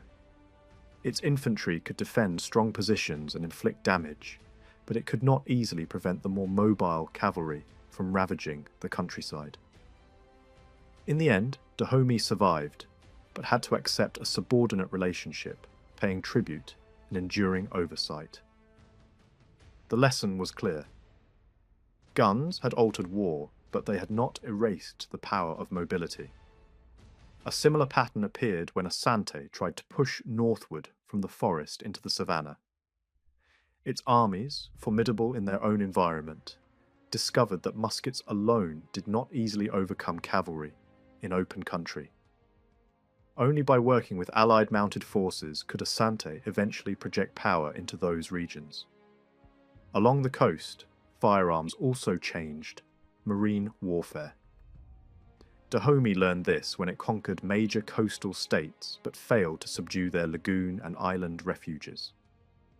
Rulers who retreated into the waterways could still resist, using canoes, artillery, and musket-armed fighters to hold out against a land power that struggled to master the aquatic terrain. Coastal polities in the lagoons and islands remained stubbornly independent, and their control of movement by water prevented complete conquest from inland states. Here again, environment and local military traditions mattered just as much as access to new weapons. In Angola and Congo, muskets spread widely in the 18th century, especially in areas closely tied to coastal trade. Some armies came to rely heavily on them, including those fighting in major civil wars. Yet older weapons and older styles never disappeared entirely. Archers still appeared in some armies, and even in forces associated with the Portuguese frontier, there could be units divided between bowmen and musketeers. Farther inland, beyond the strongest Atlantic influence, some armies continued to value swords, shields, and close combat above all else. In parts of the Kwango Valley and among forces advancing from the east, missile weapons were sometimes disdained as unworthy compared with hand-to-hand fighting. Such attitudes remind us that military change was not simply a matter of receiving new tools. It depended on values, training, supply, and strategic priorities. War in Atlantic Africa was never purely about the slave trade, but the trade unmistakably shaped its consequences, and sometimes its conduct. In many regions, war remained a continuation of politics by violent means. Large states fought to defend borders, suppress rebellion, or assert supremacy. Smaller states fought for survival, succession, and advantage. Yet once captives could be sold into Atlantic commerce in large numbers, the treatment of the defeated changed. In some places, especially during the 18th century, victorious armies deliberately stripped conquered territories of people. Deportation became both a source of profit and a military strategy. By removing inhabitants, conquerors weakened future resistance while also gaining wealth to sustain further campaigns. Senegambia offers a striking example of how political fragmentation and the slave trade could interact. Earlier centuries had seen large empires capable of imposing significant order across wide areas. But when those great powers weakened or collapsed, smaller states, succession struggles, civil wars, and nomadic intervention created a far more unstable environment. Warfare became more frequent, more destructive, and more entangled with pillage. Raiding was not always separate from politics. It often emerged from dynastic disputes, shifting alliances, and weakened authority. Yet European traders were ready to support one faction or another whenever captives could be turned into commerce. At times, rulers, rebels, and nomadic raiders all entered this system, each pursuing political or military goals while feeding captives into the slave trade. Religious and reform movements in the region recognized the connection between predatory rule, warfare, and enslavement. Leaders condemned both the raiding of rulers against their own populations and the sale of captives overseas. Such movements had their own political agendas and internal complexities, but they drew support from widespread anger over the human costs of this violent system. The Atlantic market had not created all conflict, but it intensified the incentives for certain kinds of war and made civilian populations more vulnerable to mass deportation. On the Gold Coast, the emergence of strong regional powers in the age of firearms produced another pattern. Large states rose through wars between rival coalitions, punctuated by major battles and followed by smaller campaigns, pressure on subject communities, and occasional civil wars. In this setting, the slave trade was not the sole engine of conflict, but it strongly shaped what victors did after success. Deporting conquered populations could bring wealth, replenish weapons through trade, and reduce the enemy's future military potential. Some rulers chose restraint when they hoped to absorb the defeated population and strengthen themselves politically. But such restraint was often seen as unusual. More commonly, war and enslavement fed each other after the battle, rather than always causing the battle in the first place. In Central Africa, civil wars, frontier conflict, and state expansion created similar opportunities. The long instability in Congo after a dynastic crisis weakened royal authority and created space for armed men who operated at the border between politics and banditry. Some became notorious for seizing people to sell overseas, while still claiming political legitimacy or connections. Elsewhere, wars along the Portuguese frontier and the westward movement of inland empires were observed by contemporaries through the lens of slave capture, though the local political stakes were often deeper than outside observers admitted.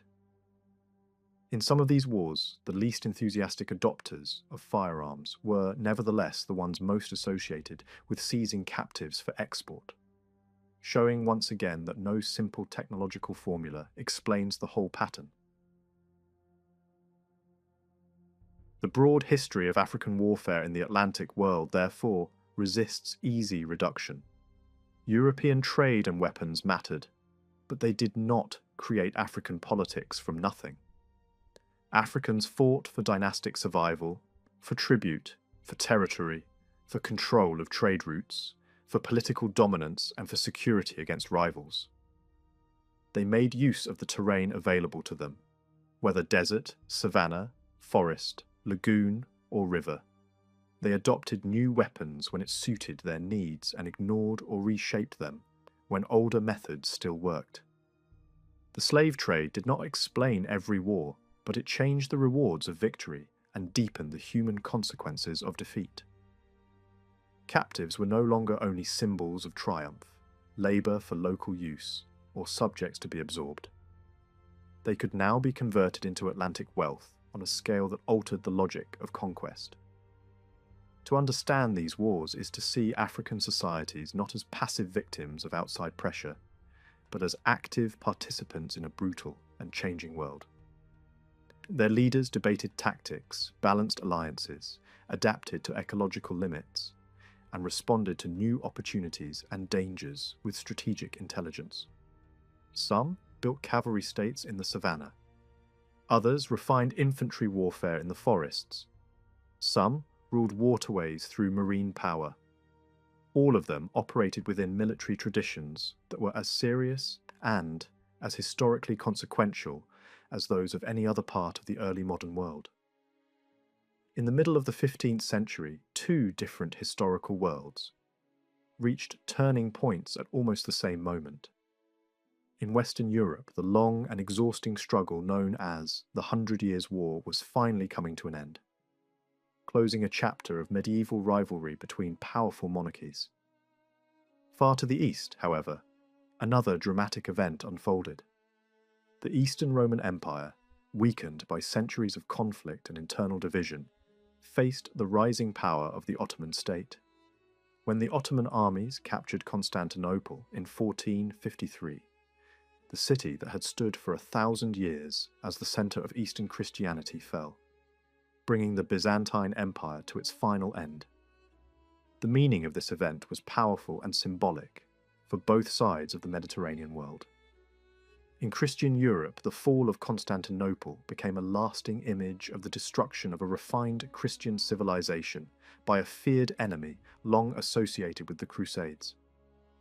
The memory of the Turk as a dangerous adversary had been embedded in European imagination since the 11th century, and the loss of the great imperial city confirmed those anxieties.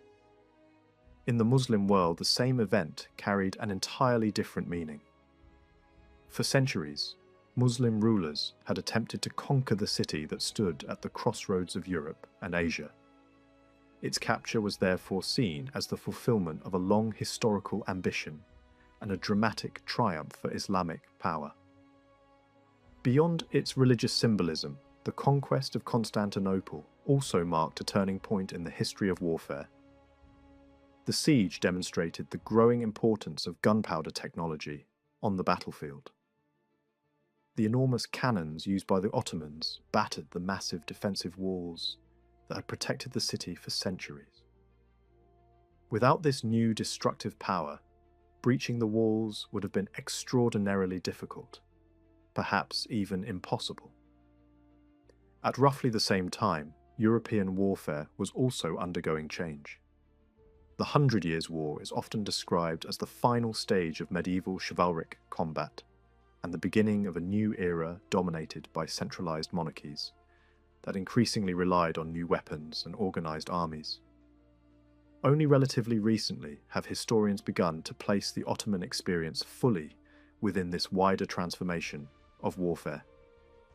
For centuries, the Ottoman Empire stood between Europe and the Middle East, controlling the vital passage between the Black Sea and the Mediterranean.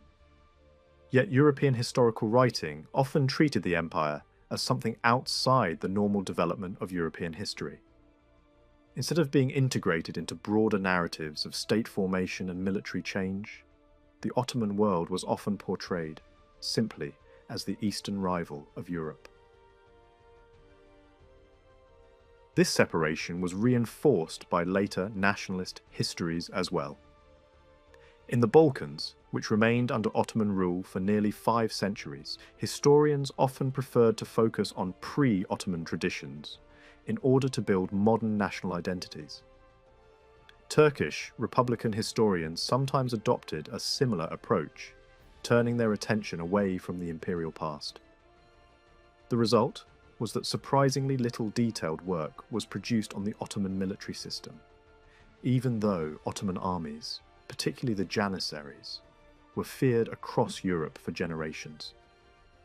Because of this absence of the Ottoman perspective, many early interpretations of Ottoman warfare relied heavily on European diplomatic correspondence and the writings of travellers. These sources often produced a distorted picture. A common assumption suggested that the Ottoman military system had stopped evolving after the reign of Suleiman the Magnificent in the 16th century, and that the empire survived only because European powers preserved it during the 19th century. According to this view, the Ottoman rulers had simply occupied Constantinople like nomadic conquerors and remained there unchanged until the empire finally collapsed during the First World War. Another persistent misunderstanding came from the habit of calling the Ottomans simply Turks. This label had developed during the Crusades when Europeans used the word as a general term for Muslim enemies. In reality, the Ottoman ruling elite was far more diverse. The mothers of many Ottoman sultans came from Circassian, Georgian, Slavic, or Greek backgrounds. The Ottoman court itself was shaped by a mixture of cultures from across the Middle East and the Mediterranean. Arabic, Persian, and Turkish languages were all influential, and people of many ethnic origins could become part of the imperial system as long as they accepted Islam and entered the political culture of the dynasty. These misconceptions also affected the study of Ottoman warfare. Histories often emphasize difference rather than similarity between Ottoman and European military systems. Yet when examined more closely, the Ottoman experience reveals many of the same developments that historians identify elsewhere in early modern warfare. These include the growth of permanent professional troops, the increasing importance of military technology, the use of foreign specialists and advisors, and the limitations imposed by the economic resources of pre-industrial societies. The history of Ottoman warfare can therefore be understood through several major phases. The first stage was the formative era between 1300 and 1453, when the Ottoman state emerged from a frontier society in northwestern Anatolia. The second stage began with the conquest of Constantinople and lasted until the death of Suleiman in 1566, a period often described as the height of Ottoman imperial power. The third stage stretched from the late 16th century to the end of the 17th century, when the empire encountered the limits of its expansion. A final phase followed in which the Ottomans increasingly sought compromise and adaptation in response to changing political and military realities. During the late 13th century, the lands around Constantinople were still largely controlled by the Byzantine Empire. Yet Byzantine authority had weakened dramatically. Religious divisions between Catholic and Orthodox Christianity had fractured the political unity of the region. At the same time, numerous Muslim states were rising in Anatolia and the eastern Mediterranean. The Seljuk Turks, whose power was centered in central Anatolia, commanded armies that relied heavily on highly mobile cavalry archers, capable of devastating attacks with the composite bow. The Balkans were equally unstable. Rival kingdoms in Bulgaria, Serbia, and Hungary competed for influence, while smaller rulers struggled to maintain their independence. In such an environment, skilled warriors were always in demand, and mercenary service became common. The Ottoman Principality emerged within this turbulent frontier world. The early Ottomans were originally one of several small states, linked loosely to the declining Seljuk political system. Their leader Osman controlled territory close to the Byzantine frontier and the routes leading toward Constantinople and the Balkans.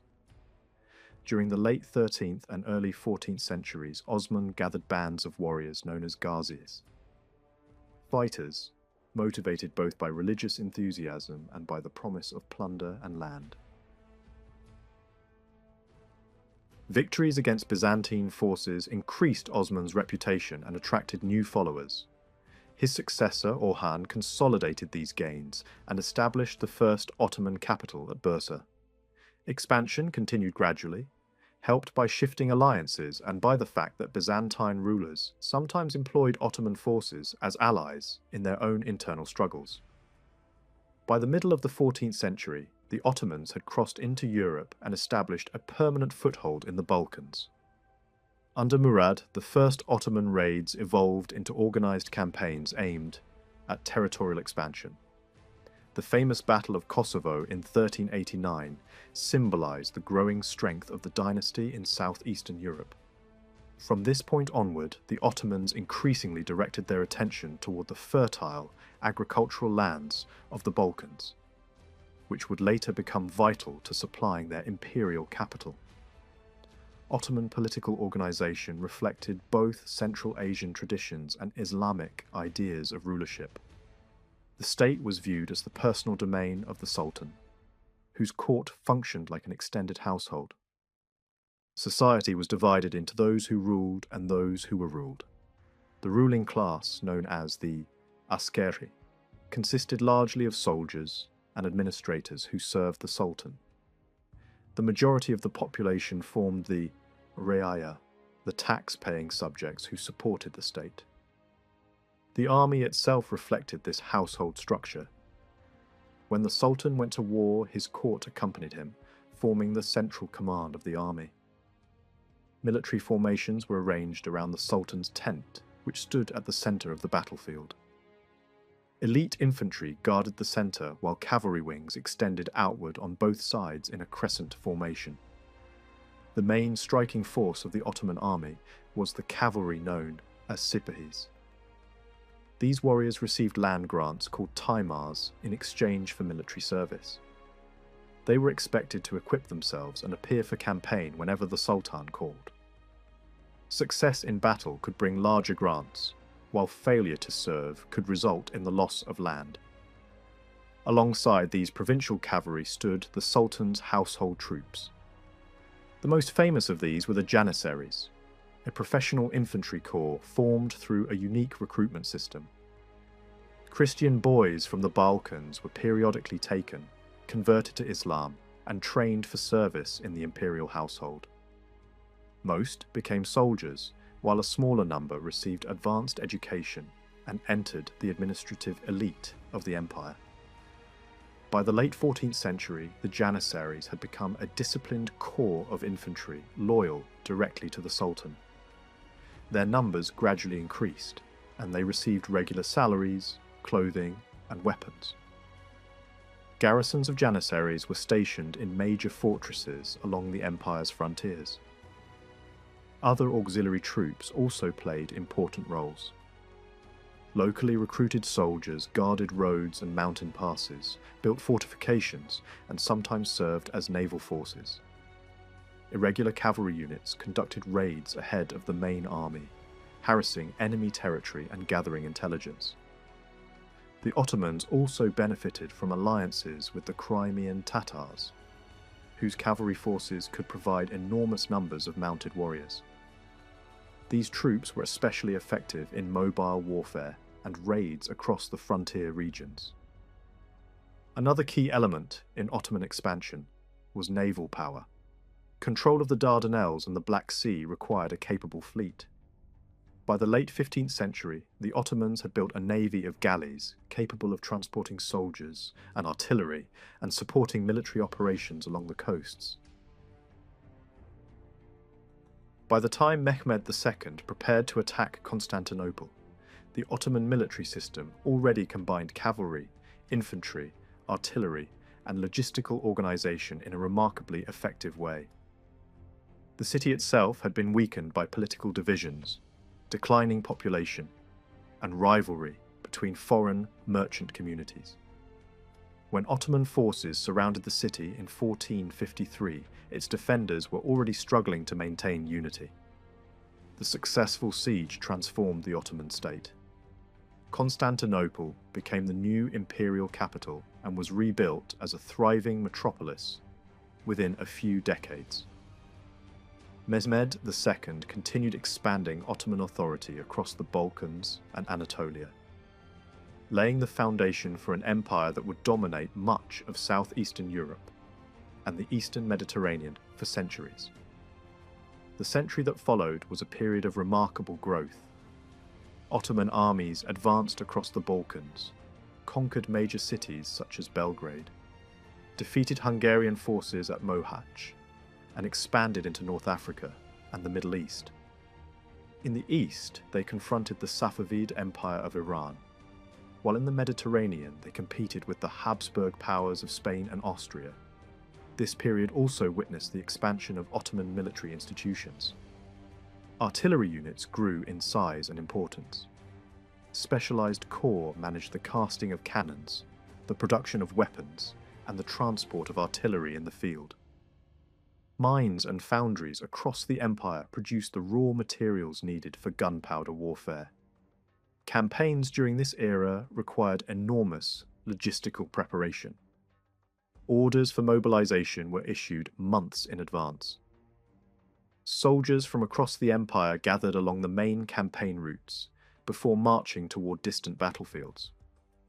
Supply systems relied on networks of warehouses, local markets, and contributions from towns and villages. Despite its successes, the Ottoman system also faced increasing pressures. Inflation, rising military costs, and political struggles within the palace gradually weakened the stability that had characterized the earlier period. By the late 16th century, the empire began encountering limits to its expansion and new challenges both on its European frontiers and in the Middle East. In the Ottoman capital, uprisings among soldiers and urban factions were not unusual. When unrest broke out, the palace often tried to calm the situation by meeting the demands of the rebels. Powerful officials might be dismissed or executed, wealth distributed to restless troops, and sometimes even the ruler himself could be removed. In the middle of the 17th century, however, events took a different turn. An elderly but highly respected statesman, Mehmed Köprülü, was granted extraordinary authority as Grand Vizier. Once he secured full control of the government, he moved with remarkable speed. Rivals in the military and the religious establishment were expelled or stripped of their property, and trusted followers from his own circle were placed in positions of influence. Order returned to the capital, and the government regained a measure of stability. The new leadership soon demonstrated its strength beyond the walls of the city. Strategic islands in the Aegean that had fallen into Venetian hands were recovered, and control of the straits was reinforced. Rebellions led by provincial commanders were crushed through a mixture of force and political skill. The authority established by Mehmed Köprülü did not vanish after his death. His son, Fazıl Ahmed, continued the same determined style of leadership and preserved the family's influence within the imperial administration. The state still possessed the capacity to recover from crisis, rebuild its institutions, and project power abroad. A generation earlier, the Ottomans had suffered a devastating defeat at sea, yet their fleet had been reconstructed within a short time. The empire still had resources, experience, and resilience. Despite this, the maritime policy of the Ottoman state has often been misunderstood or dismissed. Yet several major decisions reveal that naval power was always a serious concern. The capture of Rhodes early in the 16th century removed a dangerous base used by hostile forces close to the Ottoman coastline. Diplomatic cooperation with France during the reign of Suleiman the Magnificent led to an unusual moment when an Ottoman fleet spent the winter in a French port, strengthening political ties between the two powers and opening new trade arrangements that favoured French merchants. Naval expeditions were also launched in the Red Sea and the Arabian Peninsula to challenge Portuguese expansion along the routes of Indian Ocean trade. These actions show that Ottoman leaders understood the importance of maritime strength and sea routes that connected the empire's vast territories. Ambitious strategic ideas also appeared during this period. One proposal aimed to connect two major rivers through a canal so that ships could pass from one inland sea to another. The plan was bold and imaginative, but the technology and resources of the time made it impossible to complete. The dream would not be realized until centuries later. Even so, such projects reveal how Ottoman statesmen thought about geography, trade, and military mobility on a very large scale. The conquest of Cyprus in the late 16th century required a massive mobilization of both land forces and naval power. The operation alarmed other Mediterranean states, which formed a coalition fleet under the command of a Habsburg prince. In one of the largest naval clashes of the era, hundreds of ships confronted one another. The Ottoman fleet suffered enormous losses, with the majority of its vessels destroyed. Yet the disaster did not end Ottoman sea power. Within months, the empire began constructing a new fleet, and before long, the navy once again sailed the Mediterranean. The island of Cyprus remained under Ottoman control, demonstrating how quickly the state could recover from even catastrophic defeat. A longer and more exhausting contest unfolded over the island of Crete. For decades, Venice and the Ottoman Empire struggled for control of this large and strategically vital territory. The conflict stretched across many years of warfare, involving fleets, sieges, and reinforcements from across Europe. Venice received assistance from several Catholic powers, while the Ottomans were forced to fight on multiple fronts at once. In the north, they had to guard their Black Sea coastline against raids by Cossack forces that sometimes reached even the waters near the imperial capital. At the same time, the empire pushed its influence farther northward, briefly extending control over territories beyond the Danube. Eventually, the Ottomans secured Crete after a prolonged siege, and the island remained an important source of agricultural goods for centuries afterward. By the 18th century, the balance of naval power had begun to change. Ottoman fleets continued to sail, but they rarely achieved the decisive successes of earlier centuries. In one dramatic episode, a Russian squadron unexpectedly entered the Aegean Sea and destroyed the Ottoman fleet in a sudden and devastating attack. The shock reverberated across Europe, demonstrating the growing reach of Russian power. Although the Ottomans again rebuilt their navy, the creation of a modern fleet would only occur much later during a new period of reform. During the later 17th century, the empire still managed to restore order in its finances and army while extending authority along the northern shores of the Black Sea.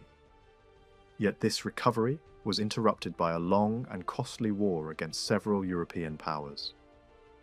The struggle that began in the early 1680s drew the Ottomans into a prolonged confrontation with Austria and its allies.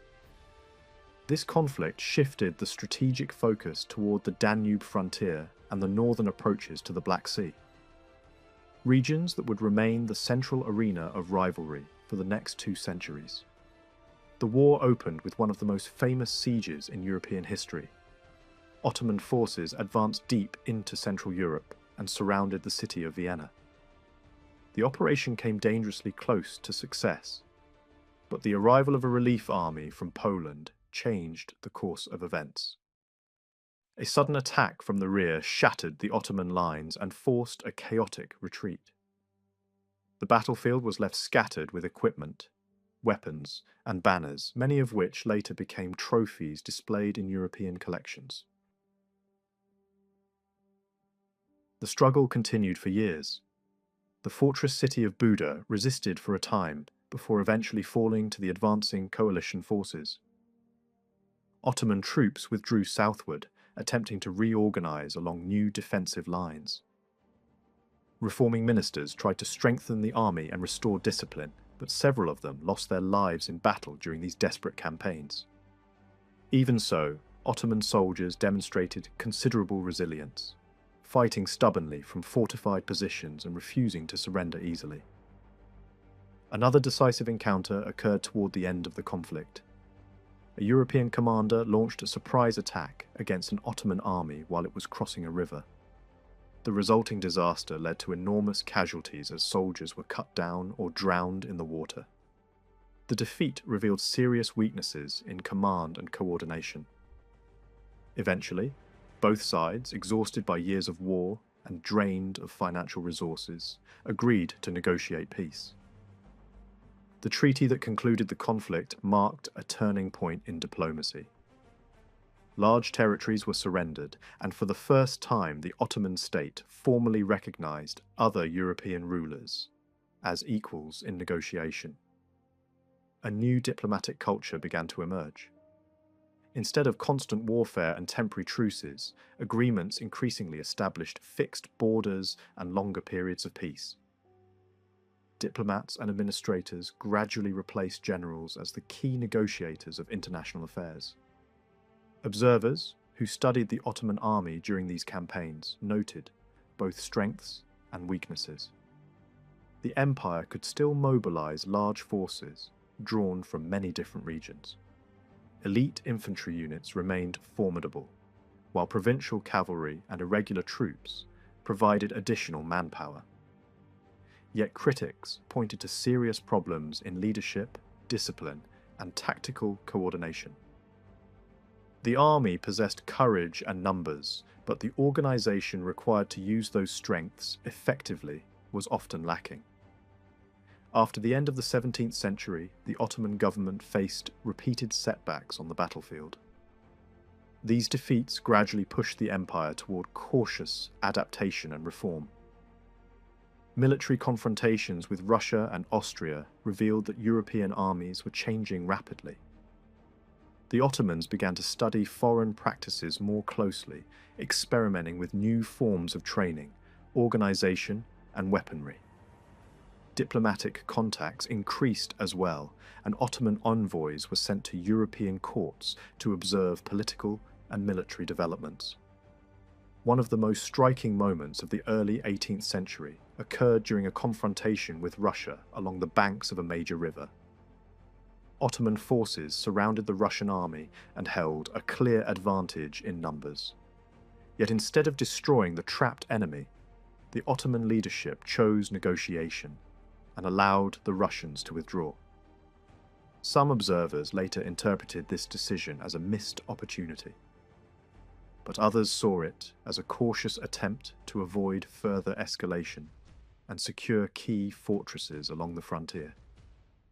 During the same period, Russia was strengthening its army through new tactics and disciplined infantry formations, supported by mobile artillery. These developments were tested in wars against other European powers and gradually refined. The improved methods later proved highly effective in conflicts against the Ottoman Empire. Russian commanders used fast-moving artillery and coordinated infantry attacks to defeat much larger forces that lacked the same level of training and organization. The 18th century placed enormous strain on both empires.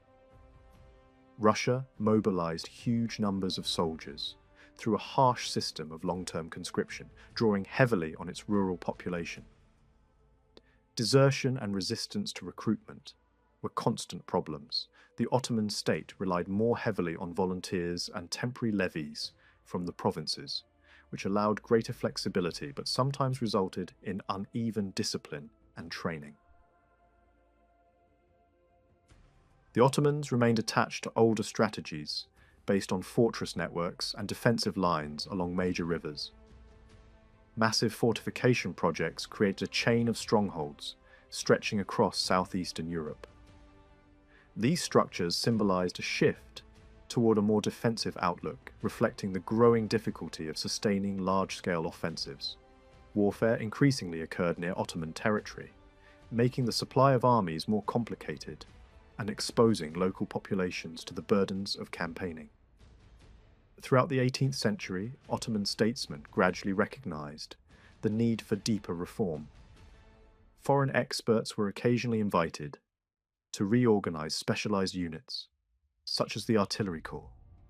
New schools and training programs appeared, and experiments were made with modern equipment. Yet these efforts faced powerful resistance from entrenched institutions, especially the Janissary Corps, whose privileges and financial interests were closely tied to the existing system. Another challenge lay in the structure of the army itself. Official records often listed enormous numbers of soldiers, but many of these existed only on paper. Pay certificates circulated as financial instruments, creating profit for officials while obscuring the real size of the fighting force. In practice, far fewer troops were ready for active service.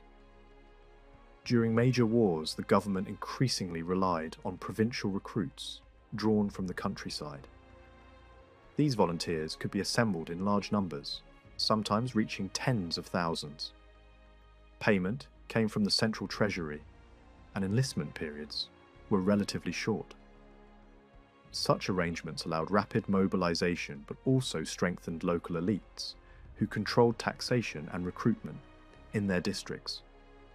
The consequences of these wars became painfully clear during a major conflict in the later 18th century. Despite fielding large armies, the Ottomans faced opponents whose troops were better trained and more tightly organized. In several battles, smaller Russian forces defeated much larger Ottoman armies. Thousands of soldiers died during chaotic retreats across rivers and marshlands as formations collapsed under pressure. Leadership problems, poor coordination, and weak supply systems contributed to these failures. Armies campaigning on their own territory often struggled to feed themselves, leading to famine and desertion. Although enormous quantities of food were prepared for campaigns, corruption and mismanagement frequently prevented supplies from reaching the troops who needed them. By the end of the century, reform had become unavoidable. Some Ottoman leaders attempted to create new military units, trained according to European methods. Young recruits from Anatolia were selected for these formations in the hope that they could form the core of a modern army. Yet resistance from conservative factions and hesitation within the palace undermined these efforts. When opposition erupted into open revolt, the ruler who had sponsored the reforms was overthrown. Only in the 19th century did more decisive transformation occur. A later sultan reorganized the military structure step by step, building a modern artillery corps and gradually weakening the old institutions that resisted change. When the moment finally arrived, the traditional Janissary Corps was dissolved and replaced by new forces trained and equipped along modern lines.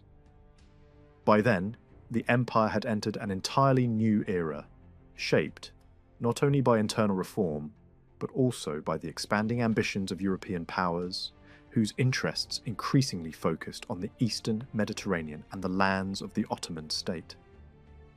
Between the middle of the 15th century and the early 19th century, the character of warfare in Europe changed in ways that reshaped the entire political map of the continent. These transformations did more than alter the way battles were fought. They gradually helped create a new system of political authority based on sovereign states of different sizes and strengths. Over time, these states did not simply compete within Europe.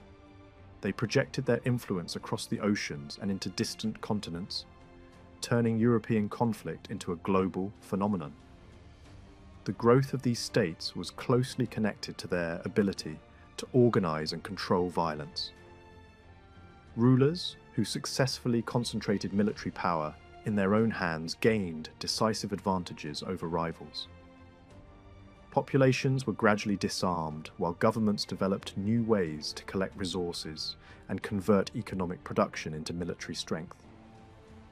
Larger armies required greater administrative coordination, deeper taxation systems, and more reliable financial structures. Warfare was no longer the scattered activity of feudal lords and private bands of fighters. Instead, it increasingly became an organized activity, controlled by governments that claimed a monopoly over the legitimate use of force. Historians have long debated how to describe this transformation.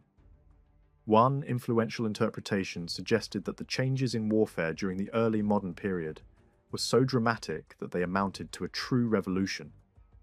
According to this interpretation, developments in tactics, organization, and training fundamentally altered the balance between states and their enemies. The introduction of new methods of drilling and coordinating infantry units allowed armies to use gunpowder weapons far more effectively than before. These improvements helped make battlefield victories more decisive and encouraged rulers to expand their armies and strengthen the institutions required to support them. Later interpretations placed greater emphasis on technology itself. Firearms, artillery, and new defensive structures began to reshape military operations. Fortresses were redesigned to resist cannon fire, while armies needed more soldiers to attack and defend these stronger positions. The scale of warfare expanded as states mobilized greater resources. These developments also had consequences far beyond Europe. Armed with new weapons and supported by organized military systems, European forces encountered societies in other parts of the world with a technological advantage that often proved decisive. Small numbers of soldiers sometimes succeeded in conquering large empires because their weapons, tactics, and discipline differed so greatly from those of their opponents. Despite the appeal of the idea of a single military revolution, many scholars later questioned whether such a simple explanation could capture the complexity of the historical process. The changes unfolded gradually over several centuries, rather than appearing suddenly. Instead of one dramatic turning point, the transformation of warfare occurred through several distinct phases, each connected to wider political and social developments. The first of these phases unfolded between the middle of the 15th century and the early decades of the 16th century. During this period, gunpowder weapons spread across European battlefields and began to alter the composition of armies. The second phase emerged during the later 17th century, when governments created larger, permanent armies supported by more developed administrative systems. The final stage occurred during the upheavals associated with the French Revolution, when states began mobilizing entire populations and dramatically increasing the scale of warfare. These changes did not affect every region in the same way or at the same speed. Even before the introduction of gunpowder weapons, medieval warfare had already evolved over centuries. Professional mercenaries had been employed by many rulers since at least the 12th century.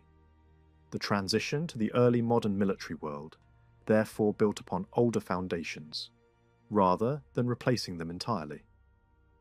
Understanding the transformation of warfare requires attention to several interconnected factors. One involves the internal structure of the state itself. Governments gradually expanded their authority over defined territories and populations, using military power both to defend their rule and to establish clear political boundaries. Another factor lies in the international system formed by relations between these states. Wars determined which political entities survived and which disappeared from the map. A third element concerns the conduct of war itself. Conflicts differed in their duration, intensity, and geographic scope. The final issue concerns the forces driving change in these areas, including technological developments, economic growth, political ambition, and ideological shifts. The roots of the new European military system can be traced to the decades before the 16th century. Many innovations later associated with early modern warfare were already underway. Among them, the most important was the spread of gunpowder weapons. Although gunpowder had been used in Europe for more than a century, its effective military application required specialized knowledge and expensive equipment. Early firearms possessed certain advantages over traditional weapons such as bows and crossbows. Handguns fired more slowly but had greater penetrating power, while cannon could damage stone fortifications that had previously resisted attack. Yet these weapons also suffered serious limitations. They were unreliable in bad weather, difficult to supply with ammunition, and slow to reload. Early handguns were particularly ill-suited for cavalry warfare, which remained the dominant form of combat in many armies. For gunpowder technology to become effective, two conditions were necessary. Political authorities needed sufficient power to gather the resources required to produce weapons and maintain them in large numbers. At the same time, armies required disciplined infantry, capable of using these weapons effectively. Soldiers, armed with long pikes, played an important role in protecting early gunners from cavalry attacks. Large formations of pikemen, operating in coordinated groups, became a central feature of many European armies. One of the earliest and most famous examples of these tactics appeared in the armies of Switzerland. Swiss infantry organized themselves into powerful blocks of pikemen, capable of resisting cavalry charges and advancing against enemy troops. Their formations could support one another in battle while maximizing their collective striking power.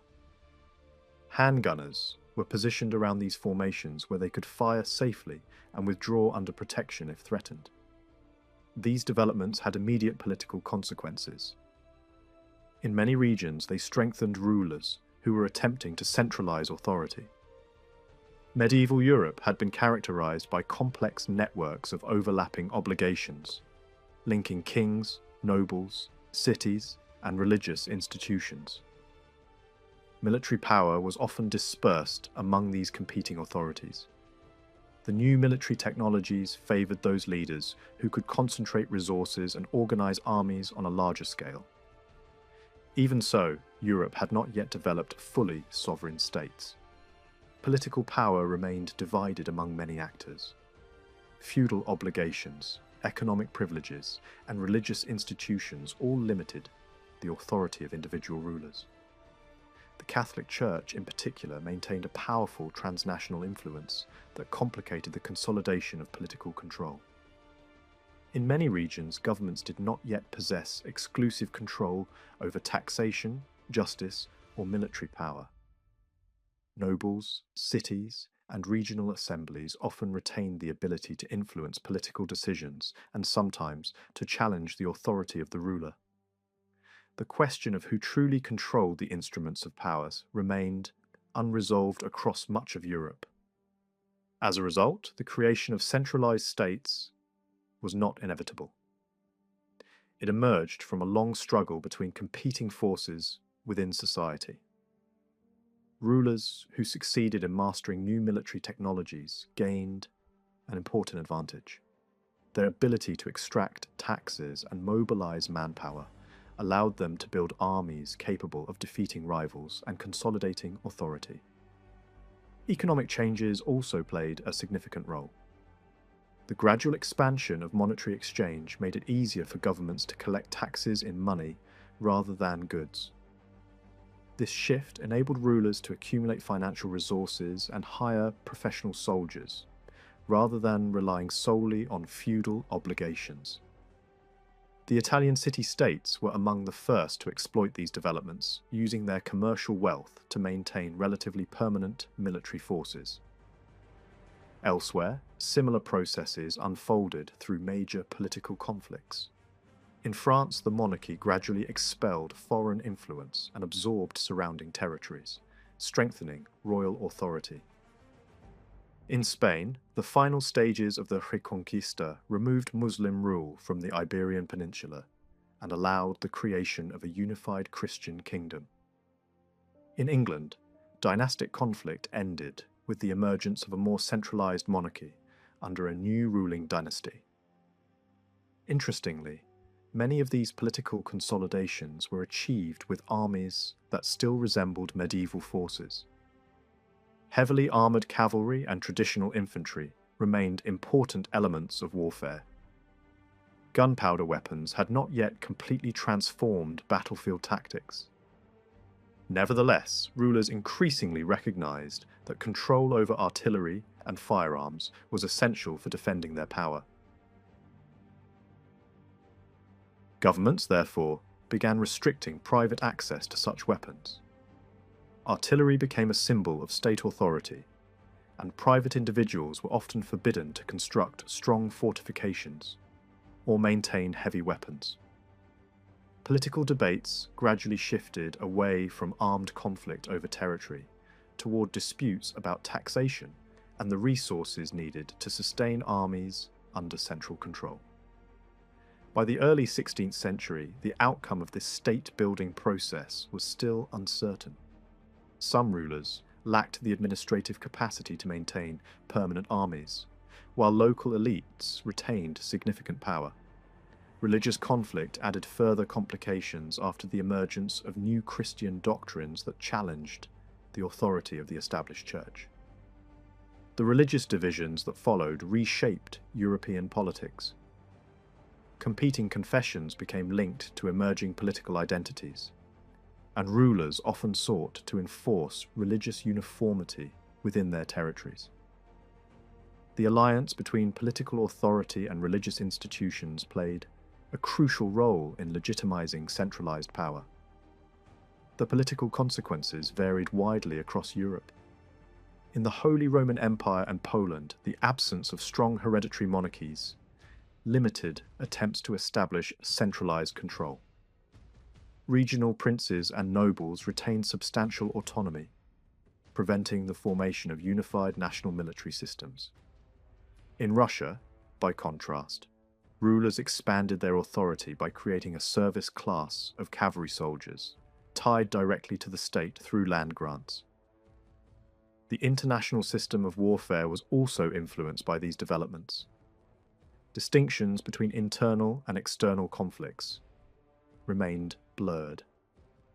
Religious struggles frequently crossed political boundaries and drew foreign powers into domestic disputes. Nevertheless, the fragmentation of medieval Christendom gradually gave way to a system of separate states competing for power. Ideas about the morality of war were also evolving. Medieval Christian teachings had distinguished between just and unjust wars. Legitimate conflicts were expected to follow moral principles, including proper authority, reasonable cause, and humane conduct. Wars against non-Christian peoples were often justified under these principles, but conflicts between Christian rulers raised more complex questions about legitimacy. As rulers strengthened their authority, they increasingly claimed the exclusive right to wage war. Armed resistance against the government was portrayed as rebellion rather than legitimate opposition. At the same time, legal institutions expanded in order to settle disputes that might once have led to private warfare. Religious division complicated these developments. After the Reformation, it became possible to justify wars against other Christian groups on the basis of confessional differences. Religious identity thus intensified political conflict across the continent. The transformation of warfare was also visible in the scale of armies. By the early 16th century, major European states were capable of fielding forces numbering tens of thousands of soldiers. These armies consisted largely of professional fighters who could campaign repeatedly over several years. Such forces represented a significant increase compared with earlier medieval conflicts. Technology alone did not explain this growth. Larger armies became possible because centralized governments could mobilize greater economic resources and larger populations. Demographic recovery after earlier crises and expanding trade networks provided the manpower and wealth necessary to sustain military expansion. Differences in regional geography and social structure also influenced the composition of armies. Some regions produced large numbers of cavalry, while others specialized in infantry. France initially relied heavily on mounted knights, whereas Spanish armies included larger numbers of foot soldiers. Eastern European states often deployed swift light cavalry, suited to vast open landscapes. Certain regions became famous for particular types of soldiers. Swiss infantry gained a reputation for disciplined, pike formations capable of defeating traditional cavalry armies. Their skills made them highly sought after as mercenaries by many European rulers. German mercenary infantry developed similar tactics and fought in conflicts across the continent. Mounted soldiers also evolved during this period. Some cavalry units carried firearms in addition to traditional weapons, attempting to combine mobility with increased firepower. Other formations specialized in reconnaissance, raiding, and harassment rather than direct combat. These varied military traditions collided during a series of major conflicts that drew many European powers into prolonged struggles. Campaigns in Italy during the late 15th and early 16th centuries exposed armies from different regions to new tactics and technologies.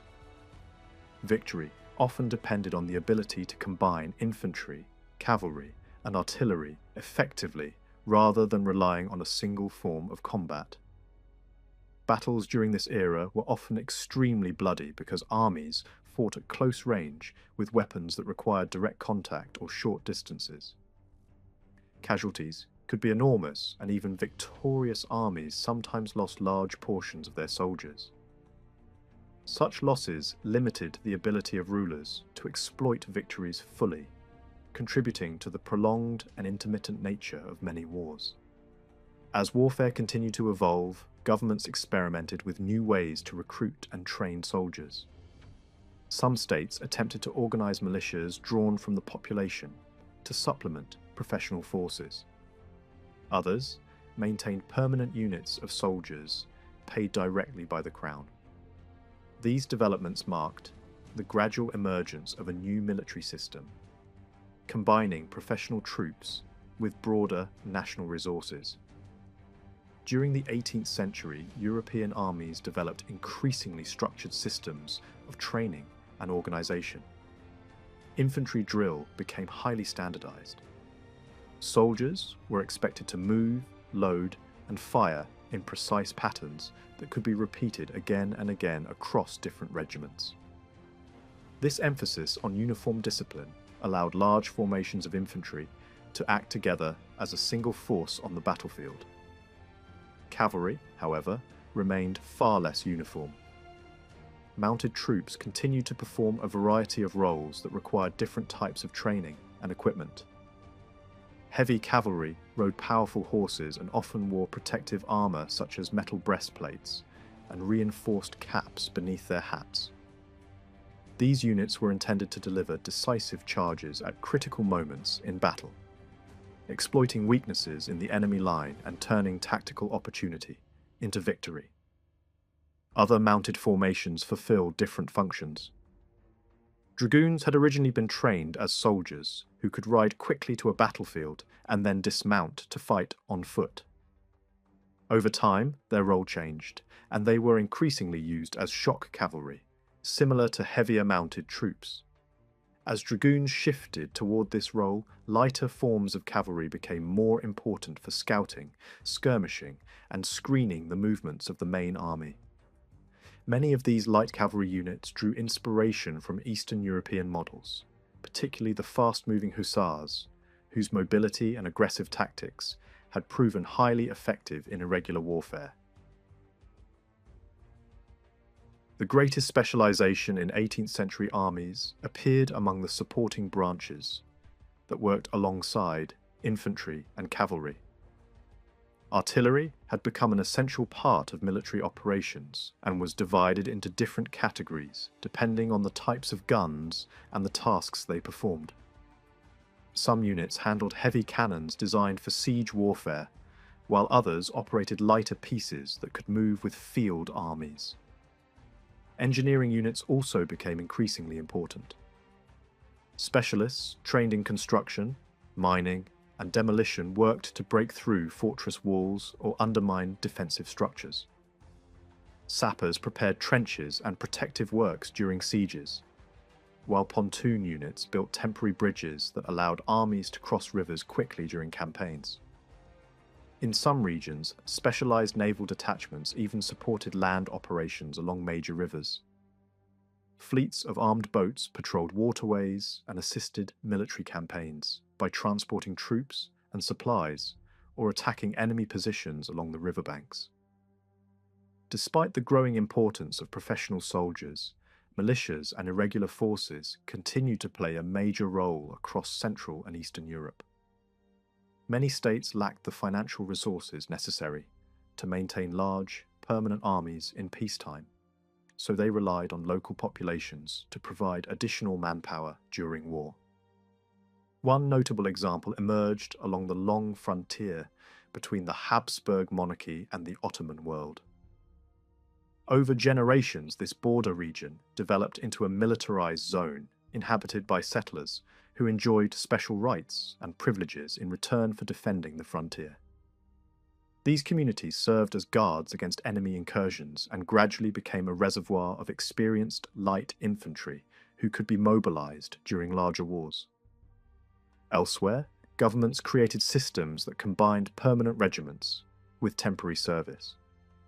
In many German territories, soldiers who had completed basic training were released back into civilian life for most of the year. This arrangement allowed governments to maintain a trained pool of manpower without bearing the full cost of supporting large standing forces. Soldiers might spend months working as craftsmen, labourers, or farmhands before returning periodically for military duties. Even those formerly assigned to active regiments often served only part of the week, supplementing their modest military pay with civilian employment. One of the most distinctive examples of this mixed system appeared in the military organisation developed in Prussia during the early 18th century. The state divided its territory into districts assigned to particular regiments. Each district provided recruits who received training and then returned to civilian life until they were needed for active service. This system allowed the government to maintain a professional corps of soldiers while drawing upon a much larger reserve of partially trained men. Similar arrangements appeared in other European countries, though many states still kept militia forces separate from their regular armies and used them mainly to guard fortresses or maintain order behind the front lines. Russia followed a different path. Earlier systems that relied on smaller units of professional soldiers supported by cavalry from the landowning class proved too expensive to maintain. In the early 18th century, the Russian state introduced a system of mass recruitment drawn from the rural population. Men selected through this process entered military service for life. This created enormous armies that could be mobilized across vast territories, while militia-style forces were largely confined to guarding distant frontier regions. By the early 18th century, these different military systems had largely settled into stable patterns.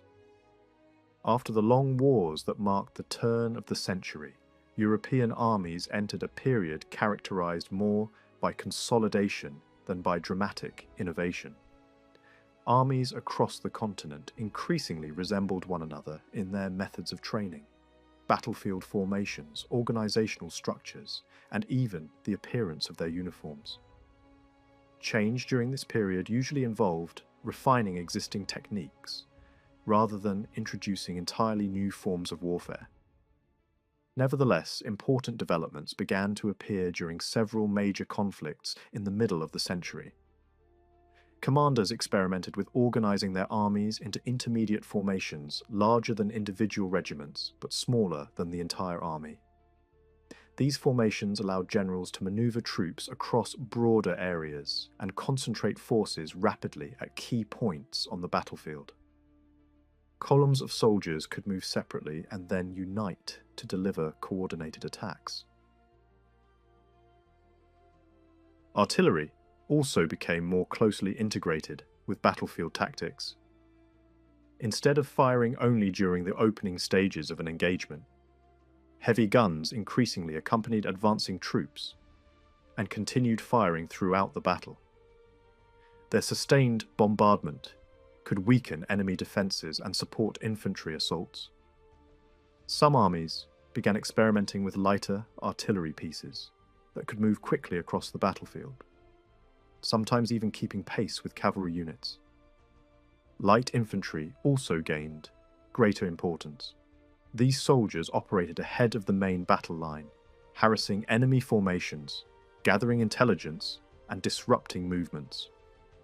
Although these innovations did not yet transform warfare completely, they laid the groundwork for the more dramatic changes that would emerge later.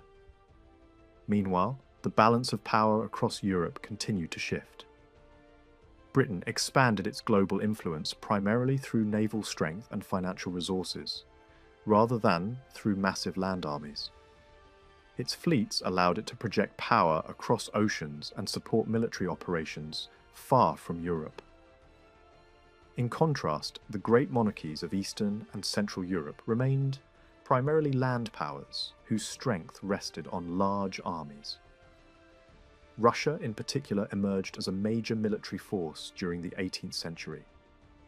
Its armies began appearing far beyond their traditional areas of operation, intervening in conflicts across Northern and Central Europe. Although distance and logistical difficulties still limited the reach of Russian campaigns, the sheer size of its conscript army made the empire a dominant power across Eastern Europe and the Balkans by the late 18th century. The Habsburg monarchy also expanded significantly during this period. Territorial gains and military reforms allowed it to develop a large standing army capable of independent action, rather than relying solely on its influence within the complex political structure of the Holy Roman Empire. By the end of the century, the Habsburg armed forces numbered hundreds of thousands of soldiers, excluding the frontier militia that guarded its eastern borders. Another rising power was Prussia. Its survival during a major mid-century war against a coalition of enemies demonstrated that it had become far more than a regional state. Prussia's army grew rapidly over the course of the 18th century, transforming the kingdom into a formidable military power, despite its relatively limited economic resources. Population growth across Europe also contributed to the expansion of military forces. Increasing numbers of people meant that states could potentially draw upon larger pools of manpower, where governments possessed effective administrative systems. They could convert these demographic changes into greater military strength. The full implications of these developments became clear only after the upheaval that began in France at the end of the century. Political revolution shattered the traditional structures of authority and introduced new ideas about citizenship, national identity, and political participation. These changes affected warfare less through new tactics than through the way states organized their societies to sustain conflict. The collapse of older institutions removed many barriers that had previously limited the state's ability to mobilize resources. Local privileges and feudal obligations were abolished, and central authority extended deeper into society. Governments could now reach directly into communities to collect taxes, recruit soldiers, and direct economic activity toward military purposes. At the same time, new political ideas encouraged broader participation in the state. The concept of the nation created a powerful justification for military service, linking individual duty to the defense of a larger collective identity. These ideas allowed governments to mobilize far larger armies than had previously been possible. Initially, revolutionary France attempted to rely on volunteers to defend the new political order. It soon became clear that this approach could not sustain the scale of warfare that followed. Within a few years, the government introduced compulsory military service. Young men were drafted each year to replenish the ranks of the army, creating forces far larger than those maintained by most earlier regimes. These armies achieved remarkable successes against the monarchies that opposed them, though their victories did not result solely from enthusiasm or ideological commitment. In many battles, French forces simply possessed local numerical superiority. Their commanders were also willing to accept heavier casualties and to exploit the resources of conquered territories to sustain their campaigns. Opposing states initially fought according to earlier conventions that placed limits on the conduct of war. They sought territorial concessions or political adjustments, rather than the complete destruction of their enemies. The relentless ambition of revolutionary France gradually forced them to reconsider these assumptions. One of the most dramatic challenges to French dominance came from Russia.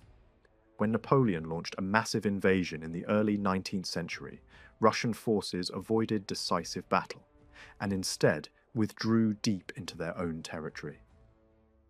This strategy stretched French supply lines and exposed the invading army to enormous hardship. The campaign ended in catastrophe, demonstrating that even the most powerful military systems could fail when confronted with vast distances and determined resistance. Other European states also adapted in response to French successes. They reformed their armies, improved their administrative structures, and sought ways to mobilize greater resources without completely abandoning their traditional political institutions. By the early 19th century, the long evolution of European warfare had produced a distinctive system. The continent was divided into sovereign states, each controlling its own military forces and administrative structures. Internal political conflicts were increasingly separated from the conduct of war, which became the responsibility of professional armies serving centralized governments. These armies remained permanent institutions supported by complex bureaucracies and financial systems. Officers, administrators, and soldiers alike became specialists in their professions. The massive conscript forces raised during the revolutionary period were later reduced, reflecting concerns about political stability and the costs of maintaining such enormous armies in peacetime. For centuries, technological innovation had played an important role in shaping the development of warfare. Yet after the early spread of gunpowder weapons, human ambition and political organization became the primary drivers of change. The ability of states to mobilize resources and coordinate large societies proved more decisive than any single weapon. At the beginning of the 16th century, Spain emerged as one of the most formidable military powers in Europe.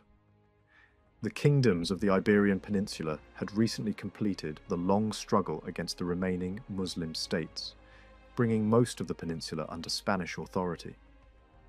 At the same time, the Spanish monarchy gained influence far beyond Iberia through dynastic unions and political control over territories in Central Europe, the Low Countries, and parts of Italy. Spanish expansion also moved across the Atlantic. Expeditions established footholds in the Caribbean and along the American mainland, reaching regions such as Panama and Florida. These early ventures did not always proceed smoothly. The peoples encountered in these new lands lived in societies very different from those familiar to Europeans. Their political structures did not easily allow control through alliances with existing rulers, and many communities simply withdrew or relocated when faced with foreign intrusion. During these same years, Spanish sailors and traders explored the islands of the Caribbean and the surrounding seas. Some vessels almost certainly reached the coasts of mainland America long before formal expeditions were organized, though such contacts left little documentation. Shipwreck survivors occasionally appeared among the local populations and lived for years within indigenous communities. Even so, systematic exploration of the region that Europeans would later call Mexico began only after expeditions organized from Cuba sailed westward across the Gulf. The first such expedition encountered fierce resistance from the coastal inhabitants of the Yucatan Peninsula. Many of the soldiers who landed there were killed or wounded, and the commander of the expedition died soon after returning to Cuba. Yet the survivors reported something extraordinary. Beyond the coast, they had glimpsed large towns, impressive buildings, and societies far more complex than those known on the Caribbean islands. Stories of gold and wealth soon circulated among the Spanish settlers. Encouraged by these reports, a second expedition was dispatched. Its commander followed the coastline northward, meeting local communities and occasionally fighting skirmishes with them. Although the expedition returned without major conquests, it confirmed that powerful societies existed on the mainland. Even before this second expedition came back, preparations were already underway for a third and far more ambitious venture. Leadership of this new expedition was given to Hernán Cortés. The governor of Cuba soon began to distrust Cortés and attempted to cancel the mission. Cortés acted quickly. Before the order could be enforced, he sailed with a small fleet of ships and several hundred soldiers.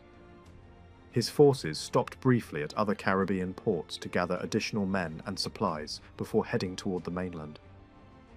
Early in the year 1519, the expedition set out across the Gulf of Mexico. When Cortés reached the coast of Yucatan, he encountered a Spaniard who had survived a shipwreck years earlier and had learned the language of the local Maya people. This unexpected meeting proved valuable. Communication with local societies became far easier, and Cortés gained a translator who could help him navigate unfamiliar political landscapes. Continuing along the coast, the expedition clashed with Maya communities, but eventually reached the shores of the central Mexican coast. This region was inhabited by the Totonac people, who lived under the influence of the powerful Aztec Empire. When the Spaniards arrived, they were met by emissaries from the Aztec ruler. Gifts of food and valuable items were offered, a gesture that reflected both curiosity and caution. The relationship quickly became strained, and the Aztec representatives soon withdrew. Their departure had unintended consequences. Without the presence of Aztec officials, local Totonac leaders began visiting the Spanish camp. These meetings revealed a crucial fact: many peoples in the region resented Aztec dominance and were willing to oppose it if an opportunity arose. Cortés immediately recognized the significance of this information. Within the Spanish camp, however, there was division. Some soldiers believed their mission was complete and wished to return to Cuba. Cortés resolved the issue through a bold political maneuver. He founded a new coastal settlement and declared it directly loyal to the Spanish king rather than to the governor of Cuba. The new municipal council then confirmed Cortés as the expedition's commander under royal authority. Through this legal fiction, Cortés freed himself from earlier instructions and gained greater independence in his decisions. An alliance with the Totonacs soon followed. At Cortés's urging, the Totonacs captured Aztec tribute collectors who had come to enforce imperial authority. This act marked an open rebellion against the Aztec state. Cortés also sent a ship back to Spain, carrying gold and other gifts in hopes of gaining royal favour for his enterprise. Facing dissent among his own soldiers, Cortés made a dramatic decision. The remaining ships were destroyed, leaving the expedition with no possibility of retreat. The soldiers now had only one option: follow their commander inland. The march toward the Aztec heartland began with a small Spanish force accompanied by Totonac allies and porters. The expedition advanced through unfamiliar territory toward the powerful city of Tenochtitlan. Along the way, they encountered another major regional power, the state of Tlaxcalan, which had long been an enemy of the Aztecs. Initial contact with Tlaxcaltec forces led to fierce fighting. Spanish soldiers were drawn into ambushes and suffered casualties. Yet their weapons proved devastating in close combat. Steel swords, crossbows, firearms, and cavalry charges inflicted heavy losses on their opponents. After several days of bitter fighting, both sides reconsidered their position. The Tlaxcaltecs realized that these foreigners possessed weapons that could disrupt enemy lines in ways unknown in Mesoamerican warfare. Rather than destroy the Spaniards, they chose to ally with them. This alliance proved decisive. Spanish numbers were extremely small, but their weapons and tactics could break enemy formations. Tlaxcaltec warriors could then exploit these openings with their much larger forces. The partnership multiplied the effectiveness of both sides. After remaining in Tlaxcalan for several weeks, the combined army marched onward. Their next destination was the city of Chololan. The Spaniards were initially welcomed by local leaders, but events soon turned violent. The nobles of the city were gathered in a central courtyard where they were suddenly attacked and killed. The massacre destroyed much of the city's leadership and altered the balance of power in the region. From there, the expedition entered the Valley of Mexico, a densely populated region dominated by the magnificent island city of Tenochtitlan. This vast metropolis stood in the middle of a lake and was connected to the mainland by long causeways. When Cortés arrived, he was greeted by the Aztec ruler Moctezuma, who welcomed the newcomers with ceremony and hospitality. Despite the formal welcome, tensions grew quickly. Cortés soon seized Moctezuma and ruled the city indirectly through him. For several months, the Spaniards lived within the capital while the emperor remained effectively a prisoner. The situation deteriorated when violence erupted during a religious festival. Spanish soldiers attacked a gathering of Aztec nobles inside the ceremonial precinct. The slaughter shocked the city. Soon, the population rose in revolt and surrounded the Spanish quarters. Cortés returned to the city after defeating a Spanish force sent to arrest him. His army was now larger, but the uprising had transformed the situation. The Spaniards found themselves trapped within the city. Fighting raged in the streets, and supplies began to run out. Eventually, they attempted a desperate escape under cover of darkness. Many were killed as they tried to cross the causeways leading from the island. The survivors struggled back to Tlaxcalan, where their allies received them once again. Both sides reconsidered their strategy.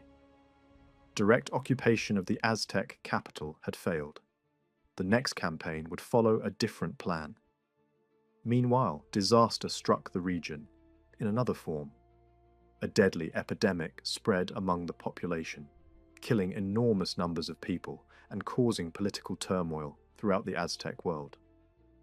Cortés used the time to rebuild his forces and secure additional alliances among cities hostile to Aztec authority.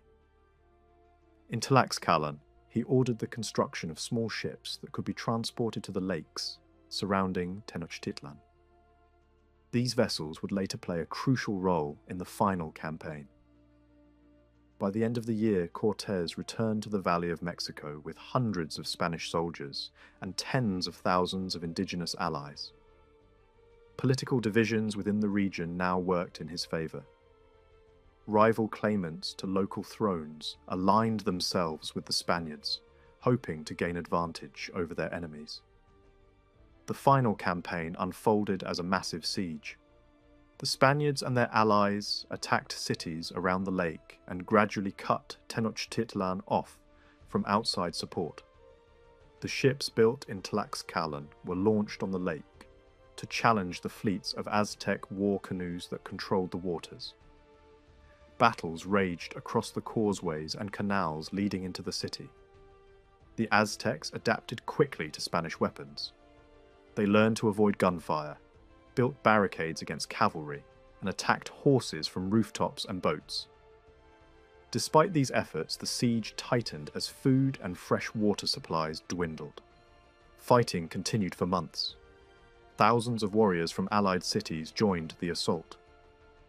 Eventually, the defences of Tenochtitlan collapsed. The final Aztec ruler attempted to escape across the lake, but was captured. The great city fell after a brutal siege, leaving vast destruction in its wake. Although Spanish accounts later portrayed the conquest as a triumph of a small European force, the reality was far more complex. Tens of thousands of indigenous warriors fought on both sides of the conflict. Political rivalries within Mesoamerica played a decisive role in shaping the outcome. For many indigenous communities, the defeat of the Aztecs represented an opportunity to alter the balance of power within their own political world.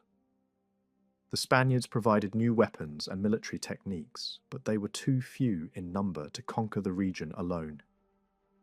Indigenous allies supplied the vast majority of soldiers, logistical support, and local knowledge. In this sense, the fall of the Aztec capital was not simply a foreign conquest. It was also the culmination of long-standing struggles among the societies of Mesoamerica themselves. The Spaniards ultimately gained control of the region, but the war that destroyed the Aztec Empire was fought largely by indigenous armies, pursuing their own political ambitions. Once the capital was destroyed, resistance collapsed across much of central Mexico. Many cities surrendered quickly, recognizing that the old imperial order had ended. Spanish authority gradually spread across the region, supported by alliances, new settlements, and the introduction of European institutions. Over time, Spanish rule reshaped the political and cultural landscape of Mesoamerica. Indigenous political structures were dismantled. New systems of land ownership were introduced, and European religious institutions replaced traditional belief systems. The world that had existed before the arrival of the Spaniards disappeared, replaced by a colonial society built upon entirely different foundations. Contact between European soldiers and the indigenous societies of North America began early in the 16th century. One of the first encounters occurred when a Spanish expedition led by Juan Ponce de León landed on the coast of Florida in 1513. Ponce de León had already taken part in earlier voyages to the Americas and had established Spanish control over Puerto Rico. His new expedition was motivated by the search for wealth and new territories. Instead of treasure, however, the Spanish encountered the Calusa, a powerful coastal people whose warriors drove the newcomers away with volleys of arrows. Despite their metal armor, horses, crossbows, and early firearms, Spanish expeditions found it difficult to defeat the societies of the southeastern part of North America. Throughout the 16th century, several more expeditions attempted to explore or settle the region. Some crossed vast distances through unfamiliar forests and river systems, but most ended in failure. Disease, starvation, shipwreck, and constant attacks from indigenous warriors destroyed many of these ventures. Florida and the surrounding lands became known among Spanish adventurers as a place of hardship and death, rather than quick conquest. Only in the middle of the century did Spain establish a lasting foothold on the Atlantic coast of North America. The construction of fortified settlements at St. Augustine created the first permanent European military presence in the region. From that moment forward, the struggle between European expansion and indigenous resistance would continue for centuries. Native communities of eastern North America fought to defend their lands well into the early 19th century. For much of this long period, European colonies remained fragile outposts along the coastline. English settlements appeared at Jamestown in Virginia and later at Plymouth in New England. The Dutch founded trading centres along the Hudson River, while the French established their colony at Quebec. A small Swedish colony briefly appeared along the Delaware River. Many of these early communities were weak and heavily dependent on their relationships with neighbouring indigenous peoples. Some settlements immediately triggered conflict with nearby tribes, especially when colonists attempted to claim large tracts of land. Others survived only because indigenous communities allowed them to exist. Certain colonies relied heavily on local alliances for food, trade, and security. In places where European settlers sought farmland on a large scale, tensions eventually turned into open warfare. The French presence developed in a different way. Rather than expanding through large agricultural settlements, French traders and missionaries travelled deep into the interior through river networks and the Great Lakes. Their influence depended less on conquest and more on diplomacy and trade relationships with indigenous nations. However, competition for control of the fur trade brought the French into a long and bitter conflict with the powerful Iroquois Confederacy. English expansion produced different consequences. Colonists in Virginia and New England steadily pushed outward in search of farmland. Their growing settlements placed increasing pressure on surrounding indigenous communities.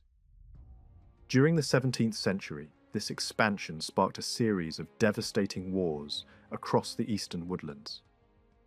Entire regions became battlefields as settlers and native nations struggled for survival. Large parts of the interior remained under indigenous control for much longer. The lands west of the Appalachian Mountains were especially contested.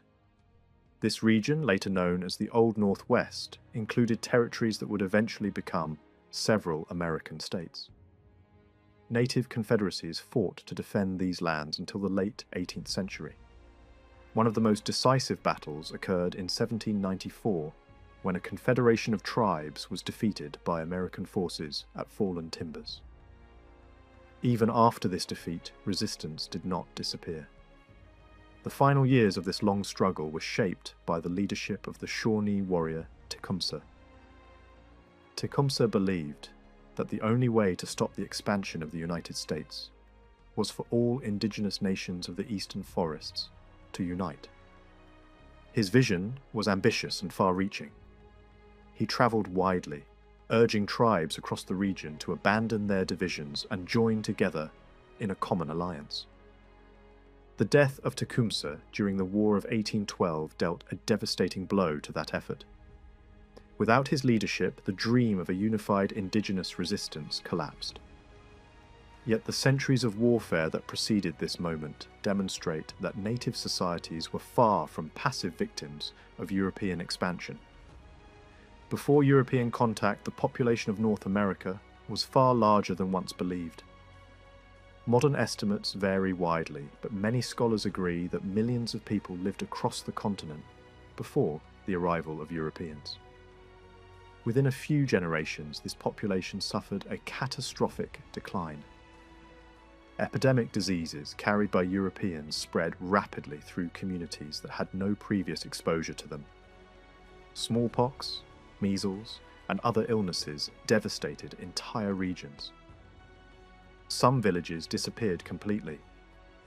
Areas that had once supported thriving societies were found nearly deserted by later explorers and settlers. This demographic collapse weakened many indigenous communities, just as European colonies were beginning to expand. While native populations declined, European settlements grew through constant immigration and support from overseas. The balance of power gradually shifted. Even when European settlements struggled with famine, disease, and internal conflict, they could rely on reinforcements from across the Atlantic. Indigenous societies lacked similar external support.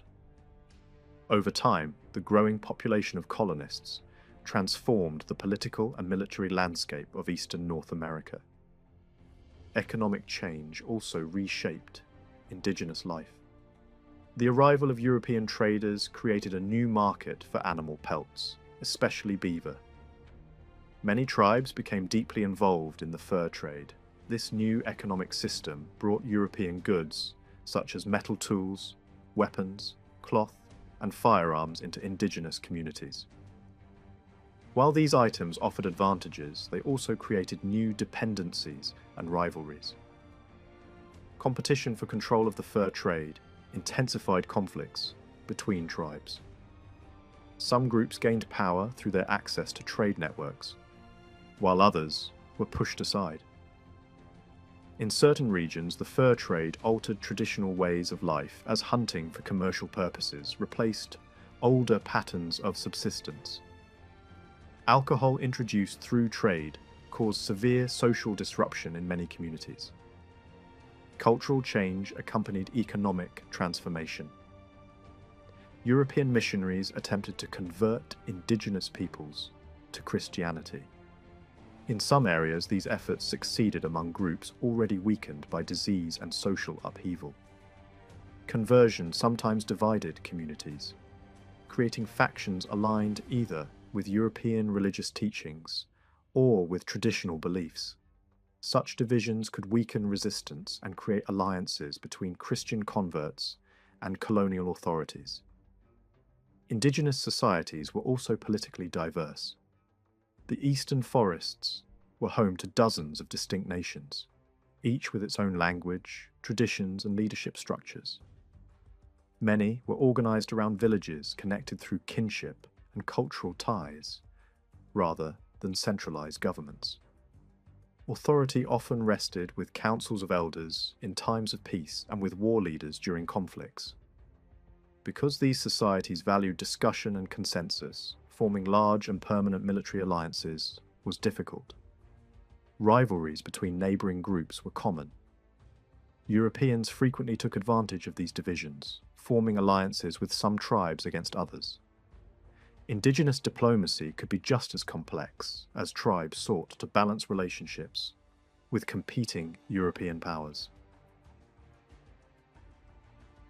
Despite these challenges, indigenous warriors proved formidable opponents on the battlefield. Their methods of warfare were adapted to the dense forests and rugged terrain of North America. Rather than fight in rigid formations, they relied on mobility, stealth, and surprise. Small war parties moved quickly through the woods, striking enemy settlements and disappearing before large forces could respond. European armies trained for open battlefields often struggled in these conditions. Soldiers accustomed to marching in tight formations found it difficult to fight enemies who attacked from hidden positions among trees and rocky ground. Indigenous warriors excelled at ambushes and hit-and-run tactics that disrupted larger armies. Physical endurance was another advantage. Warriors were accustomed to traveling long distances through wilderness, with minimal supplies. Forced marches covering dozens of miles in a single day were common. Hunger, cold, and exhaustion were treated as normal challenges rather than exceptional hardships. Training for war began early in life. Young men learned hunting skills that also prepared them for combat. Marksmanship, tracking, and survival in harsh environments were essential abilities. In many ways, these warriors resembled modern special forces trained for operations in difficult terrain. European soldiers who fought alongside indigenous allies often came to respect these skills. Many adopted local clothing and equipment better suited for forest warfare. Moccasins replaced heavy boots. Light clothing allowed greater mobility. Birch bark canoes made rapid travel along rivers and lakes possible.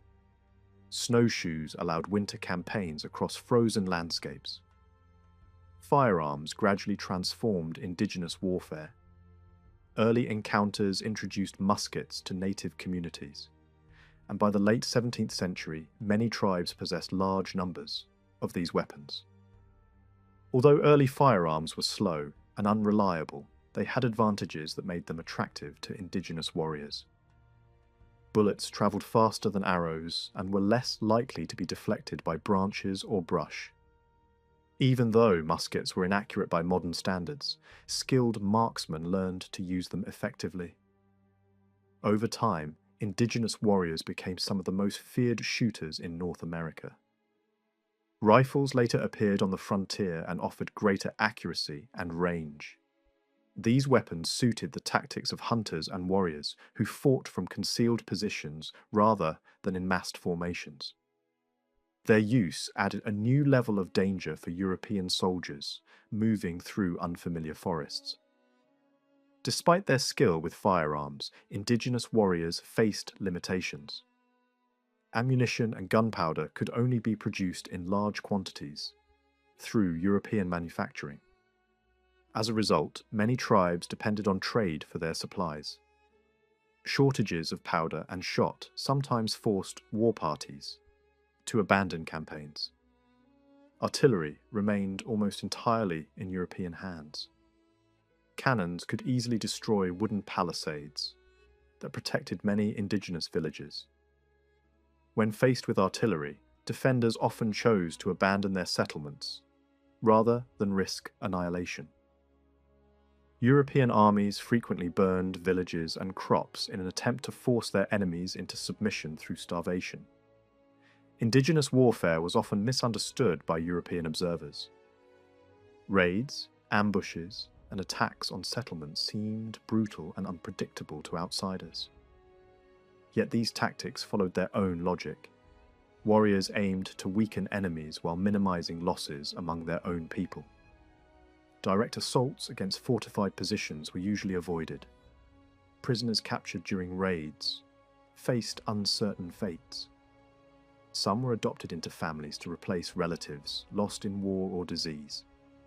Others were subjected to harsh treatment, reflecting cycles of revenge and ritual traditions tied to warfare. These practices shocked European observers, though frontier soldiers on both sides sometimes adopted equally brutal methods. Scalping became one of the most notorious aspects of frontier warfare. Although Europeans often associated it exclusively with indigenous peoples, the practice eventually spread among colonial fighters as well. Bounties offered for scalps turned it into a grim measure of battlefield success. Alliances between indigenous nations and European powers played a decisive role in many conflicts. Warriors joined European campaigns for reasons ranging from trade interests to rivalries with neighbouring tribes. These alliances were rarely permanent. Indigenous leaders supported partners only as long as the relationship served their own goals.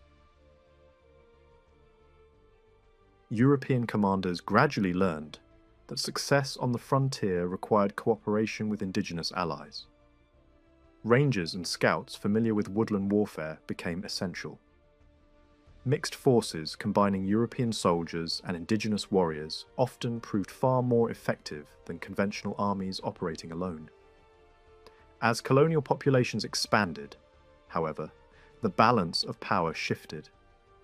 Even when indigenous forces achieved impressive victories, they struggled to replace losses or secure long-term resources.